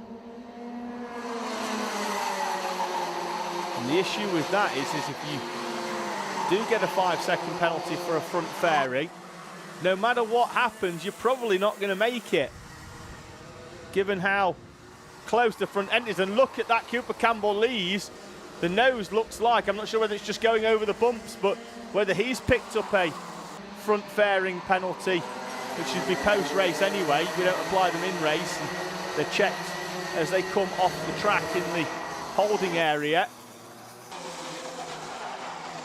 I might be able to see out the com-box window when they come in as he goes down the inside of Charlie Quine for 3rd place, but this may, unless they can pull away, be a fruitless exercise nonetheless. It's been a charge, he's up into 2nd place. No. Is that nose just creased in, or has it been pushed down and dropped down again? It only seems to bounce a little bit when they're in the braking zone, which may well just be the kart's natural trajectory. But that's why your drivers like Douthwaite, Machechia and Bell need to stay within that 5-second touching distance. 46 seconds on the clock. Across the timing line now with 2 laps to go. And will Cooper Campbell-Lees come out the slipstream to go down the inside? Yes, he will. As they head up towards the corner at Cafe. Cooper Campbell-Lees goes to the head of the field for the first time, having started in P12. These are your 4 that, on track at least, are going to go through to the A final. However, on many, many occasions, decisions after the race due to front fairing penalties, etc., have changed the landscape. As wide goes Cooper Campbell-Lees. A little bit too wide for his own liking, I'd imagine.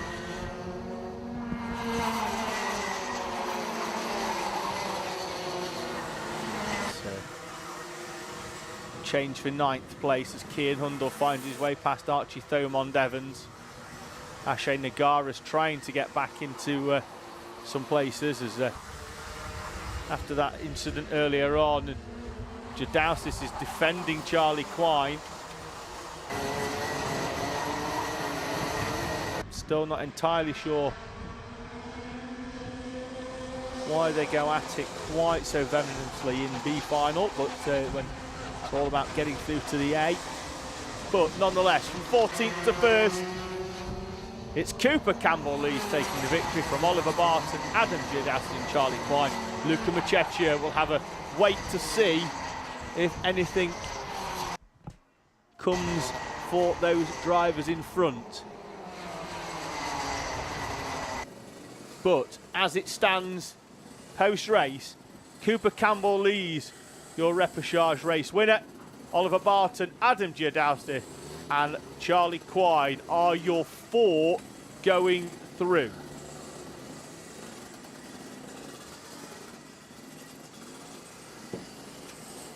We'll wait to see whether what we get post-race, because Machechia, Douthwaite, Bell all within touching distance. So we'll keep an eye on what we can see there. It's a little bit too dark for the camera, but nonetheless we're going to move on because it's time for B final number 2. This time it's senior Rotax.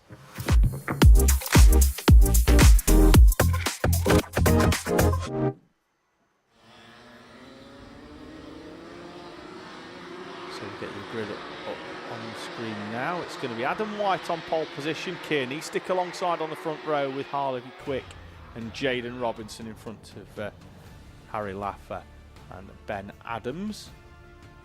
Rudy Winslow Morton and Connor Tubby are on row number 4.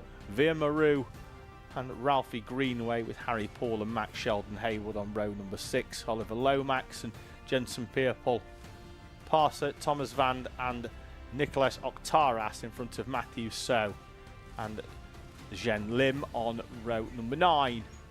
18 runners, 4 again progressing through. Are we going to see another charge from somebody outside of the top 10 to get themselves into the showpiece at the end of the day here at the SuperPrix? 8 minutes and 1 lap to decide as Adam White in the 13 brings us round the first corner. He's going to be pursued by Harvey Quick, who's going to move through from the second row, I think, to slot in, although Kieran Eastick's had a good start as well. In fact, down the inside goes Kieran Eastick for the lead and then parks the kart straight across the bows of Adam White.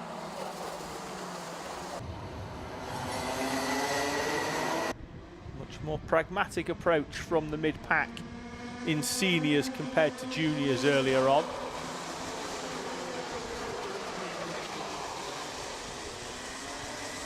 In the grand scheme of things, a rather serene opening lap as Kieran Eastick brings us round then from Adam White, Harvey Quick, Jaden Robinson and Connor Tubby, Ralphie Greenway, Ben Adams, Max Sheldon Haywood, Parser Thomas Vand and Oliver Lomax. It's been a good start by Greenway from 10th to 6th on the opening lap. Similarly for Thomas Vand, who's gone 16th to 9th. Will do their chances no harm at all.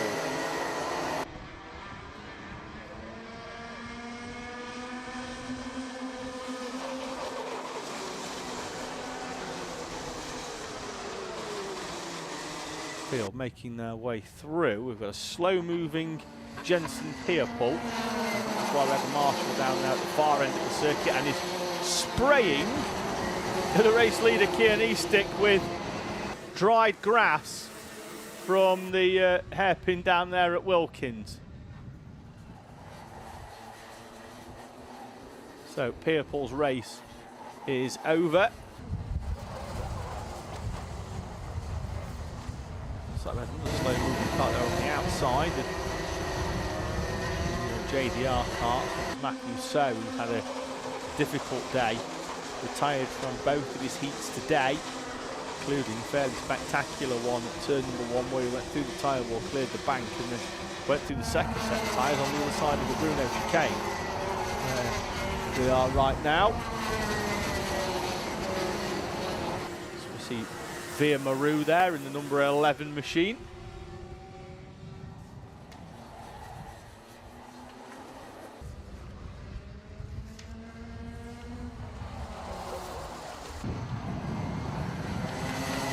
So top 4, Eastick, White, Quick and Tubby are clear, but as we established earlier on, doesn't necessarily mean a lot when, even though you've got 4 clear at the front, doesn't necessarily mean they're going to stay like that and play nicely.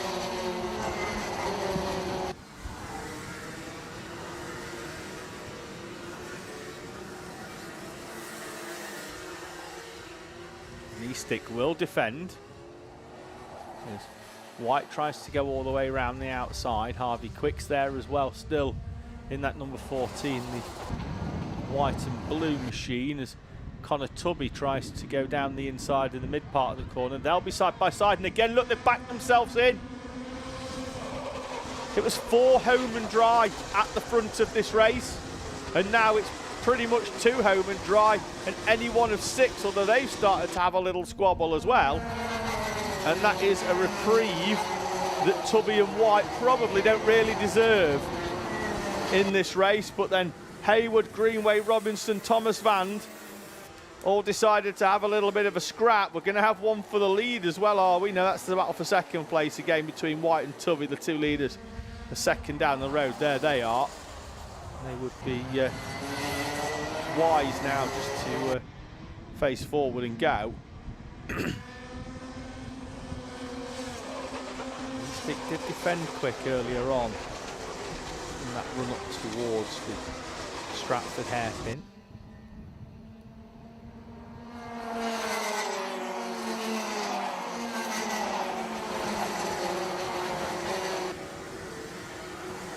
Pretty much running Noah's Ark style now, 2 by 2 by 2. Certainly inside the top 6. It's been a good run by Parza Thomas Vand up into P6 now. Evolution racing driver.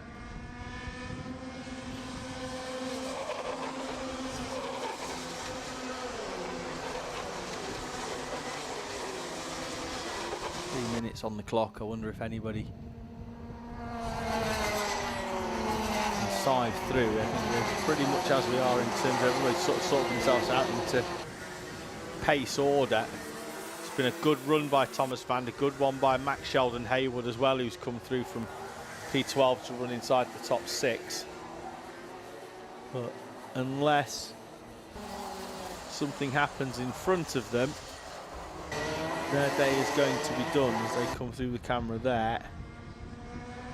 Who were no faster than the duo in front on the previous lap, although that did involve Thomas Vand getting past Haywood. So this will be the first sort of lap where they've been clean. And Thomas Vand sets the fastest lap of the race, 10th quicker, but needs over a second to close in on the back of Connor Tubby. And with 2 minutes to go, I think Tubby and White have settled their mid-race differences, so to speak.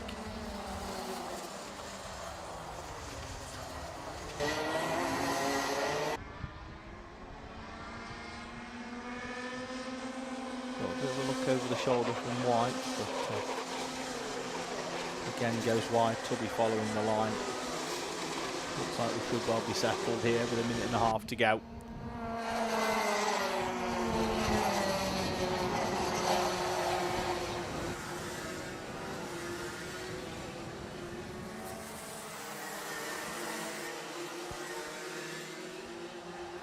Run up towards the Stratford hairpin. Again, the leaders being compliant with each other. This battle for third place, which is really a battle at the moment.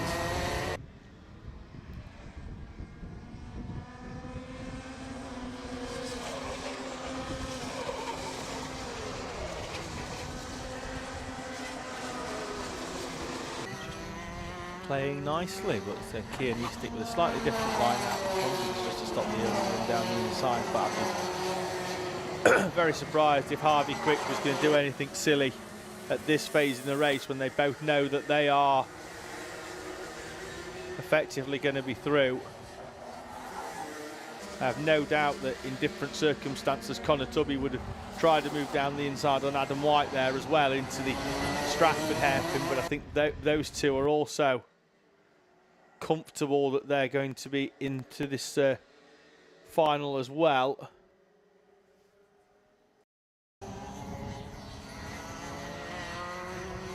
So 7 seconds on the clock, 2 to go for Kearney Stick, Harvey Quick, Adam White, Connor Tubby.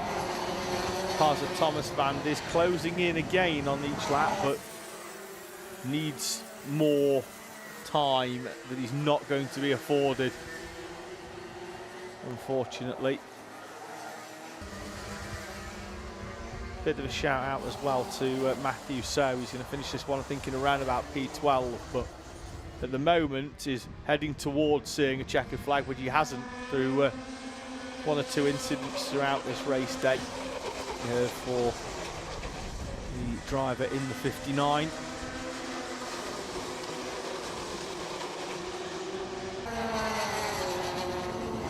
So Kearney Stick will commence the final lap. Interesting to see whether he defends as Thomas Vand finds 0.3 of a second and puts in the fastest lap. The gap is closing, but I think he's going to be a lap short.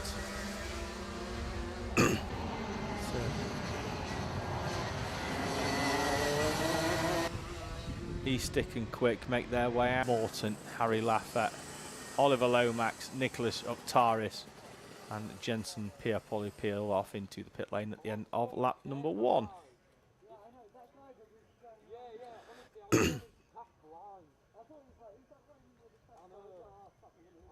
And I'm just having a quick look. And indeed, there was an incorrectly positioned front fairing in the Junior Max B final. Cooper Campbell-Lees drops down the order to P9. Oliver Barton, Adam Giordausis, Charlie Quine, Luca Mucecchia. You're 4 to go through. Your race winner, 14th to 1st, and post-race back down to 9th. The day is over for the charging Cooper Campbell-Lees. Field already making their way out then for our Senior X30 B final. 9 runners in this one for Senior X30B.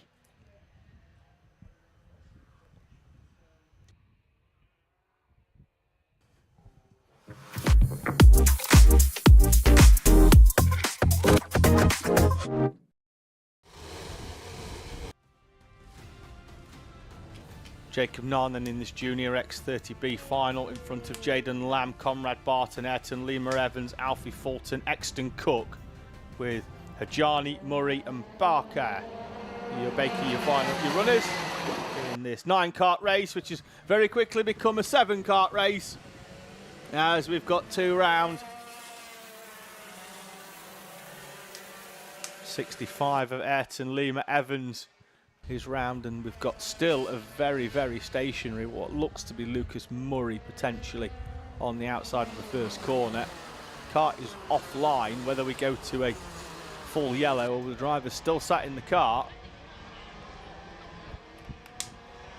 Maybe do with getting out of that very shortly. In fact, the kart is moving again and heading in. It is the 31 of Jaden Lamb who peels off into the pit lane. So we're going to have a 7-kart effectively run at this one. It was a false start as well, which is unfortunate for those drivers that weren't able. It's the first time I've had a false start today.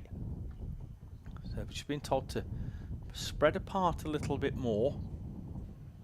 Ayrton Lima Evans has been able to retake the position. 13 straight down the middle of Conrad Barton. Whether the green light had gone out before that happened, we can't see. And I don't get paid to make those decisions. Jacob Narn will make his run up towards the first corner with Conrad Barton in tow. Then it's going to be Ayrton Lima Evans, the Anglo-Brazilian driver, in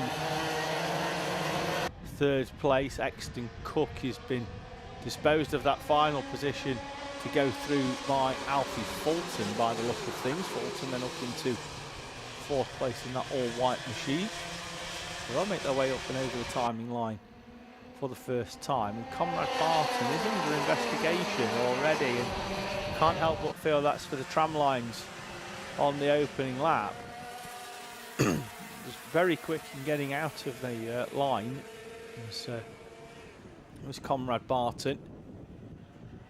Started in 3rd place behind Jacob Narn on pole position. And Barton has since found his way up into the lead past Jacob Narn.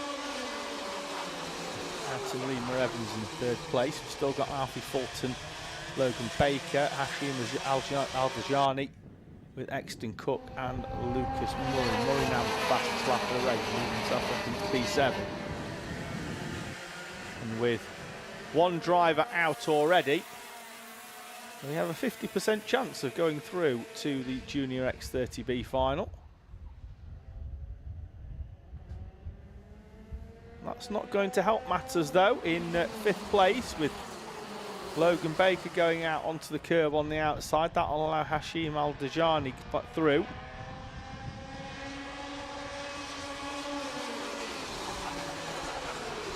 Ayrton Lima Evans with a nice little move down the inside into the hairpin down there at Wilkins. Moved himself up into 2nd place in Junior X30.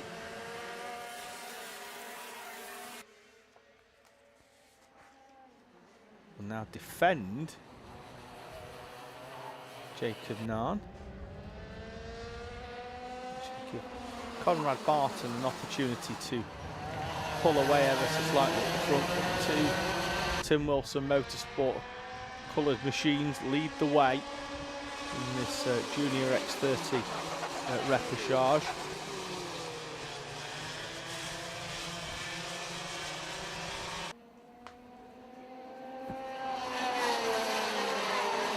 The Welshman Conrad Barton leads the Anglo-Brazilian Ayrton Lima Evans, and that very much depends on which side of his helmet you're looking at. Left side as he faces the camera in the Union Jack colours. The left side now, and the right side now as we keep flipping between in the Brazilian colours. So half and half helmet.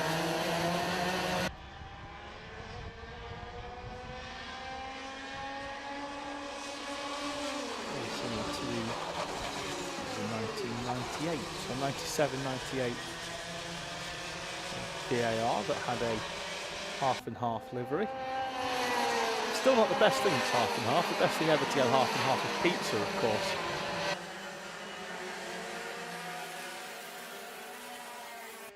Who doesn't like a farmhouse on one side and a pepperoni on the other? Yet we digress. 4 minutes to go in this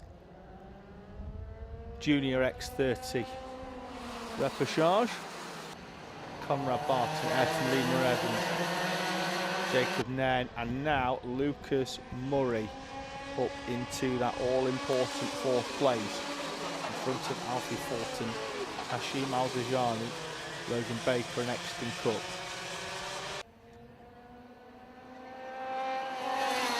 We've already lost Jaden Lamb at the start of this race as Ayrton Lima Evans is drawing closer to Conrad Barton at the front of this race. Now, they had the chat pre-race.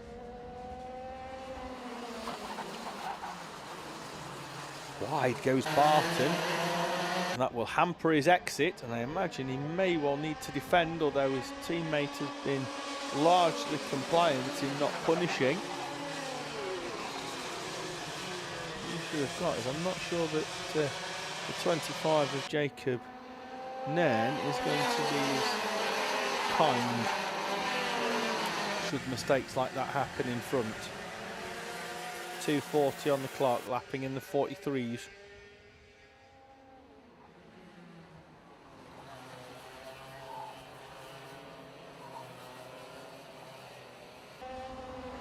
Big look over the shoulder again by two leaders.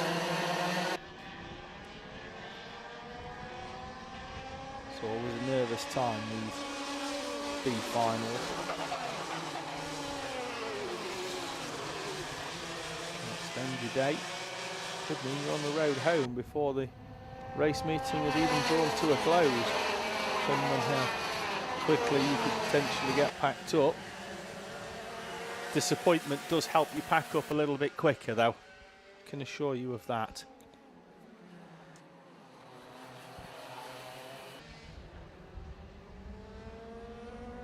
Still, as we have been at the front, although Lucas Murray edging closer to Jacob Nairn lap on lap.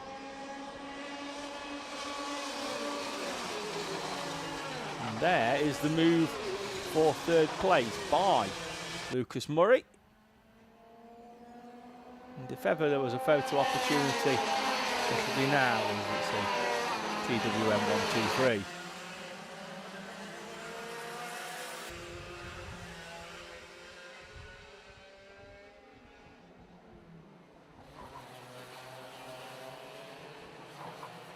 Barton and Evans down the back straight, and this is your top four. And again, will be your four that will go through, all being well. No post-race issues, of course, pending. We have already seen what's happened in juniors. Seniors, it's I think it's declared, and we're happy with the result in seniors. We'll keep checking that to make sure there are no further penalties applied and any potential appeals post-race. So, Barton, Evans, Murray TWM 123 as it stands. Jacob Nairn behind in 4th place, but also going through as it stands.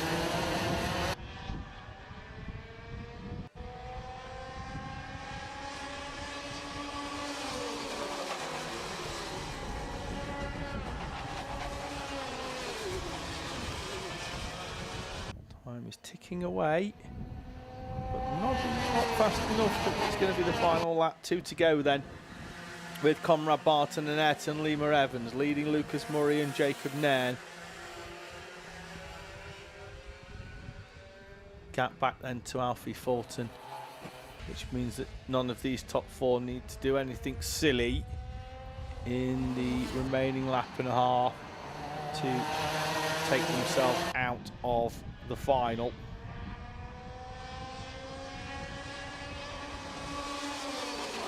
They're starting at the back. They've got to be in it to win it. I've seen riders win meetings from the back row before.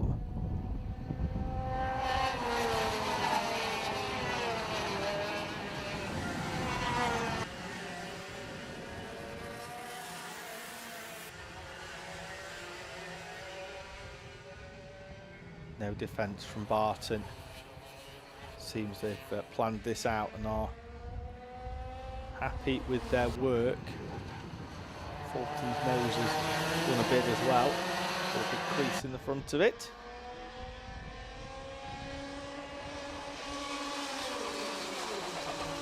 Leaders then up and round the right-hander at Wilkins. Through they come.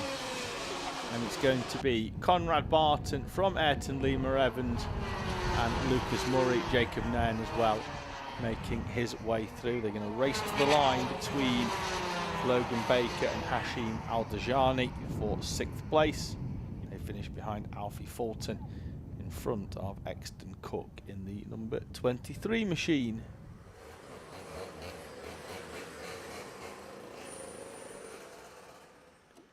So there's your race winner. Congratulates his compatriots.